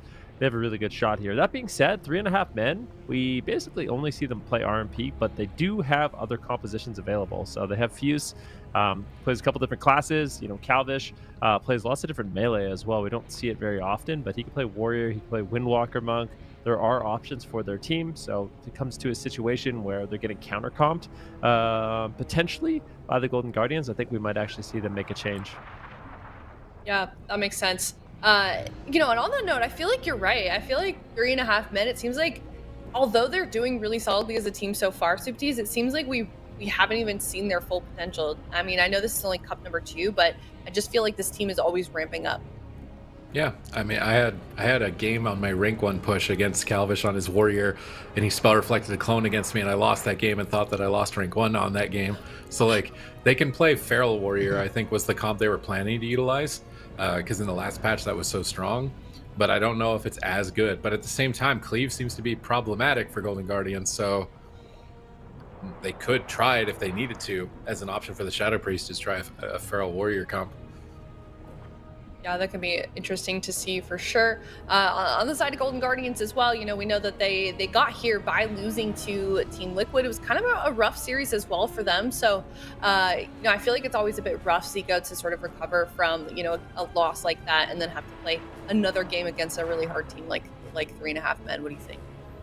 Absolutely, but the thing that I love about the Golden Guardians, and I think that brings them a lot of fans, is that they're just always, positive. They're always, just trying to carry a good amount of energy into the next game. And even at the end of that last game, when we saw, the Hunter Rogue smoothie being made by Maz, it's okay, Absturge was smiling, Absturge always joking around, always memeing on Twitter, and always making montages of himself getting one-shot by Cleaves instead of, making like skill montages of him making insane plays. I mean, he could. There's a lot of insane plays that he makes, but he's just that guy. And in general, that's what I think a lot of people like about the Golden Guardians is they don't take themselves too seriously. They still have fun with it. They have a lot of experience. They're obviously insane players, but I don't think they carry that type of bad energy into the next series. They're just going to focus on the next one and bring it back. So for them, I think they're just already shaken that off, and it's all forgotten, and now they're just focused on that next match. Yeah, that's a very good point. I feel like Golden Guardians, they have the most dedicated fan base I think I've ever seen in the AWC in a long time. It doesn't even matter if this team is in top 8 or, if they're winning first place or if they get knocked out early. It seems like people are always cheering them on, and they're always like you said, Zico, in a really good mood. And I feel like every team can only hope to have a fan base like that. 3.5 Men, obviously they're a newer roster to AWC. We've seen quite a few of them around in the AWC scene before. Even Nuked, he played an ex-teammate in the first match of the day that they played, UNITAS. So they've definitely been around as well, but I'm for sure looking forward to seeing where this team ends up at the end of the AWC season. But that being said, game number 1 kicking off here. It's a elimination round, Golden Guardians versus 3.5 Men. I mean, we could just do a quick little test here. If you are a member of the move, can you please let us know in the chat? Maybe give us a 1 in the chat right now. And yeah, game number 1. Absolute on Shaman, by the way. Oh no, why? Oh, I guess Calvish is on Windwalker. Maybe they felt the Windwalker mage would be better for Dustin. WizK seems like Windwalker is like, it just hates fighting Windwalker, so maybe that's a good read on 3.5 men. They get a double sweep. Good start here. Peekaboo getting swapped to. Big damage down below half. Is he going to drop in game 1 so quickly? Has to vanish away from the fight while Absurge is in a polymorph. Stuns up Calvish. Calvish gets gripped on the kidney. Not going to be able to connect. Still down at half, waiting for Absurge to connect some heals. Managing to finally get some Riptides. WizK now getting fireballs by Nuke. Kearney pushing forward, setting up on WizK. Mind Games, triple combo. Massive damage from Calvish. Whirling Dragon Punch as WizK has to trade Greater Fade to immune the hits. Now swapping back to Peekaboo. It looks like Calvish is flexing double Zwen here, so using an interesting legendary, but gets kidney shot up. He's critically low. Is Kearney going to be able to save him? Trinket comes out from Calvish. He's trying to turn it around on Peekaboo with a spinning crane kick, but now decides to retreat back to his healer. Peekaboo Shadow steps in to go for the kill, but I don't think he has enough damage to do it. He's a bit worried about going around the corner here and getting stun locked up by Kearney, so Peekaboo's not going to overextend. Just playing it slow, poking around the corner, still trying to get max value from the Vendetta, of which is almost going to be available 30 seconds away just as it ended thanks to that Night Fae Priest. And here comes another kidney shot. Calvish pre-Karmas. Is it going to be enough? They're busting the Karma. They get Guardian Spirit on this Smoke Bomb as well, but Calvish stays alive. Now full leg suit, no Trinket. Peekaboo getting crunched. Gets gripped back into midfield. Spirit Link comes up. Void Shift overlap on the side of the Golden Guardians. 2 major cooldowns. Absurge is stunned up. They're swapping to Absurge. He's dead in a stun. Classic. Just classic. What, Absurge dying in a stun? Dying in or stuns, what? yeah. He said he's making a version 2 of that too. I asked him about it. That clip should go in it. I feel like there's never one thing. It's sad to see almost for Golden Guardians is they overlap against Windwalker Monk so much. I mean, the damage is really crazy high, but after that grip, I feel like Peekaboo was kind of okay, to be honest with you. Like we'll see it in the replay, but Peekaboo gets stunned. Really, really scary. He gets gripped away. A little less scary. Then, when he's like 40% health, WizK just decides to Void Shift him. And then after the Void Shift, I'm pretty sure Absurge Trinket links. So it's like, you just use your grip, you use your Trinket link, you use your Void Shift, and then you get double, or you get stunned, Absurge gets dropped. So, really, really scary. And just a little bit of, I guess, let's take a look at the replay and then I'll finish that thought. But I think this is a really solid pick overall, coming in from 3.5 men. I think one of the reasons why they actually did it is because this is the composition that Team Liquid used to take down KAWHI. So against the Shadow Priest Rogue, they ended up playing Windwalker Mage and actually winning. So I think maybe 3.5 men got that info and they're bringing it in, and they made this game look quite one-sided. Yeah, absolutely. And that's the thing that actually you guys were mentioning before the game is that 3.5 men, they're not just an RMP one trick. And we are going to see Calvish kind of flexing on that Windwalker. And it was a lot of pressure, though, onto Calvish. I mean, it looks very, very scary right here onto Calvish. But they did force out some big cooldowns there. And then immediately to get aggressive. And this is the moment you guys are talking about. There's a grip. There's the Void Shift. There's the Trinket Link. Literally, everybody just overlapping the whole spell book. And at that point, you just swap over to Absurge. Holy Priest stun coming out there by Kearney. Very, very well. Nuke already had his combustion rolling, so he just needed to tab target there. And unfortunately for Absurge, it's just everybody kind of miscommunicating their cooldowns there for the Golden Guardians.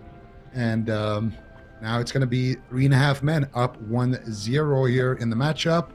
And this was the blind, though. So maybe we'll see Absurge swap off the Holy Paladin. Have some more answers for some of those cooldowns. Quick map prediction here as well. I think we're gonna go to a small map. If I had to guess, maybe something like Hook Point, but we'll see.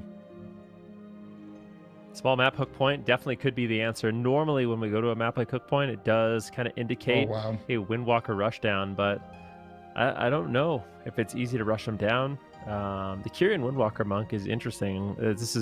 Both Trill played it. It's something I've liked for a long time, but it just feels like it kind of got overshadowed by the Bone Dust Brew and Necrolord in general. But the one nice thing is, if you're being trained down, I'm curious to see what soul binds he's going to be playing. So he's not playing the auto stun. The auto stun can be really nice if you're being trained, but even just the Kyrian File.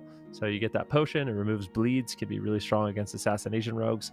Kind of like if you get out of the stun, you're ultimately going to survive. But yeah, if anyone is interested in the builds that these players are using, definitely check out the website awc.gcd.tv for the AWC companion. There's a lot of new legendaries, covenants, trinkets, and you can see exactly what these players are utilizing there going into game number 2 on hook point between Golden Guardians and 3.5 men. Can Golden Guardians strike back? Or 3.5 men going to walk away with a clean series? Let's see. Right now, it's a clean setup onto KAWHI. He's going to trade out the Eternal Aegis there immediately.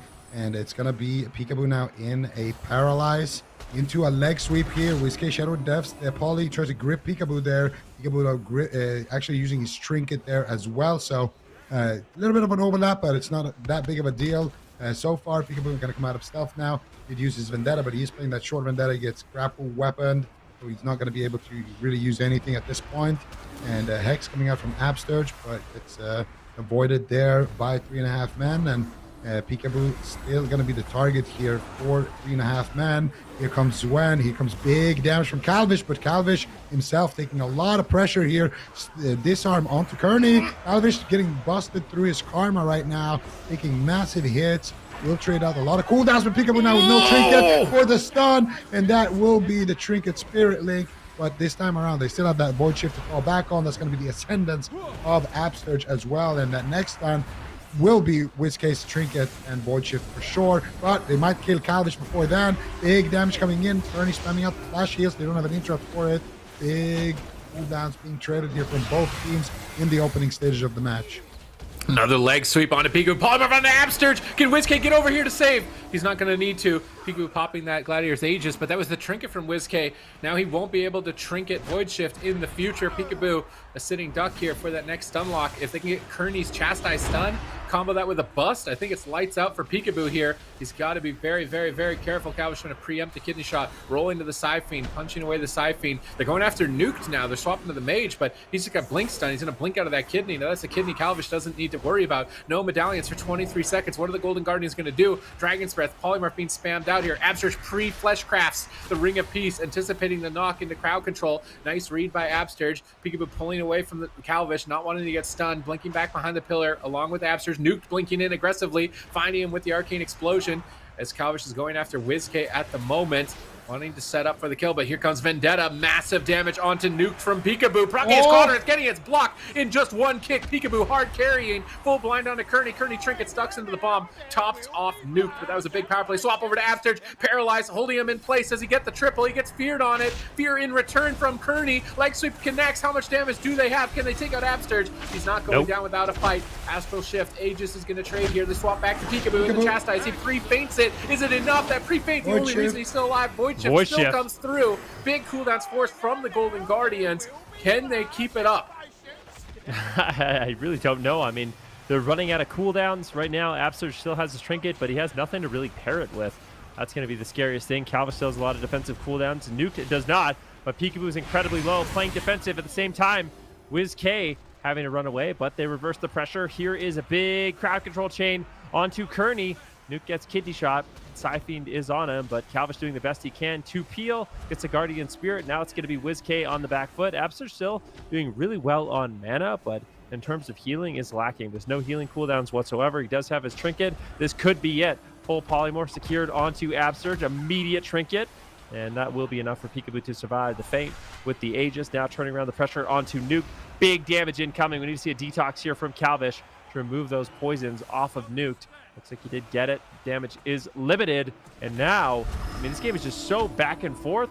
I still kind of feel like 3.5 men is the one that's the most vulnerable. One clean setup on the Peekaboo could also end the game. Right here. Paralyzed on Absturge. There's a stun. Big damage on Peekaboo. Is he going to get dropped? Does he have the 2 seconds on the link. 1 second on the link. The pod. People have Ascendance. It gets dropped. The combustion damage just too much. 3.5 men up 2-0. That was absolutely insane. Absturge had his cooldowns coming back in just like 5 seconds, 2 seconds or something. When Peekaboo went down there, he was so close to being able to use that Spirit Link totem, but unfortunately for him, he can't Spirit Link the pod. Not that I know of, at least. I've never really seen it, at least. He tries to Ascendance and save it, but unfortunately, just not enough healing there. And The Golden Guardians will fall again here, 3.5 men, just packing a lot of pressure here with that Windwalker Mage, showing that they are definitely a versatile team here. They got that Rogue Mage and they got that Windwalker Mage down for sure. And now just one more game here potentially, and the Golden Guardians will be eliminated. It's going to be match points for them. And that game, honestly, they didn't really overlap that much. I mean, there was some overlaps, but you have to overlap sometimes. Against RMP, it's just sometimes it's just not enough to use one cooldown, you know. In an ideal world, maybe you trade 1 for 1, but when the RMP is popping everything, you kind of have to trade out more than one defensive, and that's the problem. Look at the overlap in this moment. So WizK's Trinket's coming up, Absurge has Trinket, and Peekaboo uses Aegis. So it's an Aegis and 2 Trinkets. So I think it's the overlap right here, like who should have been the one that Trinketed, who shouldn't. Right here, WizK Trinket grips Peekaboo, but it's not enough. So Absurge Trinkets and then Peekaboo Aegis. Trinket, though. Yeah, so it's like 2 Trinkets and an Aegis on the Rogue. So I feel like WizK's Trinket, like it was clutch, but I don't think it was enough at that moment in time. So I don't know if it should have been Absurge Trinket, not WizK, but even if WizK doesn't Trinket, what's he going to do to save him even later? Does he get crowd controlled? Was Absurge in CC when he died, though? I don't even think he was. So it's just a stun leg sweep. This polymorph is aura masteried from the Trinket from Resolve, so we'll have to wait and see if they did actually get CC. Is it paralyzed? Calvish is like looking at Absurge. Yeah, paralyzed, stun, DB, sheep. So no trinkets. Does Peekaboo live the stun lock? He doesn't, right? He doesn't even get a global out of the stun, I think. So not like he could have Aegised. And he doesn't have Link. Like the trinkets are weird because like they didn't have a cooldown to trinket with anyways. Like it's not like Absurge could trinket Link or WizKid could trinket Shift even if they didn't overlap it. I don't know if he had fear at that moment. It did seem like a lot to use all at that one moment though. Like I do agree with excessive. That. Maybe a little bit of defensive misplay right there, but I mean he trinkets to paralyze and what is he gonna press though? Like trinket and press a Riptide on him or something? It feels like you need to always have like a trinket Void Shift or a trinket Fear or a trinket. If WizKid had a trinket Fear, maybe it would have been enough there. But I think also when you're in that moment, you're just trying to, you'd rather use the Shadow Priest trinket if he has no Void Shift to stop a bad situation like that than to have to use Absurge trinket. I don't think Absurge needed to use his trinket there though. But if he had it at the end, maybe it would have been enough. But it would have been a close one for sure. Maybe would have bought him an extra global to get that Spirit Link off, and maybe that actually would have gotten him back in the game, or maybe he would have just trinketed and got a re-CC'd on it. It's hard to say. All right. Really difficult spot for Golden Guardians to be in right now. I mean, we're going to Ashamane, so they're picking a large map, but what compositions do they have? I mean, it seems like... I'm trying to think, is there any way that like WizK and Jellybeans could play together here? It kind of seems like they're limited to the Shadow Priest Rogue. They do have some other comps, but not that many, and that seems like 3.5 men. They have a really solid answer here. Calvish on the Kyrian Windwalker Monk. You're going to see the exact same matchup play out. Golden Guardians just going for it with their RPS. Going to try to just play a little bit better, maybe not have some of those defensive cooldown overlaps, but it's hard. I mean, when you're playing against a team like this, their setups are clean. Even just the paralyze on the Shaman with the Chastise stun on Peekaboo opens up so many options for 3.5 men in this match, and the damage can be so explosive that if you don't use a cooldown and you don't trade out your trinket right away, you just fall way too far behind. So it's that really difficult balancing act that Golden Guardians have to pull off if they want to win it, but it's going to be hard right now because they have to reverse sweep. Yeah, it's going to be rough for them to try to reverse sweep 3.5 men, but for them, this is probably the only matchup that we're going to see from both sides. So for the Golden Guardians, if they can figure out what they want to do, I don't think, was Nuke playing Tank Mage last game? He was. He was playing Blazing Soul. So Nuke, they were able to force a lot of cooldowns off of him, but still, maybe just try to go after the Windwalker more. They tried that in game number 1, though. Game number 1 was kind of short. So I'm not actually sure if that would be enough of a strategy change, but something's got to change. Maybe just throw all caution to the wind and go after the priest. I really couldn't say, Golden Guardians definitely one of the best RPS to ever do it. And it just looks like a rough matchup for sure. It's so bursty, so much, instant crowd control and so much burst that they have to deal with. And they just have to be super clean with their defensive play and try to bring it back. Their offense looked kind of good, but just hard when you're always on the defense here. Gonna open up with a blind onto Kearney, kidney shot onto Calvish. Calvish gonna trinket. Whoa! Whoa! Big hit of damage. Can they get anything more though? People looking for the sap, not able to find it. They get a silence into a disarm onto Calvish, into Garrote silence, into what else? Nothing else there. That's gonna be enough. Whiskey, beautiful fade there on the leg sweep of Calvish there. And that's gonna help them out a little bit, and that's gonna allow Whiskey to grip Peekaboo, allow Peekaboo to activate his Aegis, and allow them to basically escape from that first setup with combustion scot-free. All right, let's see if they can stay strong here. Nice setup on Calvish. Sheer onto Kearney's heel. Can they KO him? Guardian Spirit, Ray of Hope, trying to cut through it. Vendetta's coming up pretty soon, but here comes damage from Calvish. Fists of Fury are flying. Peekaboo evasions. He swapped back to Whiskey. Is Whiskey going to be able to hold on? It's match point. They face elimination. They need to have a good run here if they want to earn enough points to qualify into the circuit. Can the Golden Guardians pull off the reverse sweep? They've been in this position so many times. I don't know how their fans don't have heart attacks trying to support them in so many situations like this where their back is against the wall. Can they pull it off? Can they come back? I mean, we're going to have to wait and see. This is basically, I mean, Golden Guardians had the best start you could ever have. It was such an aggressive opener. Whiskey making some hero plays, fading the leg sweep, gripping Peekaboo on the chastise stun. So I feel like Golden Guardians couldn't ask for a better start, but still, they haven't netted that much. Looks like Calvish will just portal away, maybe turning some attention onto Absurge, or just realizing this is a moment where it could be scary, so he wants to preemptively play defensive, make it difficult for Peekaboo to actually find a target. Here it is, big stun, combustion on Absurge. What is he going to have to trade? Trades out the Trinket, trades out the Aegis, and his Astral Shift, so Absurge trades in a big way. Whiskey has no Trinket either, so at this point, I feel like both Absurge and Whiskey are kind of targets, mostly Absurge. And Nuke didn't even use his combustion there, so the next setup on Absurge could just be lights out if they have cross crowd control on Whiskey. Yeah, and we're gonna see Absurge kind of take a more defensive posture here, and it looks like he will be the target of choice. Calvish rolls over here, big damage potential. Absurge trying to pre-fleshcraft here. Nuke has that combustion. He wants to push it really, really badly here, and nice kidney shot here onto Calvish. And this is Golden Guardian's opportunity. They need to get aggressive here. They need to stop that offense. And Nuke actually got to pull the combustion onto Peekaboo there, but they don't actually even get his trinket there. And no leg sweep available just yet. Calvish now taking huge damage, full blind onto Kearney. How is he going to respond? He's actually sitting through it. Calvish just kiting here. He still has a touch of karma. He activated the Aegis there, I do believe, from that shield, and that is going to be Kearney actually activating that Guardian Spirit. Leg sweep onto Peekaboo.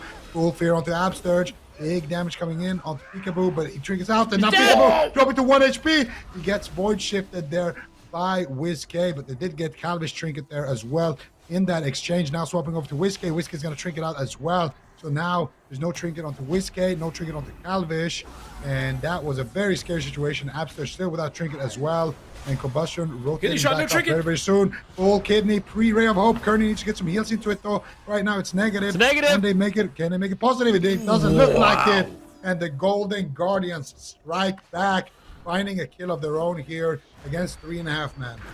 That's what the fans love to see. Backs against the wall, last chance. Have to do it. Have to make a run. You wouldn't want it any other way for the Golden Guardians. This is their experience, you know. If you're a fan, this is what you live for, the thrill of it. I cannot believe they just killed Calvish through that. I thought for sure Ray of Hope pauses all damage, pauses all healing, and accumulates it till the end, and then does the damage and healing, but the healing is doubled, which means that they did double the amount of damage as Kearney did healing into the Ray to be able to kill him through it, which is an impressive amount of damage. And it was able to allow them to get the kill. And I think that's what we'll see in the replay here in a moment. And they were looking a lot more lethal here in game number 3, but they still need to win 2 more times. And they're not going to get these big maps where Absurge can hide his healing totem like he does here. Healing Tide Totem behind the pillar, healing everybody up. He can protect it while his team gets aggressive on Calvish. The smaller maps, his totems are going to get sniped. It's going to be easier to get aggressive. So I'm a bit worried for them for the rest of their series. Here we saw Peekaboo go to 1 HP, facing elimination from the tournament, and then he turned it around with the kidney shot, and this is it, 1 HP. Like, look at Whiskey. Like, I cannot believe that he saved him right there. And they didn't panic. They didn't overlap. Yeah. They clutched it out at the last possible second, and it's right here where Kearney gets a Ray of Hope on Calvish, pausing all the damage, like I explained, pausing all the healing. He gets a disarm. Peekaboo, I think, trinkets this and kidneys. and then Kearney Trinket Ray of Hopes right before the bomb or something. Trinket Ray of Hope, Shiv, though. literally a global before it, pauses all the damage. Kearney rolls up into the bomb, tries to get a couple of heals out here, but with that hemotoxin up and all the damage they're doing, they overwhelm the Ray and just kill him. It just explodes on him instead. If they didn't get the kill there, Absurge didn't have a trinket. Peekaboo didn't have a trinket though, so Can you like, just this is use tight. magic, the Ray of Hope? Like, is the Ooh, Ray is of it Hope magic damage? I don't know if it's magic damage or if it's just. I like, don't some know exactly weird how that works extra either. damage. Like, it might just be like its own thing, but I kind of wonder if you could like, you had diffuse magic. I wonder if you see the negative ray, if you can actually like reduce the damage of it. I'm not sure if that's how that interaction works. It'd be a good thing to know. So I'll figure that out and report back at some point. But we are going to be going to Tolvaron Arena, which is not what you'd expect. I mean, you're talking about the big map, Ashamane's Fall, kind of playing into the favor of the Golden Guardians a little bit more because Absurge can actually protect his totems, like the Healing Tide totems. It makes it more difficult to actually make those swaps on Absurge. There was one moment of the game where Absurge was super vulnerable. He had no trinket. He'd already used his Aegis as well as his wall, but he just did such a good job crossing the map. So just making it really difficult for KAWHI and Nuke to actually stay on target. At that point, Nuke just kind of threw his combustion out on Peekaboo, wasting it just a little bit because Peekaboo still has so many cooldowns and Absurge just dropped a Healing Tide totem. So I would think the small map would be really, really good for 3.5 men, but they're going for the biggest map instead, Tolvaron. If it is, looks like you look like you broke. I think he's just. I think his brain broke. He's wondering what's happening right now. I just thought for sure Process everything right now. they wanted the small maps so they could make the swaps. I mean, the big map Go is nice Ruins. for Windwalker survivability, but I was really expecting them to pick an aggressive map here. So this is really odd. I guess we'll find out, right? Like, what map is a better map for this matchup? Because the game has already started. Absurge is already counterspelled. KAWHI looks like he's the target. Paralyzes Peekaboo, setting up for the leg sweep. Full leg sweep on Peekaboo. How are they going to deal with this? Ring of Peace bouncing him. They can't grip him away. Manages to tank it just with that Healing Tide totem in the middle and a feint. This is a great start for the Golden Guardians, already getting through a leg sweep. Vendetta is rolling. KAWHI in trouble here in game number 4. How are they going to survive Peekaboo's threat? All right, let's see what they can do. KAWHI right now down to 50% health, gets topped off. Time to get aggressive. Nice Ring of Frost there. Are we going to see any kind of stuns? See a little bit of a stun on Peekaboo, but they're not really getting too much damage out. Unfortunately, KAWHI really isn't able to commit. Now into a kidney shot. He gets gripped away. He's on the run. This is not the best start here for the side of 3.5 men. KAWHI has already traded out his trinket, and they essentially netted 0 defensive cooldowns. Now time to get aggressive with the weapons of order. What's when? It's now or never. But Nuke's under fire. Peekaboo putting out a lot of pressure. You can expect a kidney shot on KAWHI relatively soon. There it is. Smoke There's bomb. the kidney shot. No Massive trinket. damage. He's got no trinkets. Game Smoke bomb, 5. and he gets dropped. We're going to a game 5. KAWHI gets absolutely destroyed. Peekaboo with some clutch plays. Golden Guardians, all out aggression, start to finish. I mean, that's the move. That's the move, baby, and that's the game of game 5s. How many game Yeah, 5s man. have we had? Game 5s. a lot of game 5s, but that's cool. And showing that these teams are definitely very evenly matched. And one of the downsides about Tolvaron Arena is that if the Windwalker is far out in the open field and he gets smoke bombed, you can't really just fade and run into it like you could on the other maps, and have to pre-grip those or kind of lose. And right here in the opening stages, KAWHI using his trinket right there, gets the leg sweep. They don't net themselves anything really offensively here. Golden Guardians playing very heads up here until they're getting a little bit more used to maybe the pacing of the match. And you can see my here, goodness. what's up? No, look at Peekaboo just committed his Vendetta. It's already 35-second cooldown. Yeah, That's yeah, a yeah. Night Fae. Yeah. Does he actually get the Vendetta for the second kidney? I'm He actually probably wondering does. if it comes He off does, cooldown. I think. That is insane. I mean, that's why WizK is Night Fae. That's ludicrous. It's literally 30-second cooldown on Vendetta.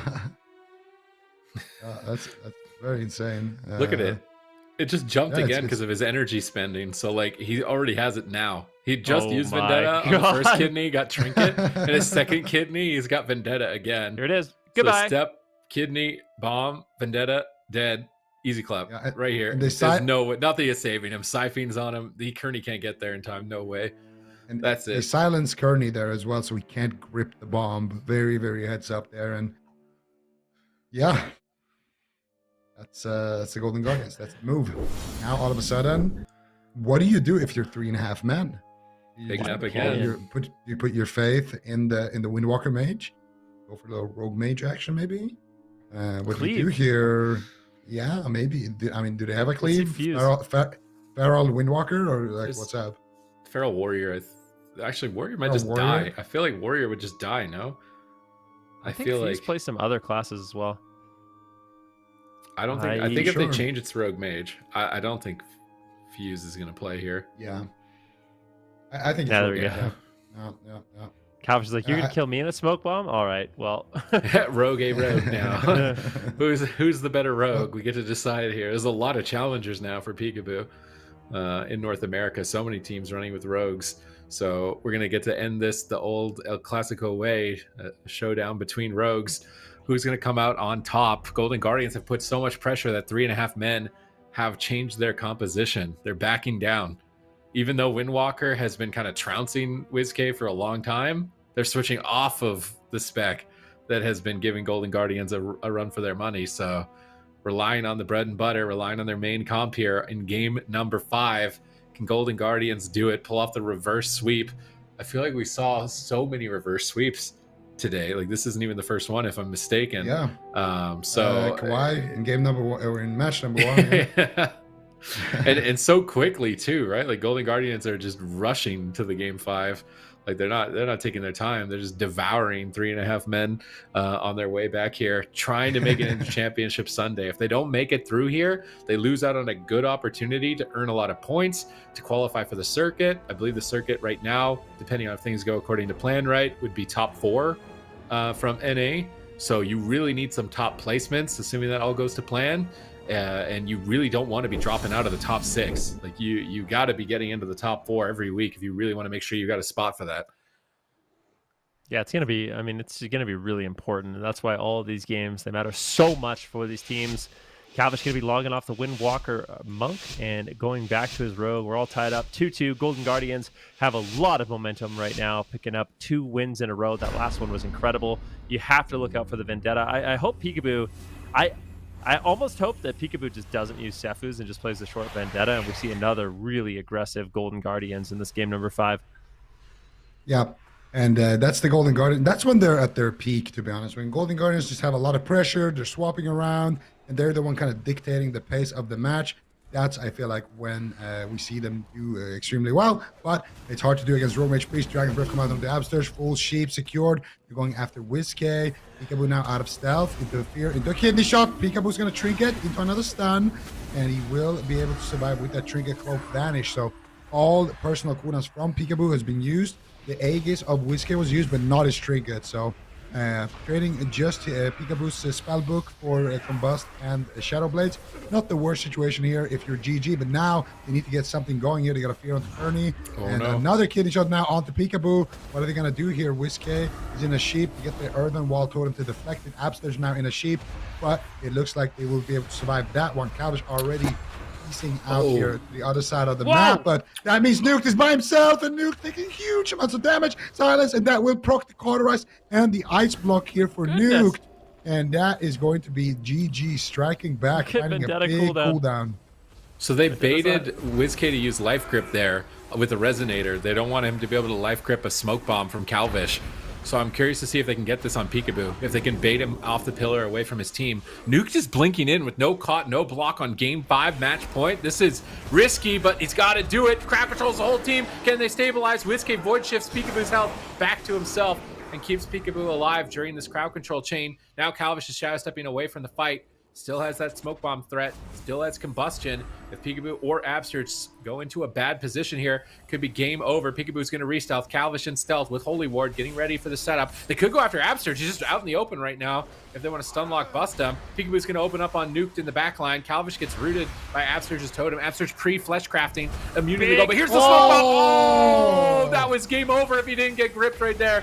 That was going to be it for Peekaboo. WizK MVP grip right there, saving the day. Now here comes the Vendetta from Peekaboo. Is on match point. Kearney Trinkets trades out Guardian Spirit to recover through the Vendetta push of Peekaboo. But now Peekaboo's got his Trinket coming back up.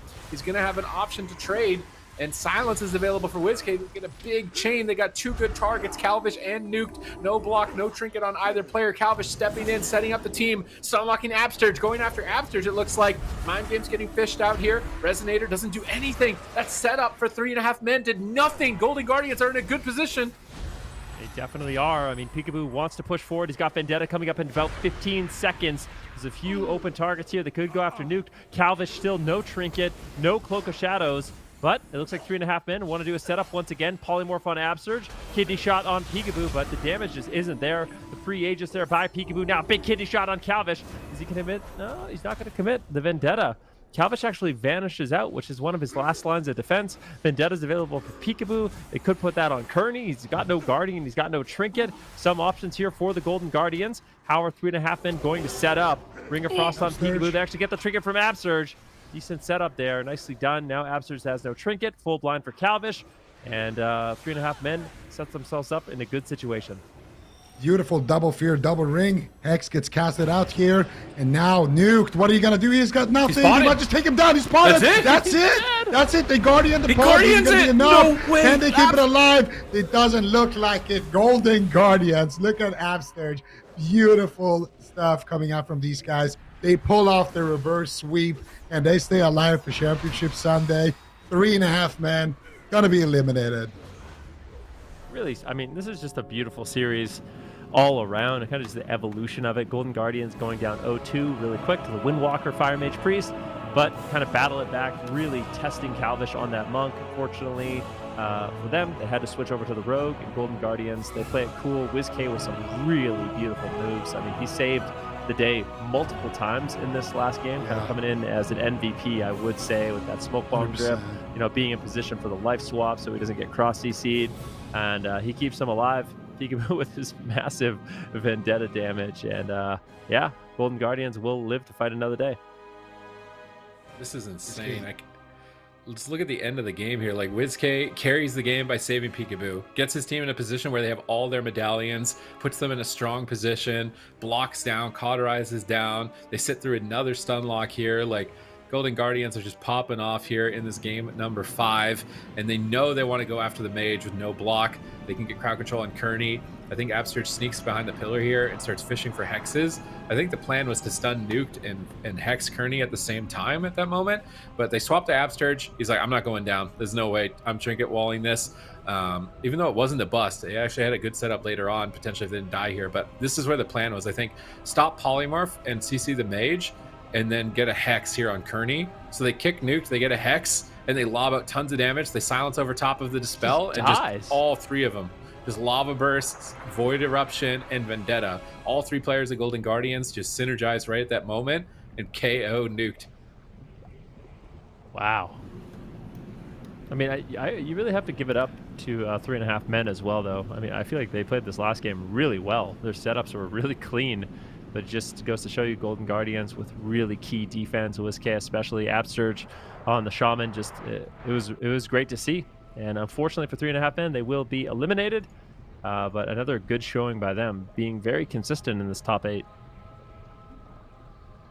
Absolutely, very, very consistent indeed, but just wasn't quite enough today for Cup number 2. So we'll see if they come back for Cup number 3, and we can see, you know, maybe they get a little bit of a rematch somewhere down the line against Golden Guardians. But like Fen said, they're going to be moving on tomorrow to the lower semifinals. And we don't quite yet have an opponent for them, but we keep you guys updated along the way. But now we've got the last match of the day coming up here. It is another elimination round, and it's Novus versus KAWHI.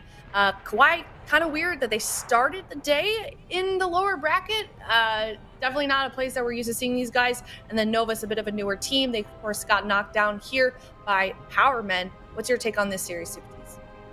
Well, I mean, it's going to be Rogue Mage, and I think we're going to see that Shadow Priest Rogue Paladin coming out from the side of KAWHI that won them the tournament. They got a clean sweep in the finals against 3.5 men.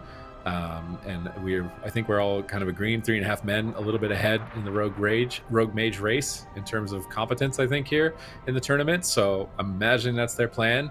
And it's going to be, can they overcome that? Can they overcome the Shadow Priest Rogue Paladin that KAWHI have just been dominating with in that most recent cup? Yeah, couldn't agree more. So we are going to go to a break, of course, before we see that last match of the day. But maybe we can take just a little bit of a look at the bracket and how we got here today. This is, of course, North American games, and then tomorrow it's going to be Championship Sunday for both Europe and North America. But of course, super odd that KAWHI, like, once again, I just want to stress, like, it's just what was the stat that you had earlier today, Ven, about KAWHI's lowest placement? The lowest placement was second. So Yeah. they literally have not done worse than second in years. So yeah. Yeah, I mean, it's really weird for sure. So I don't know, maybe that's gonna be their motivating factor here as they head into this. But I know that Novus is really motivated as well.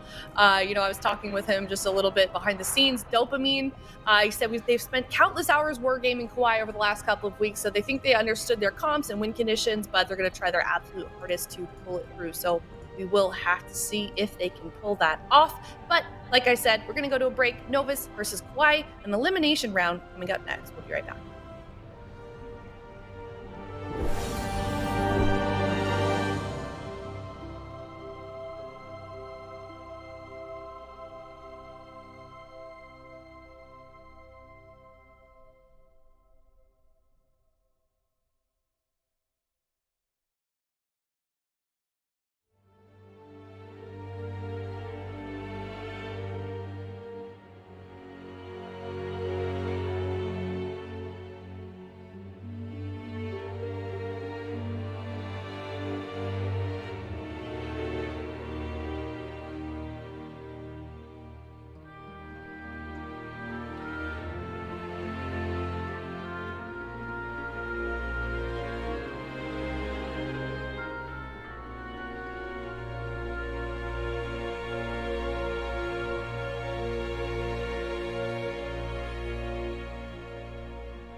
Hello, everybody. Welcome back. We are now on the very last series of the day. If you're just not tuning in, it's Novus versus KAWHI, two very strong teams that we've seen play pretty consistently. Novus a little bit newer to AWC. KAWHI, we know how strong these guys are as a team. So it sounds like talking to Novus behind the scenes, they're just a little bit nervous. KAWHI is that team that kind of has a comp and has a solution to every problem that they put in front of them. But Novus obviously going to be looking to get a win here, not get knocked out just yet. What do you think, Fen, moving forward? Who are we going to see in the blind pick? for game 1. What are we going to see in the blind pick? I mean, for Yeah. Novus, it's no secret. Let's be honest. They have 3 people on their team. They play one composition. Are we going to see sub? Are we going to see assassination? That's the only real question. I think it will probably end up being a subtlety rogue. I think it's a little bit more of a comfort pick for Palomar. And then on the flip side, you have KAWHI. They have lots of different compositions at their disposal. I mean, they could basically pick whatever they want to run at this point. They could play Windwalker Mage if they really wanted to. They could play Windwalker Mage. They could play the Shadow Priest, Assassination Rogue Paladin, which is something we saw them run last week and actually win the tournament with. But yeah, I feel like this is going to be a really rough series for Novus. KAWHI just has so much experience, they have so much momentum. I mean, we talked about how literally the worst placing in a tournament has been second. Like 90% of their games or their tournaments are first place. So definitely a difficult team to take down. This is kind of what I expected in the blind pick. Palomar actually going to be locking the Assassination Rogue. And we'll have to see how this works out. Drake really, really durable on that Assassination Rogue. And KAWHI overall, I think it actually got a little bit more powerful this week with Brain on that Necrolord Paladin. Absolutely, and Palomar maybe feeling that Assassination Rogue after that last series. He did almost bring it back there for a second against the Power Man. Let's see what they end up doing. They're going after Prev with an Assassination Rogue, so that's the new strategy adaptation. Let's see what they can get done here. Big damage coming out. The Aegis gets proc here, or gets used rather by Prev. And it doesn't look like they're going to get anything out of that. He doesn't even use his Greater Fade. That is not an ideal opener here for Novus. Are they going to swap to Drake, or just going to keep going after Prev right now? Full sap onto Whaler. And Palomar right now taking massive damage. He'll be super low. He might just go down. He's a pod. He's a seed. And that's just going to be it immediately right off the bat. Smoke bomb coming in from Drake. And Novus did one setup, forced nothing, and then died, basically. That is not how you want to start off the series. You got wrecked. That's a hard L here in the first game of this series. I'm trying to think if we've seen a more dominant performance than that.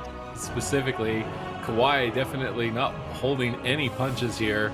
Want to maintain that record, that pristine record of, first place 80%, 90% of the time, second place when they're not first. So yeah, I'm very worried. Like, we're starting right from the get-go of the game on this one in the replay, and this is the first setup that Novus do, and they get no cooldowns. They've got a sap on Brain. They're going to open up, and they're going to get basically nothing. They DB Prev. They move forward. They stun Prev. Drake just intercepts it, dismantles it, totally shuts it down. Garrote's the mage. No damage going to be found there. Gets totally owned.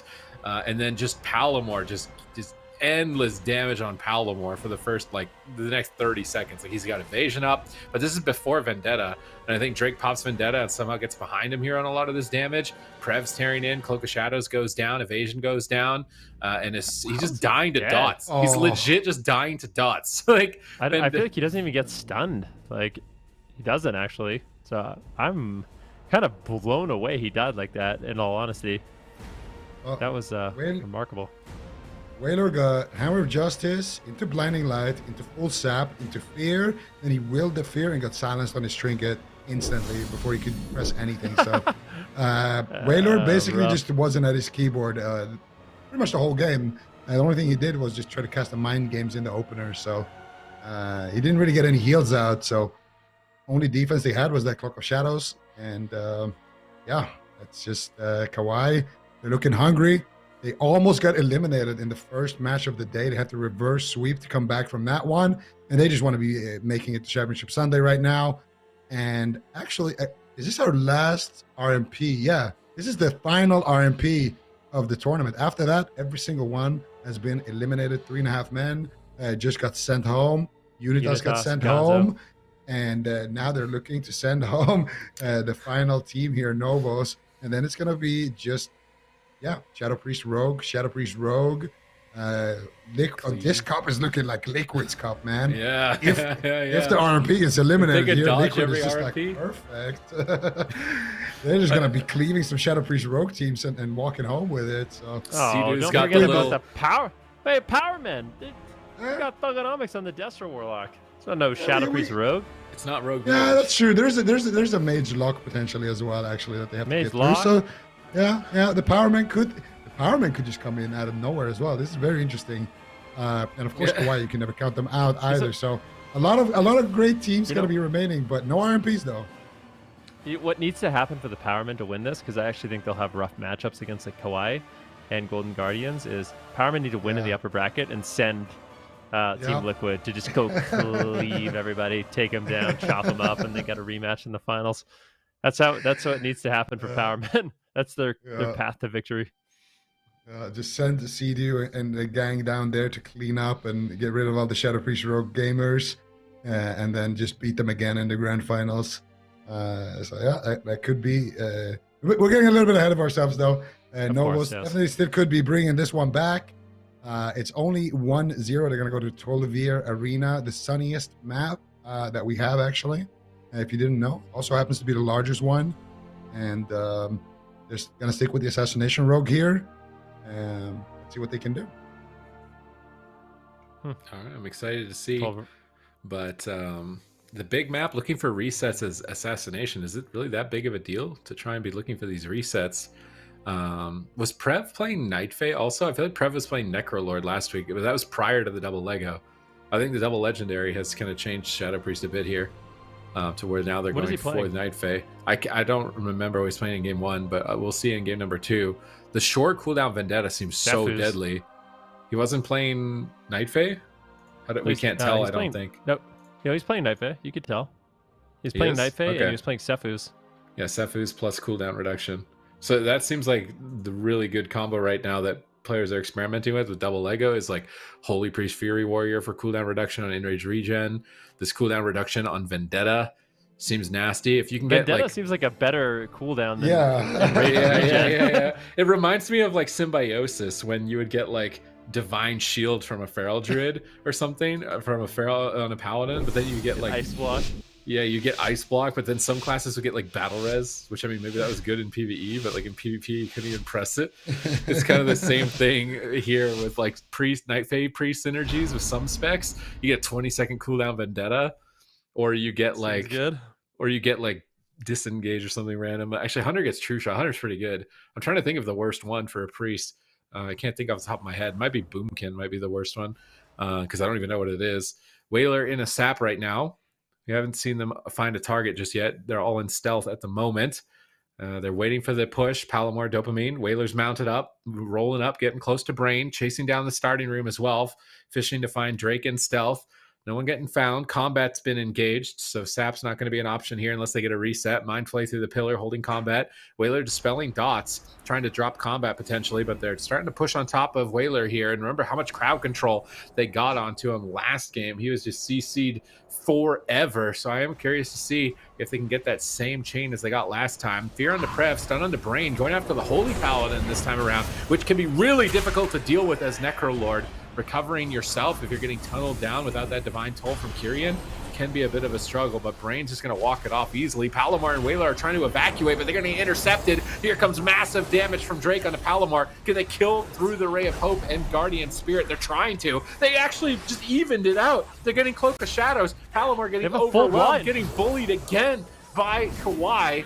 Whaler managing to finally get out of crowd control, now turning it around with a kidney shot onto Prev. Blasting some damage, but not even getting any cooldowns. This is now 2 setups by Novus, 3 setups if you include last game, where they're just getting nothing done. Drake has a full blind, so there's literally a full blind in store for Whaler. He's got no Trinket, no Guardian. Palomar's going to have to keep himself alive, but he doesn't have Cloak of Shadows, so I don't know how easy that's going to be. There's the silence. Do they have a blind out? Looks like Drake's trying to find it. Psychic Horror. More crowd control incoming. This is just a never-ending crowd control chain. Whaler still in CC. Palomar trying to stay alive.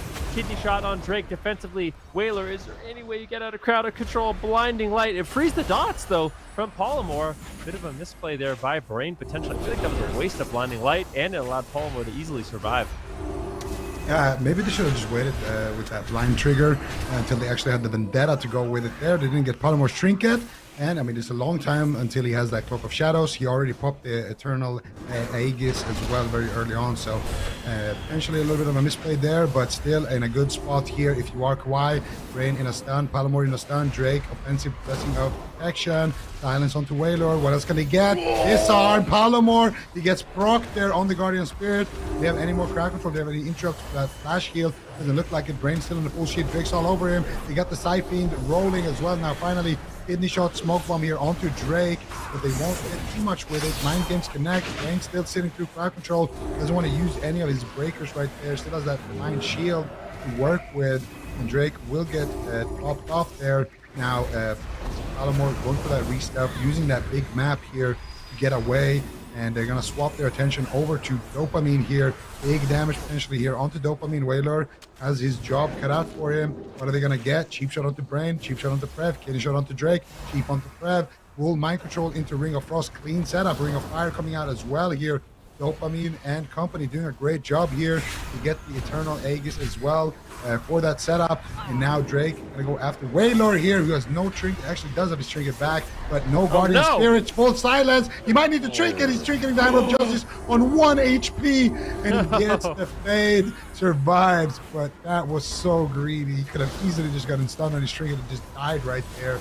That was incredible. Here comes Combust. Prev makes a trade. Palomar low, trying to go after Drake. Pops the Aegis. Drake gets bopped. And who's going to go down first? Palomar's chasing Drake at 30%. Wailor's like, no, get out of there. What are you doing, man?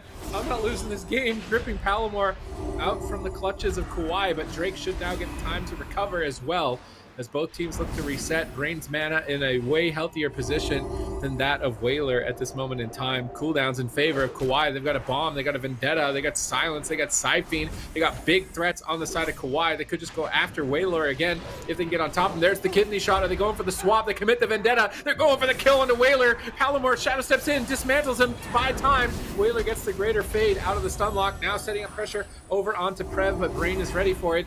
Easily recovering. They got to polymorph him instead. Palomar coming back to Wailor for a second. Wants to get in there with the next kidney shot. His Vendetta coming up in about 45. Palomar stunned up into a smoke bomb. Wailor in a silence. Doesn't want to run into crowd control. But gets fully blinded. Shadow Priest stun. Hammers down. Brain's going for the kill. All three members of KAWHI chasing down Palomar at 10% health, but they can't catch him in that soul shape. Can they kill him? He shadow steps kidneys Prev to stop damage for 1 more second. They get Ray of Hope. Can they make it a negative Ray of Hope? It's a race against the healing. Can they make it negative? No. Wow. Ray of Hope bounces Palomar back up into the fight. Such a close call. Very dicey situation, but they've navigated through it. Palomar beautifully done. Doesn't panic too much. Stays alive at like 10% health. Honestly, got to give credit to Dopamine there too. He had some insane peels. Now Wailor. It's just everyone's just dead, man. It's just setup after setup. KAWHI all over the map. These devastating setups, these consistent Vendettas. I mean, Vendettas up in 8 seconds. Yeah, I mean, 8 seconds. Palomar's in danger. At the same time, Prev, though, getting low. He's got Fade. He's got Dispersion. Here comes the silence on Wailor. I can't help but feel like they might make a swap here on Palomar. No, they're just going for it on Wailor. Still not committed to Vendetta, though.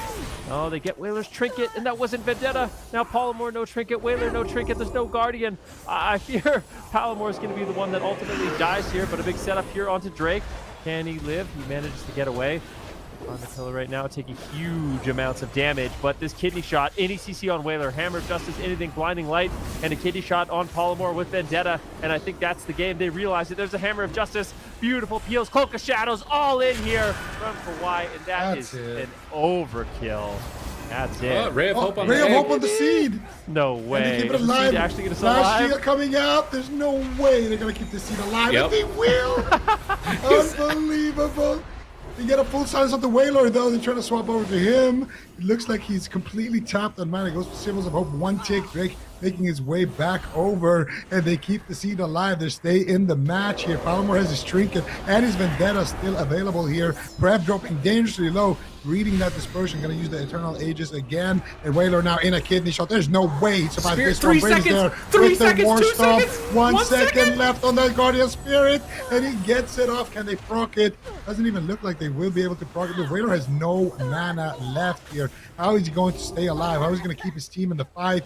Full Vendetta rolling onto Prev. This might be his Dispersion. Brain Gonna trade out the sacrifice here with the wings, with the blind, and the blinding light there coming out. They're going after Palomore. He's dangerously low. He trades out the Cloak of Shadows. Palomore running, trying to stay alive. His healer in crowd control for just a second more. Full silence. Palomore, how are you gonna stay alive? He shadow steps back to his team, but this time around, there is no Night Fae growing in the sands with that seed, and it is going to be KAWHI taking another win.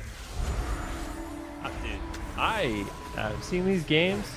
The Night Fae Shadow Priest with the Assassination Rogue, that is a devastating combo. Because right now, with 4-set, double legendary, playing Night Fae yourself as the Assassination Rogue, your vendettas are an absolute nightmare to deal with. I think it's one of the highest burst damage cooldowns in the game, and getting that back up after just like 30 seconds, 45 seconds, it just gives you so much consistent pressure. I mean, KAWHI in this map, they're just all over the place. They're going after the priest, causing devastation. They're going after the rogue. The way they get their extended crowd control change, I feel like at no point in that game was someone on KAWHI actually in danger. I mean, Prev's low here, but he's got the Aegis. There's Vampiric Embrace. I could Fade. I could Void Shift. I could Disperse. We could Ultimate Sacrifice. They have every single defensive cooldown. KAWHI just in the driver's seat from start to finish, and I don't know. This is a really scary composition. How did he get this heal? Drake has a kick. I'm really surprised he didn't just kick that and kill Whaler in that position right there. Like, I thought it was over for him, but they ended up blinding him instead. And Palomar's like, pre-evasion, all right, pre-cloak, all right, I'm 30%, killed the Siphene. On the run, they polymorph Drake, and he tries to like shadow step behind his healer in line when he gets death once here. He feints that damage, shadow steps in, tries to line it. He's just dotted. There's no way he's going to get there. Ray of Hope comes out, but just 1 second too late. If he had actually managed to get that Ray of Hope, I feel like it's them just pulling off these like miracle, like we're alive, we're alive, we're alive. They're like floundering on the surface of the water, like just trying to keep their heads above the water. Meanwhile, KAWHI are just on a cruise ship, just sailing through the ocean while they're just struggling to keep their heads above the water. Like, it looks rough for them, I think. Definitely. Night Fae is scary. I mean, it's such a hard... Vendetta is such a hard cooldown to deal with, and when it's up so consistently, with the amount of crowd control they have available, it's scary. So, I mean, KAWHI playing this one insane. At a bit of a rocky start today, taking a back-to-back loss, but, obviously they're just warming up. KAWHI, they don't lose. They don't lose. I mean, you could kind of make them bleed a little bit. Maybe you take 1 game, 2 games, it just upsets them and makes them stronger, and they come back and just ultimately just devastate. So I feel like they need a little bit of time to preheat, but later on in the day, KAWHI is just looking like an unstoppable machine. Absolutely. And honestly, it's exactly what you said. They were just in the driver's seat the entire match. They had their whole spell book defensively the whole time. And I really like what KAWHI is doing as well, going after the priest. This is something we've been talking about a little bit, where a lot of teams are going after, let's say it's a Windwalker and a priest, they're going after the Windwalker, but they're only going after the Windwalker. A lot of the time, it's nice to just have pressure in multiple places. Of course, it depends a little bit on the matchup, but in this matchup, they just had so much pressure getting the kidney shots on the priest, forcing out his trinket, then getting those full blind setups into, blinding light, hammer of justice, silence, disarm, just a whole, CC chain while they're taking down, the rogue, which is what led to the kill there in the end as well. So KAWHI definitely playing to their strengths here, having multiple opportunities, makes it really difficult for the healer to know where the damage is coming. And even though Whaler did play well that game, he just goes out of mana because he just has to deal with so much pressure. Drake almost doing double the damage of Palomore there, just because his team had so much more pressure in the match. Well, okay, well, Novus, like I said, one of the things that's really rough for them is they don't have too much flexibility.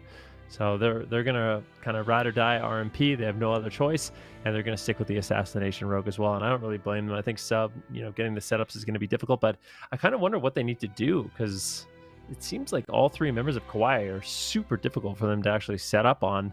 I wonder what kind of strategy change we should see, because going after Prev, it seems like he pretty much always has defensive cooldowns ready. Going after Drake, he's getting backed up by Brain and Prev quite easily, and Brain on that Necrolord Holy Paladin, his mana's looking good, his throughput looks really, really solid.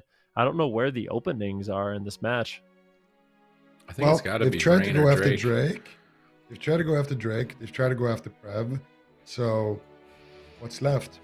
I think it's time Can't kill to Brain, so I mean, they can try. he's immortal. Yeah, I know. He's not a great target either, but maybe they can get, maybe they can just tunnel him down and just spam CC Prev. I'm not sure. The nice thing about the priest is that at least if you get a sheep on him and a kidney on Brain, you're shutting down all the dispels, whereas if you're going after Prev, it's kind of, I guess, the same thing, but it's hard to get that CC chain on Brain at the same time, and Prev just has such short cooldowns to deal with. At least on Brain, once you force out the bubble, he's not just going to get it back 10 seconds later like with Dispersion. He's actually going to have it down for a while. There's also less micro, like, I don't know about you guys, but I think Divine Protection is a lot less annoying to deal with than Greater Fade. But yeah, not a great target. I don't see a great opening anywhere, but could be an option to try to tunnel Brain throughout the match. Just go for like kind of hit and run strategy. We'll see what they end up doing. Game number 3 is live. This is an elimination match. Novus, the last RMP of the game or of the day. They are going to go after Brain here, at least in the opener, and force nothing. No. Whoa. Palmore getting incredibly low. Evasion, Cloak of Shadows, no trinket. Is he going to have to vanish as well? That's a Guardian Spirit, defensive blind, a complete panic by Novus, but I feel like they had to in that situation. Dopamine actually playing Adaptation this game, which is really interesting. The Brain right now in a kitty shot. Can they actually get a cooldown? He's low. Prep trying to help him out, throwing in a Power Word Shield. They do get the Divine Shield, so maybe that is the opening that they need. Go after Brain, but at the same time, I'm very afraid for Polymore right now. Whaler, he's got no trinket for another 9 seconds. Drake has a blind. Do they have the opening? Whaler pre-fades, trying to just avoid it. Brain, does he have the crowd control? Grip, beautifully done. The double blinding light, though, will free Polymore. I think Polymore will survive. Double dismantle coming in. Polymore dismantles Drake. Drake dismantles Polymore. Brain ultimately should survive this kidney with that big vendetta. Can they take him down? There it is. Brain is so incredibly low, but he manages to somehow hold on. The Fleshcraft devastation. I really feel like Novus set that up so nicely. They might be able to just push through, but no. Brain survives. Absolutely wild. Beautiful stuff here, though. Novus still showing signs of life, but now Whaler in a lot of trouble. Silence onto him. They're going after Dopamine. Gets the ice block from Dopamine. And look at Whaler. Look at Polymore. He's taking massive damage trying to go after Brain, but Prev is just tearing in. Whaler spamming out the heals, but Dopamine is just flying through everything. Guardian Angel will proc there onto Dopamine. Not going to have that available for a long time. And they need to get something going on to Brain as soon as possible. Ring of Frost gets casted out. It breaks though. Drake's in a sheep. It's resheeped. Here's the kidney shot. Blessing of Protection immediately out from Brain. He gets disarmed for DR stun from Whaler, and Whaler able to reset some of those cooldowns there. But still, it's gonna be Novus here on the back foot. I am so scared of them. I am so scared for them because that next setup potentially will just kill Dopamine. All right, let's see if they can get it here. Brain's in trouble, though, at the same time. Pressure is immense. Ooh, that Void Shift comes up from Prev, swapping health bars, but they go for another kidney shot. Resonator, massive damage. That's Resonator! it. Brain, they take down the Immortal Paladin. Brain has been slaughtered. Dopamine still in trouble in the 2v3. KAWHI could still potentially close this out if they can connect, but they just can't. Drake's fully blinded. Prev is polymorphed. I think Novus have done it. They've finally found a target. Let's go, Novus. Polymore's so excited. You know what I love about Polymore, I have to say, is Polymore, even when he gets owned, is smiling and happy. Like, it just doesn't matter. Like, you know, when he wins, he's really excited. Even when he gets owned, if he gets, like, caught in a smoke bomb and he's going to get one shot instead of, like, throwing his mouse, he's just, like, laughing about the situation. It's really, really great to see. I'm glad they found an opening here. We have a series on our hand now. But I have a funny feeling if we go to a game 4, which we are, that Brain might switch it up. What do you think about Kyrian Paladin, Sid? I actually think it's better in the Rogue Mage, especially if Brain's going to be the target. I don't think the throughput is like 100% necessary for Necro in this matchup. Rogue Mage isn't doing consistent damage. You just need a top off every time you come out of a stun. I actually think Kyrian would be better, and the low HP stun for an emergency as well in this specific matchup. I actually would like to see Brain make a change over to Kyrian.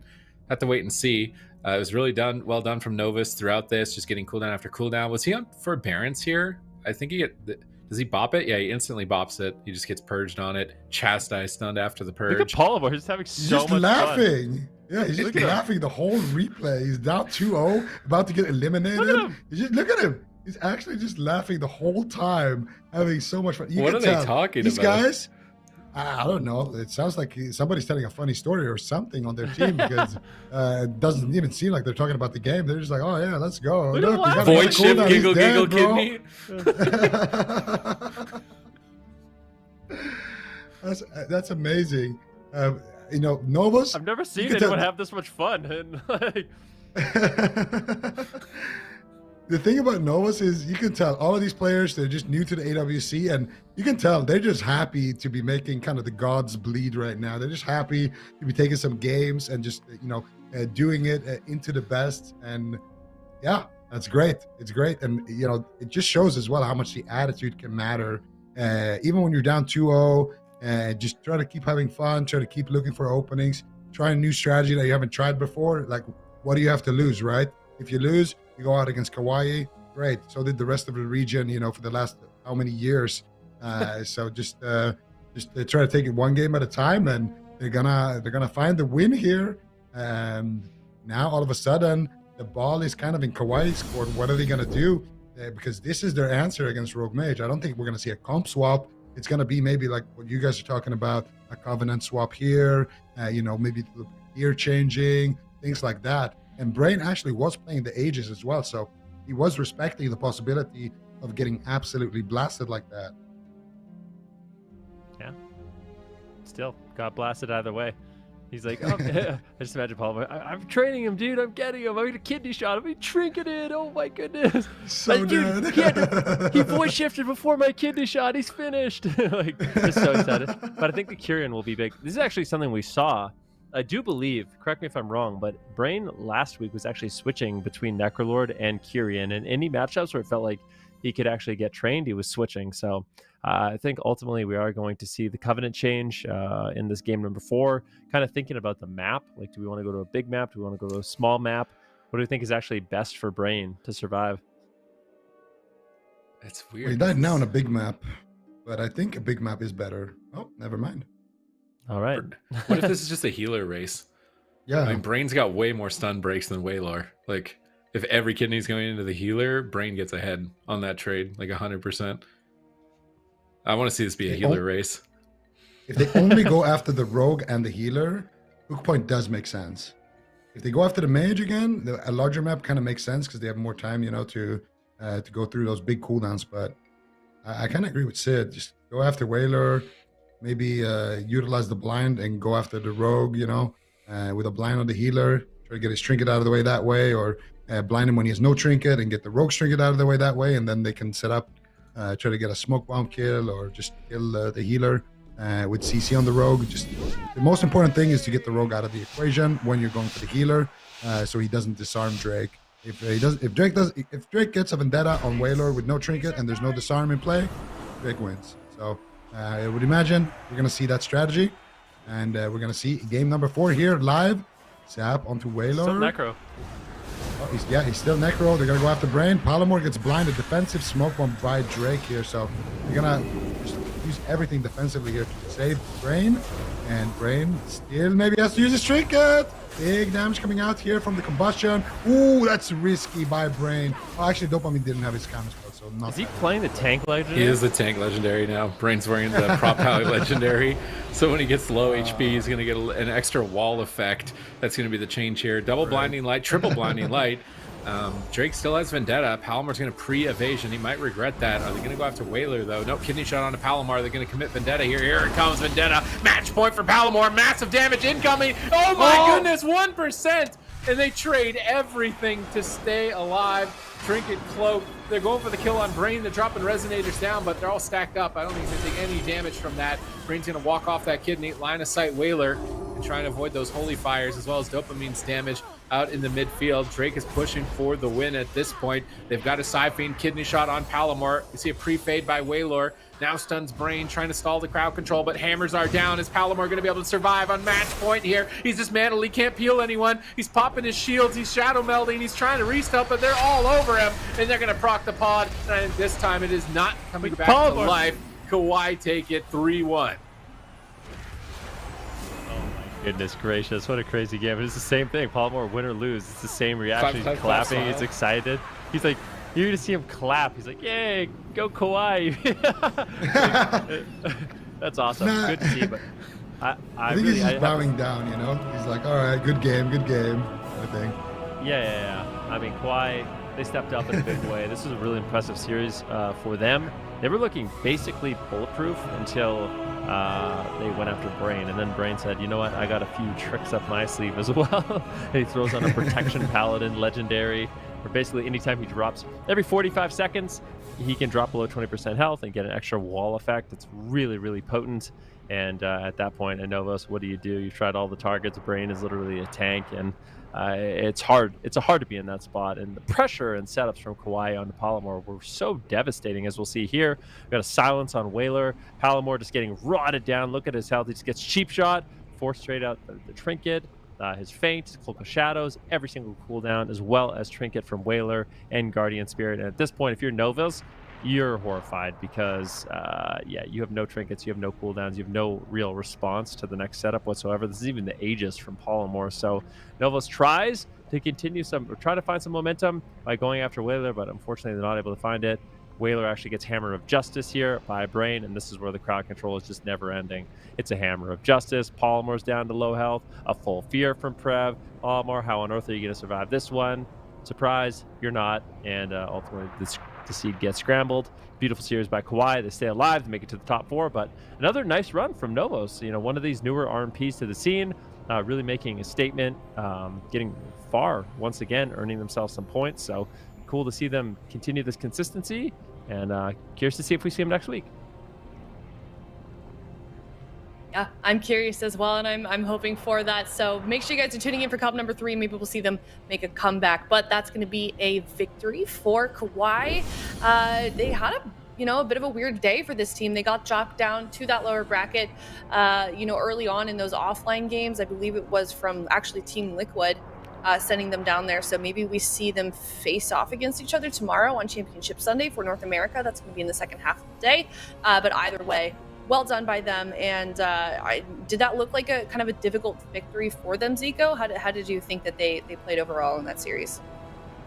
I mean, I think they played beautifully. They look very strong into Rogue Mage. And that was the last Rogue Mage of the tournament for this weekend. So now... potentially, they might need to play a Windwalker Mage mirror. They might need to play a Rogue Shadow Priest mirror or a Rogue Shadow Priest into Windwalker Mage, something like that. And also, of course, can't forget about Thugonomics in that upper bracket and that Liquid series. No matter what happens in this cup, I think KAWHI is going to have a tough one ahead of them because they need to win. If they want to win this one, they need to win against Team Liquid. And Team Liquid is, exactly like you mentioned, the team that sent them down here. Windwalker DK right now looks absolutely brutal to go up against, and the remaining 4 teams look fantastic, all of them, and it's going to be a great Championship Sunday. Yeah, I think so as well. If we take a look at the remaining North American teams, it's KAWHI, like we just said, they're going to be playing Golden Guardians, and then it's Team Liquid versus Powermen in the North American upper finals, and then of course we've got Europe in the beginning of the day. I mean, I know that we saw them on Friday, Super Tees, but it's SK Pieces versus Casual Dads, and then Kungana and My Way. Super solid, 4 teams remain, the 4 teams that are remaining on both regions, I feel like. Yeah, I feel like the pressure's on for SK Pieces based off their Cup 1 performance. They're the ones that are kind of going to need to rise up here in Cup 2 if they want to get more points and qualify, because if everything again goes according to plan, top 4 is not a lot of spots. And it seems like there's a lot more than 4 teams that really want it and are making it far right now every week. It's shuffling and switching, so you want to get those points early, get them out of the way, get your spot so you know you've got it. So definitely EU, the pressure is on. Yeah, it most certainly is. And we're almost already halfway through, the first 4 cups that we're going to be seeing. So, you're absolutely right, Subtis. The points are going to get even more important. And if you're missing those early on games and you're not getting those points in early, it can be absolutely devastating as we head into those final qualifying cups. So we'll see where we end up. We can take a look here at the bracket. Once again, for North America, like I said, we've got Team Liquid versus Powermen up there in that upper bracket. Team Liquid, I mean, what a solid especially considering like what Trill has been dealing with. What a solid weekend for them, Ben. I mean, it really doesn't get much better than that. They play their series today. They beat Golden Guardians 3-0. Really dominant performance. They already knocked down KAWHI to the lower bracket, so they're on an absolute tear right now. But they're going up against the Powermen. Powermen doing an excellent job as well, throwing down some excellent teams. And Thugonomics on that Destruction Warlock is looking like an absolute menace. I'm curious to see, are they going to bring in the Mage Lock? I feel like if they don't play Mage Lock, they go with like a Rogue Mage, or they go with a Warlock Rogue. I think Team Liquid is going to have a very solid series. Their Windwalker Death Knight with Trill and Mez, Sea-Doo, looked really scary to deal with. Yeah, he really did. Here is the European bracket. We're going to be seeing those matches for the first half of the day on Championship Sunday, and we're going to start off the day with a elimination round. That's SK Pieces versus Casual Dads. Both very solid teams once again down there in the lower bracket. So we're going to be seeing one of those guys get knocked out super early. And then of course we're jumping up there to the upper finals for Europe, Ghana versus My Way. So lots of really solid teams, lots of really solid rosters that are returning and also forming for both regions. And it's really cool to see them develop as we make our way through these cups. Here's the schedule as well for Championship Sunday. As always, we've got Europe in the first half of the day and then North America in the second half of the day. Zico, do you have any series that you're looking forward to seeing, or one that you're hoping forms? I think the one I'm looking forward to is Team Liquid versus Powermen on NA for sure, because I think that one has big ramifications to what happens next. If Powermen takes that one, I think we might see KAWHI actually drop out, before that grand finals, which would be, kind of unheard of. And then also in Europe, I think Kungana versus My Way is gonna. Honestly, all the series here are just gonna be super high stakes and just awesome. But also Kungana versus My Way, I'm really looking forward to that one, because that's kind of the. Well, My Way, they need to soak up a lot of points, because they didn't have a great performance last weekend. So they definitely need the points. But it's also kind of the story of, okay, we got the new kings on the block versus, the former champions from last year looking to kind of make their way back into that spot. So I think this is a very, very interesting games coming up tomorrow. Most definitely. Super looking forward to it. It's going to be at the same time, same place, of course. Make sure you guys are hitting that subscribe button and you can be notified when we go live. You don't want to miss any of the action here. It's youtube.com/Warcraft. Also, there's a lot of really cool information that's constantly being put out on the Twitter, WoW Esports Twitter. The people that run that over there, they give really nice updates throughout the day. So if you can't, stick around for the entire day and watch all of the series, you can get updates for every match as the day continues over there. So really cool to be able to check that out, and cool to have that, that function. So make sure you're following us there, and make sure you're also subscribing here. And that is going to wrap things up for us. Thank you guys so much for watching. We'll see you tomorrow at 10 a.m. Pacific, 6 p.m. CET, same time, same place, youtube.com/Warcraft. See you tomorrow.